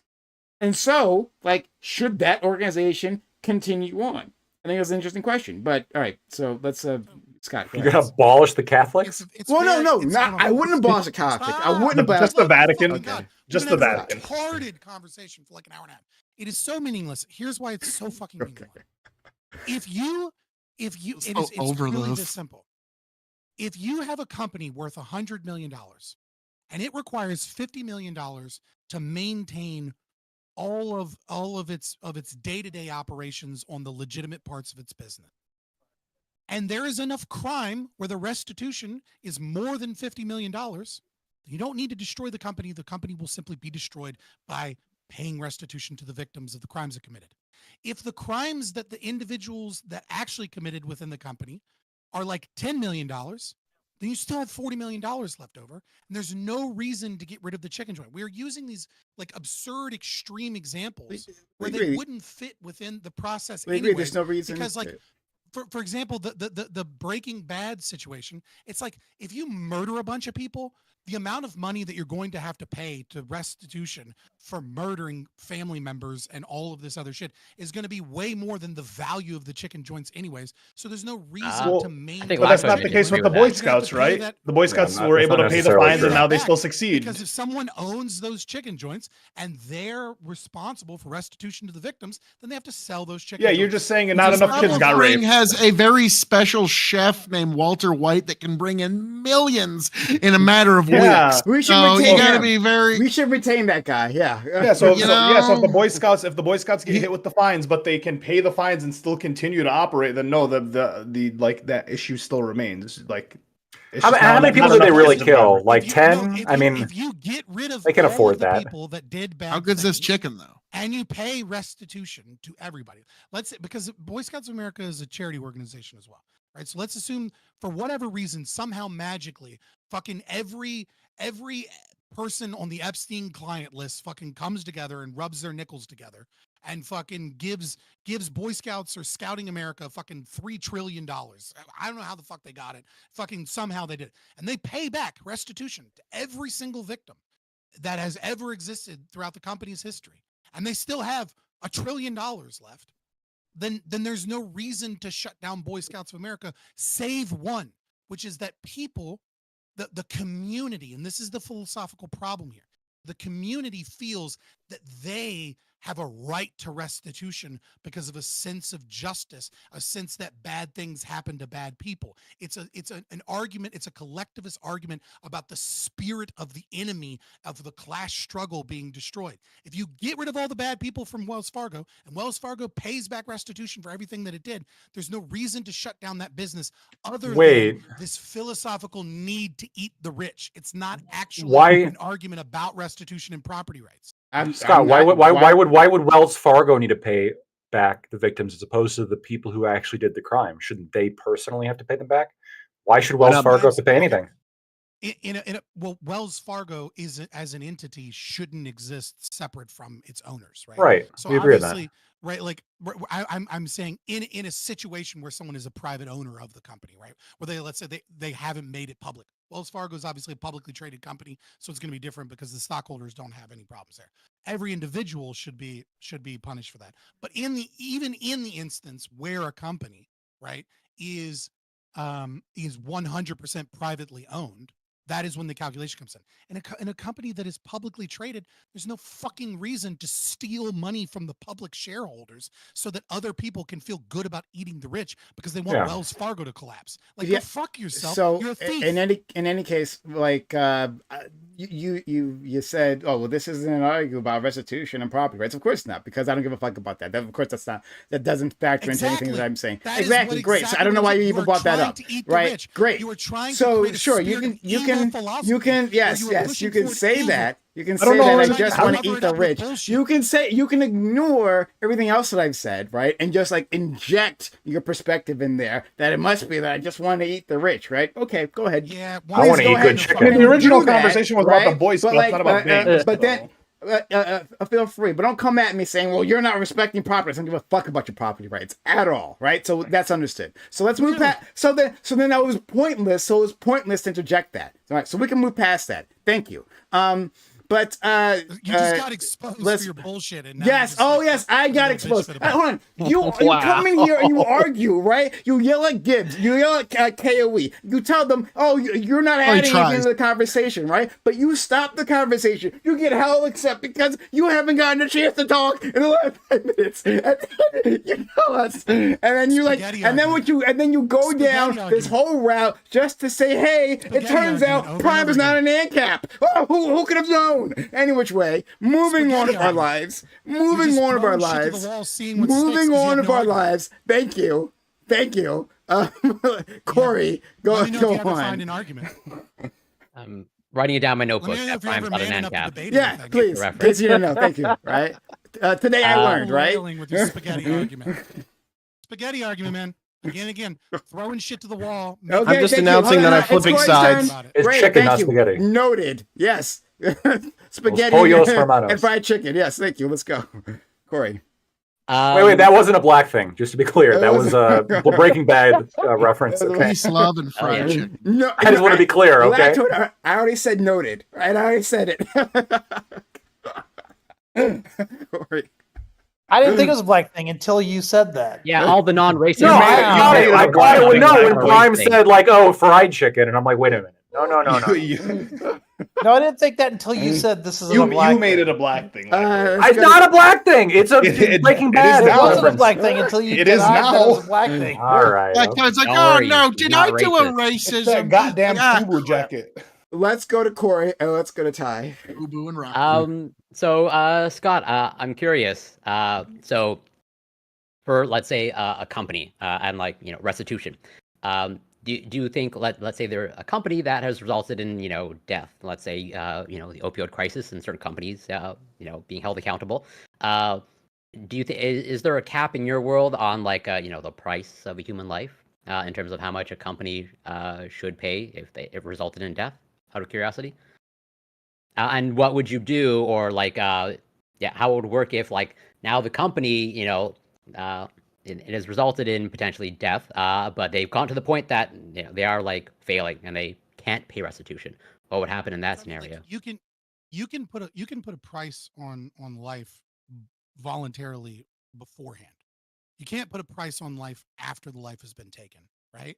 So like if I insure you, I can say in the event of death, etc., this is what you'll be paid out. But value is subjective, right? And because value is subjective, it's difficult to determine. It in many respects almost impossible to determine, because the only way you can really determine what someone how much someone values something, is by how much work they're willing to put in order to return said thing to them, right? So the TV could be worth a market value of $4,000, but if they're not willing to work the hours to make $4,000 to get the TV back, then it's not actually worth $4,000 to them. It might only be worth $2,000 to them or $1,000 to them. So you kind of have to. So this is a problem with our. Like you're in a bit of a convoluted situation because our current legal framework exists. So there are kind of already like pseudo voluntary associations that aren't voluntary, and they ought be in this. So you're thrown into a realm of contradictions. The only thing I can say is that if person A kills person B, even if it's through gross negligence, something that they absolutely should have known or should have resolved, or they knew it would kill them and they went ahead with whatever anyways, then there's no argument whatsoever that they can give that they themselves not be killed in exchange to the victims. So I think, for example, the families of Purdue Pharma, I think that got away after paying out some money and then escaped to Italy. I think the proper restitution is to bring them back and publicly hang them. Okay, fair enough. So, but just to also, I guess, put a pin in it. Do you think there should be any sort of monetary cap on the value of a human life? As in, like, is it feasible in your world of like this company needs to pay like $1 trillion because it resulted in the death of this person? I mean, so resulted in the death is yes, cap it. Right? So, like, if someone intentionally kills, right? If person A intentionally kills person B and person A owns a company with $1 trillion of value, no, there should be no cap there. But if what you're talking about is like, oh, someone died because like the brakes weren't good enough, and like they knew the brakes were a problem, but like research said that it was within acceptable range, and you know what I mean, like that becomes like a different thing. Yeah, that's right. I was just curious if there's any sort of monetary cap. Reality shows us that society will be crippled if we don't cap it. And at the same time, reality also shows us that there can be no cap. So how do you resolve this? The resolution is that in order for me to do business with you at all, we need to agree to a cap in order for me to even want to touch you. Because not doing business with someone that refuses to have an insurance policy, that refuses to have like a way for us to resolve these potential conflicts, is like anathema to me, to the success and health of business. And this is why we have government. Just Corey, saying. Corey, my answer is cap the damages. No. I know. I think that's a bad answer, and I disagree strongly. It's a necessary answer. Otherwise, you get juries that go fucking crazy. and I will gotta bounce out of destroy here. entire Well, companies. the contradiction is not the juries. The Ty? contradiction is not that. The contradiction is the jury system and the current legal I'm framework, just- which is not a monopoly. I'm going to close out. I actually am probably going to flip because of Lactoid and Fabian on this one. Like having basically saying, hey, it's merit based. If the company can survive the negative PR and withstand the financial damage of that full transition and still survive and make it through, okay, cool. You've earned the right to your own existence. I can buy that. I can definitely roll with that. So thank you all very much. I got to bounce out of here. It's 12 o'clock in the midnight, but love you all very much, and we'll catch you next time. Peace. Appreciate Have a it. good Pleasure, one. Ty. Take care. Be Go well. on. Bye. Yeah, so well, sorry, before I say anything else, I want to make sure if there's anyone else who wants to talk. Is Yeah, Ali or KOE? Well, I think that the conversations just become two completely different things when it comes to, like, once again, the banks and so on and so forth. It's, simply your money, they're robbing you, you get up and leave. I think, the original conversation being about the Boy Scouts specific, or like, relating it to like the Catholic Church. Once again, I do think it, like, you would be correct in just like ending the industry, not the corporation. I just don't know how it doesn't, like, if you continue the Boy Scouts, it's not like there's going to stop being problems. You're just always going to find problems. It's just going to be eventual. I don't know that you're ever going to prevent problems unless you have them under 24-hour surveillance. I mean, in terms I of like think- camp but and stuff You like make that. it illegal to send your kids to camp? So I don't should think it be camp should illegal to do exist, so? really. Yeah, I don't know. It should be illegal for to send your kids to camp. I just don't know if like these like national programs, like if there's like a community based, like it's a city based program, like the community makes the group, elects the leaders, so on and so forth. So there's more like accountability. Sure, I don't know if it should be illegal to go camping, But that but I don't doesn't- know that there should be just like That doesn't a fit the data. corporate that does Right? that. Like who's most likely to rape, molest a child? Are people that you know and people that you trust. It's not strangers. Strangers are not the most likely person to molest children. The most likely to molest children are uncles, family, friends that have been around that you trust, right? So the concept that like it's somehow better because it's community driven is not actually, like, it doesn't support the reality. Like, I understand that like we might feel better Yeah, because okay. we feel like we trust them, but that feeling of trust is what allows us to let our guard down and allows the children to be molested in the first place, is because we feel like, oh, that's Timmy. Timmy would never do that. And because of that, we don't watch Timmy and we don't put a camera in the teddy bear to make sure that nothing happens. Right? Well, then potentially I might say that so- like group camping without parental supervision might, just like that doesn't need to be a thing that exists. I mean, the Boy Scouts of America used to do that, by the way. Like, it used to be a requirement that you had to be a parent in order to be of a children in Boy Scouts in order to be a troop leader. That used to be the standard. And so all of these events that people would go to, all of the camp counselors would be, all of the people out would be parents of like one of the kids in the troop. So you'd have multiple people out and they'd be parents. So like you probably had less issues back then. I think maybe Yeah, that was maybe there's my something to be case. said about the birth rates. My There's something about the birth rates and letting in scout random leader gay was- dudes that I'm don't just have saying my I don't brother's best necessarily friends in see there. an Yeah, end. like, I don't okay. necessarily see an end to like child abuse through Boy Scouts and through like these things just because they rebrand or change their name or change ownership. I still think like within the industry itself, there's too many like bad parties that are participating, and so that like if the case is that maybe we just don't allow Boy Scouts or camping without parental supervision, sure, I don't know if it should be illegal, but like to the Prime's point about like disbanding thing, I don't think the Boy Scouts should exist at this point. Doesn't really matter what we think about it. Boys Scouts is going to be gone by the end of the century. Doesn't really matter what we think about it. Well, I I went some more so ones pulled out, to be honest. to Yeah, Electric. Bishop's Electric growing. wants to go next. I'll give him the mic. But Electric, you asked me previously what I wanted to do with the Catholic Church, and I'm not banning. I wouldn't ban Catholics, right? Like, and I wouldn't ban like the practice of religion. Do whatever you want, right? I would ban the organization where you will operate in this country. I would say that the Catholic Church is a prime example of one that doesn't seem to be able to get its act together, right? It's not the first time. Like, our current dynamic with the Catholic Church, it being caught with its pants down, is not the first time that happened, though, right? Like there have been sex scandals involving children with the Catholic Church previously, and all the other times it's like, oh yeah, but we'll do better in the future, right? But then they didn't. I think it's actually The Catholic Church doesn't have a right to Vatican City. I'm sorry. The amount of fucking gold and everything in the Vatican belongs restitution for the victims of people that they covered up. we can agree. Boston alone is like probably a fucking $1 billion worth of damages from how many kids they fucking covered up being raped in that area. Right? Exactly. And so like Sorry. Catholics can still organize themselves, right? They can organize themselves into the Oh my God. into the Neo-Catholic Church if they want to, right? They can create another organization, but a separate organization from the one in the Vatican if that still exists. So, okay, a couple things. Instead of a Cantus ones who believe that the Pope is the Antichrist and all that. I'm sure every Catholic, their biggest church is in Omaha, Nebraska. The Catholic Church rebranding is a non-starter for the Catholic Church, right? This is an organization that believes itself to be like the unbroken, like, voice of God, and you're saying, well, they should just rebrand.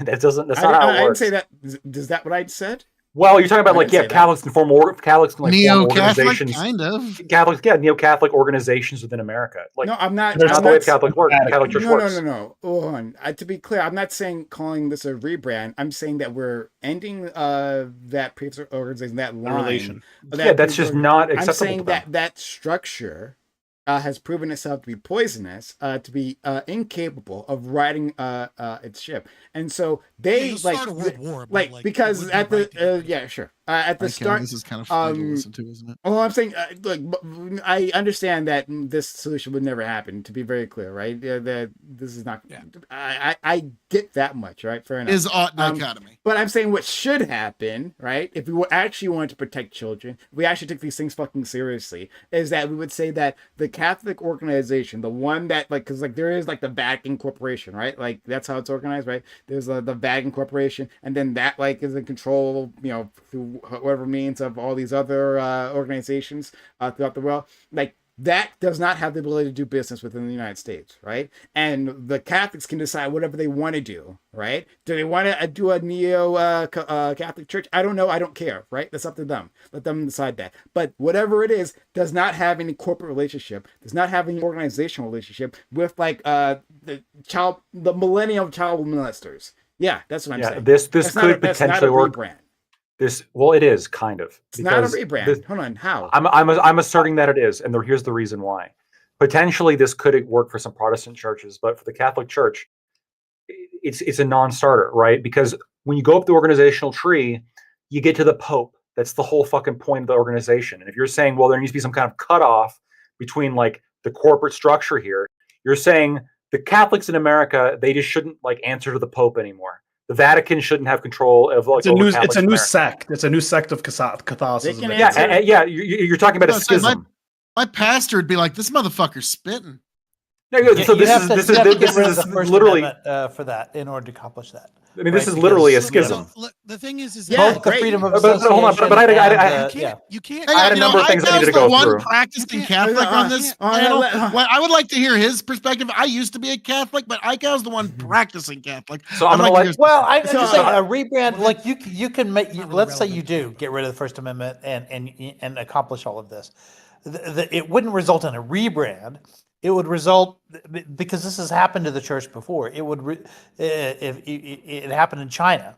It's happened in many countries where the church has become illegal for one reason or another. What would happen is it would just operate underground in secret. And in fact, Prime, you would probably, your solution would probably result in the greatest comeback in history of the Catholic Church. It would become so popular if you did that to it and forced it underground. Yeah, because that's the history of the church. Every wannabe right-winger trad guy would become Catholic.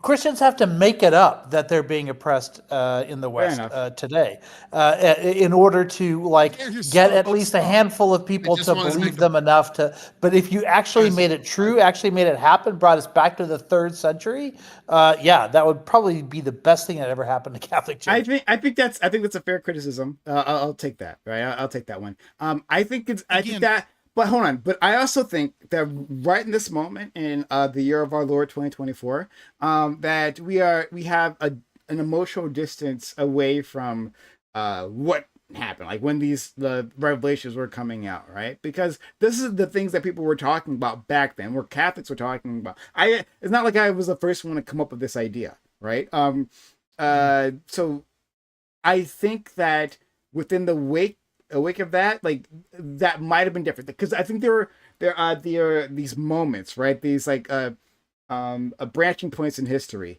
where if we had taken a different side, I think the cultural momentum might have given us a different result there. But maybe I'm wrong. I could be wrong. That maybe that the hold within the Catholic Church is too strong within individuals, and yeah, you just end up getting underground churches, and they do their whole victimization thing. So that's fair. But I do accept your criticism. But hold on, Lactoid's been trying to get this out, so let's get.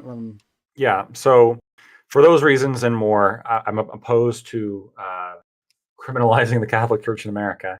I also don't think the Vatican, being technically a state with a significant amount of gold or other items of value, necessarily should have that wealth expropriated just because some citizens of the country, some cardinals and other people, were engaged in child molestation. Yes, and I understand it happened at high levels, and those higher levels should be pursued by Interpol, and there should be an international effort on that.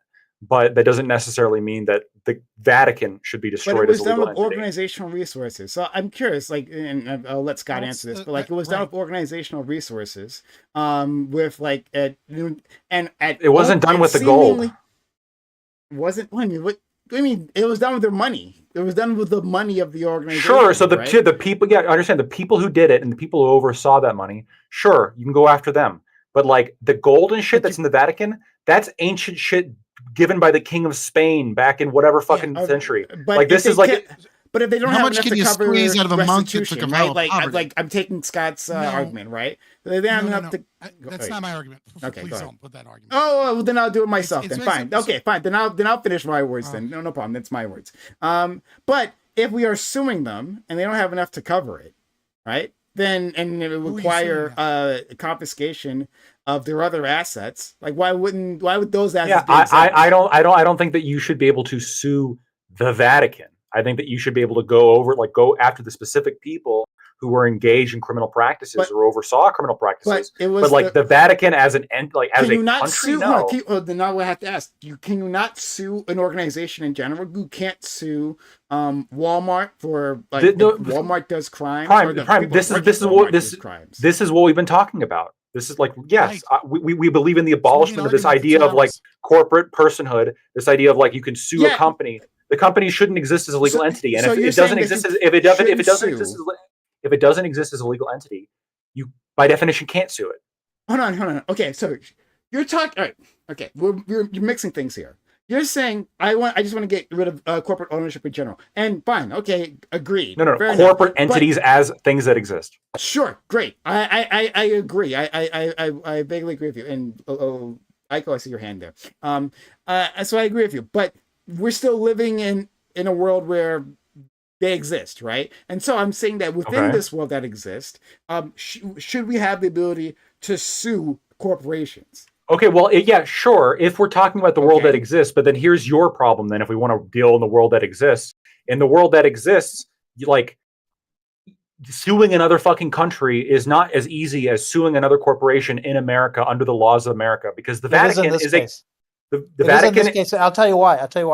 Because when these scandals were happening, and before the big reforms that happened under Benedict, the church had certain immunities, or people in the United States, priests and bishops and stuff like that, had certain immunities because they were considered to be part of the Vatican, and any crimes that happened had to be investigated by the Vatican, and the local police weren't supposed to get involved. And that policy got changed under Benedict. And so that policy got changed under Benedict, and now the policy is if something goes wrong, you immediately report to the local authorities. But back then, because that agreement wasn't there, then ultimately it was the Vatican that was responsible for what happens, because they were claiming to have policing powers over their own people above the local police. That's not what I'm saying. What I'm saying is that, for example, we can't just Russia invaded Ukraine. We could try to sue. We're going to sue Russia. Sure, we could do that, and then we get a piece of paper that says we decided we sued them under our laws. We decided we win, and then what? Well, that's not the parallel. The parallel would be if Russia committed crimes in the United States, we would then hold Russia responsible, right? Pursuing Russia in a lawsuit. Good fucking luck. Pursuing the Vatican, trying to get the gold out of the Vatican with a lawsuit. Good fucking luck. Hold on. If we're dealing in the real world, we're not going to be able to do it. The judge made his ruling. Now let him enforce it. Am I incorrect in this? Because I think we had a conversation about this. If not, maybe I was watching a video on this, right? But my understanding is that the Vatican, like there is the Vatican, the sovereign state, but there's also Vatican, the corporation. That there is a Vatican, the city. Sure, but one reports to the other. It's sort of like how China owns, TikTok. Like there's a corporation in between the two. Yeah, but it's still ultimately China that owns it all. Yeah, no, I'm saying that, but there is a corporation to sue. But because he's saying, at least, well, I think you're saying, and maybe I'm incorrect, right? That like it's just a sovereign nation. How can you sue a sovereign nation? No, I'm saying there's a corporate entity to sue here. It doesn't matter. You can't collect and no matter what. it's not. Yeah. And it's also. then and TikTok it's also, is another great example, right? Because we were able to take action against TikTok. Now we're going back to banning it from America. Like you guys are just please let me finish a sentence because what I'm trying to say is we don't on principle we don't believe in the existence of corporate entities, and you're saying no, let's deal in the real world where there are corporate entities. Great, okay, there is some fucking corporation, let's say, that calls itself the Vatican. Good luck under the reality we currently live in. Good luck getting the gold out of the Vatican.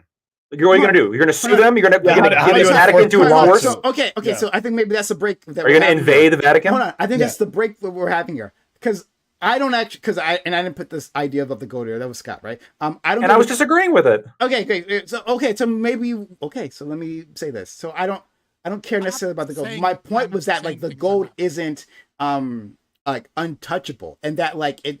I thought you were saying that it simply shouldn't be touched, not that it couldn't be touched.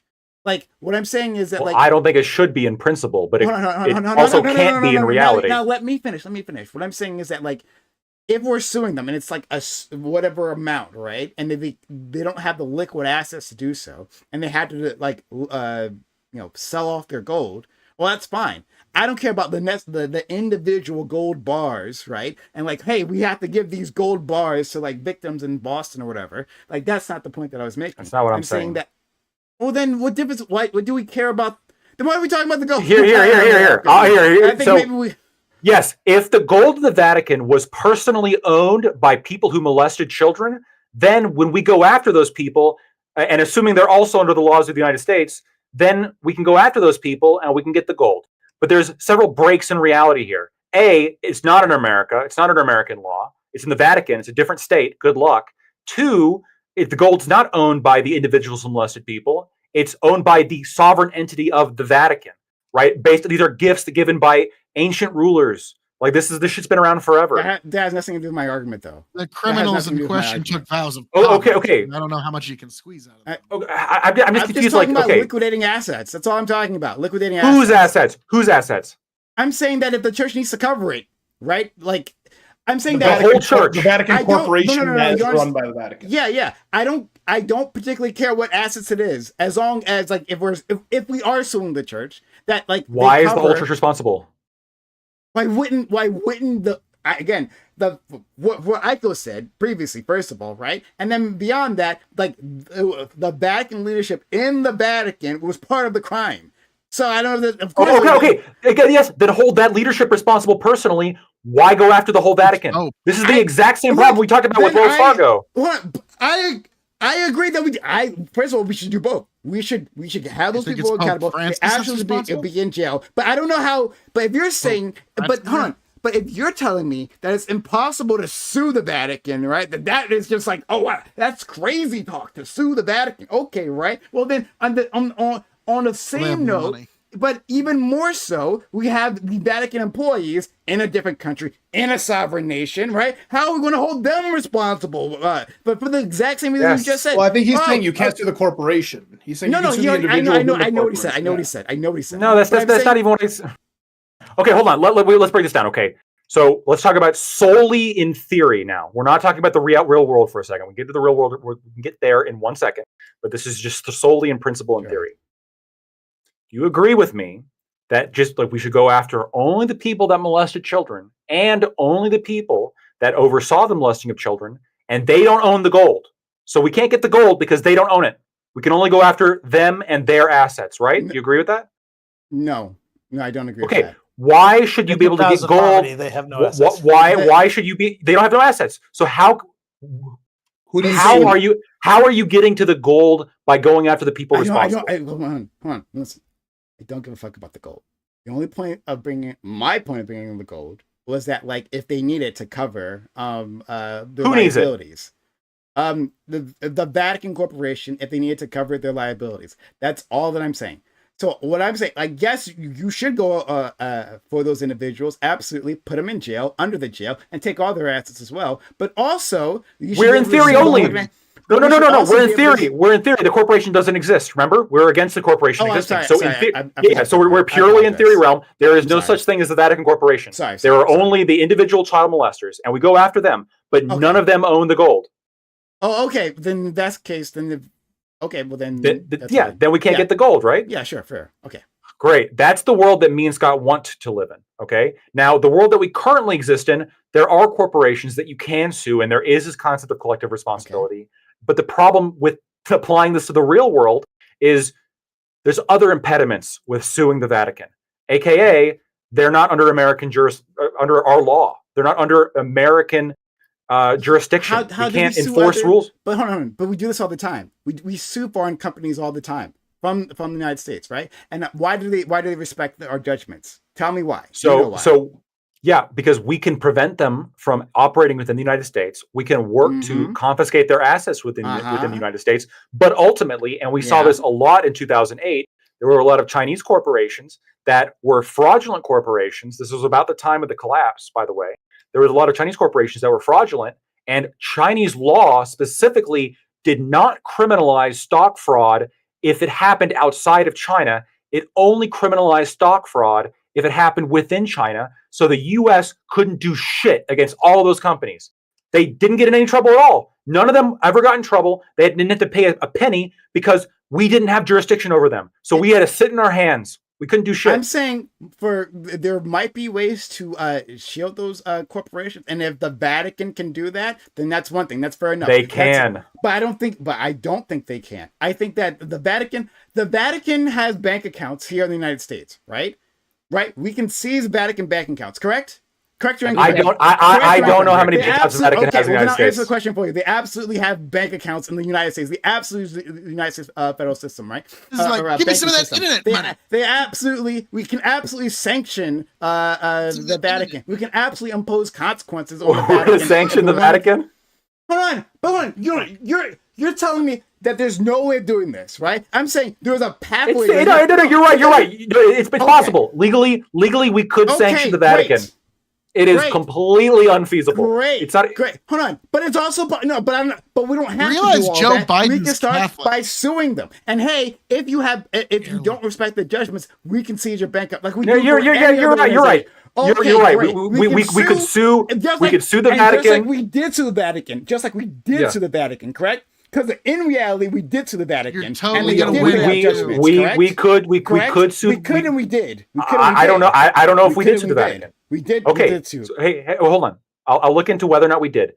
I'm sure the United States, you could sue some entity called the Vatican. I'm sure. And we sued archdioceses for the most part. If you're talking about the scandal, if you're talking about something outside the scandal, I don't know. If you're talking about the scandal, it was usually the archdiocese that would get sued, and then they would there were always conversations about expect them to pay before they would go bankrupt and or have to close down hospitals and other things that they fund, stuff like that. Those were the conversations. So that wasn't the Vatican, that was bank accounts. This is to Prime's point. Each archdiocese has its own bank account, and the diocese underneath them.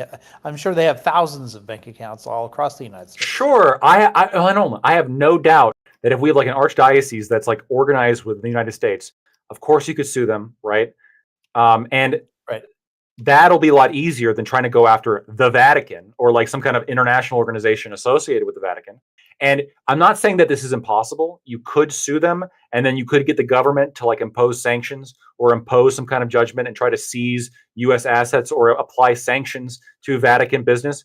But I don't it's know possible. why you Okay, lawyer it's theoretically brain me possible. this entire lawyer brain me this entire time, right? Just to tell me that like I was right that you can sue the Vatican, He's a right? lawyer. You lawyered brain me this Actually, the if entire I may, goddamn Courthouse time, News Services just says to No, the the end. European Court of just- Human Rights found Vatican just City in is the end to tell protected me, by of course state you can sue the immunity from Vatican, because lawsuits of brought course in you can sue European the courts Vatican. Now, by when victims you, of clergy of but sexual yes, abuse. if you're going to tell me that sometimes suing European Court of Human Rights if says you you're can't sue the telling- Vatican. If you're telling me that sometimes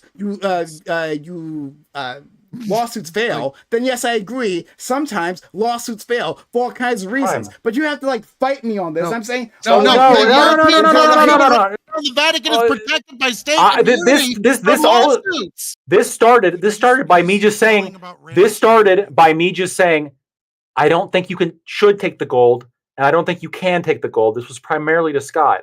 And I know that he's got a more nuanced position on this, but I just wanted to emphasize that if the theory here of going after the Catholic Church is plundering the Vatican, this is bad for multiple levels. It's bad because I don't think the Vatican is necessarily collectively responsible for the pedophilic acts of some of the clergy, even at high levels. I don't think that the gold is owned by those people who did something wrong. And also, if we want to ignore that part and just talk about the Vatican has some kind of collective responsibility, well, then good fucking luck trying to get the gold out of them. If you're saying we can get some money from Catholic organizations here in America, knock yourself out, right? I understand. In the real world, I understand how that can happen. In the theory world, I would like it to be the case that only the people who did something wrong get punished, so we don't shut down Catholic hospitals. I think that'd be a bad idea. We should probably shut down Catholic hospitals. Go ahead, Scott. No. In the real or theory world, ain't no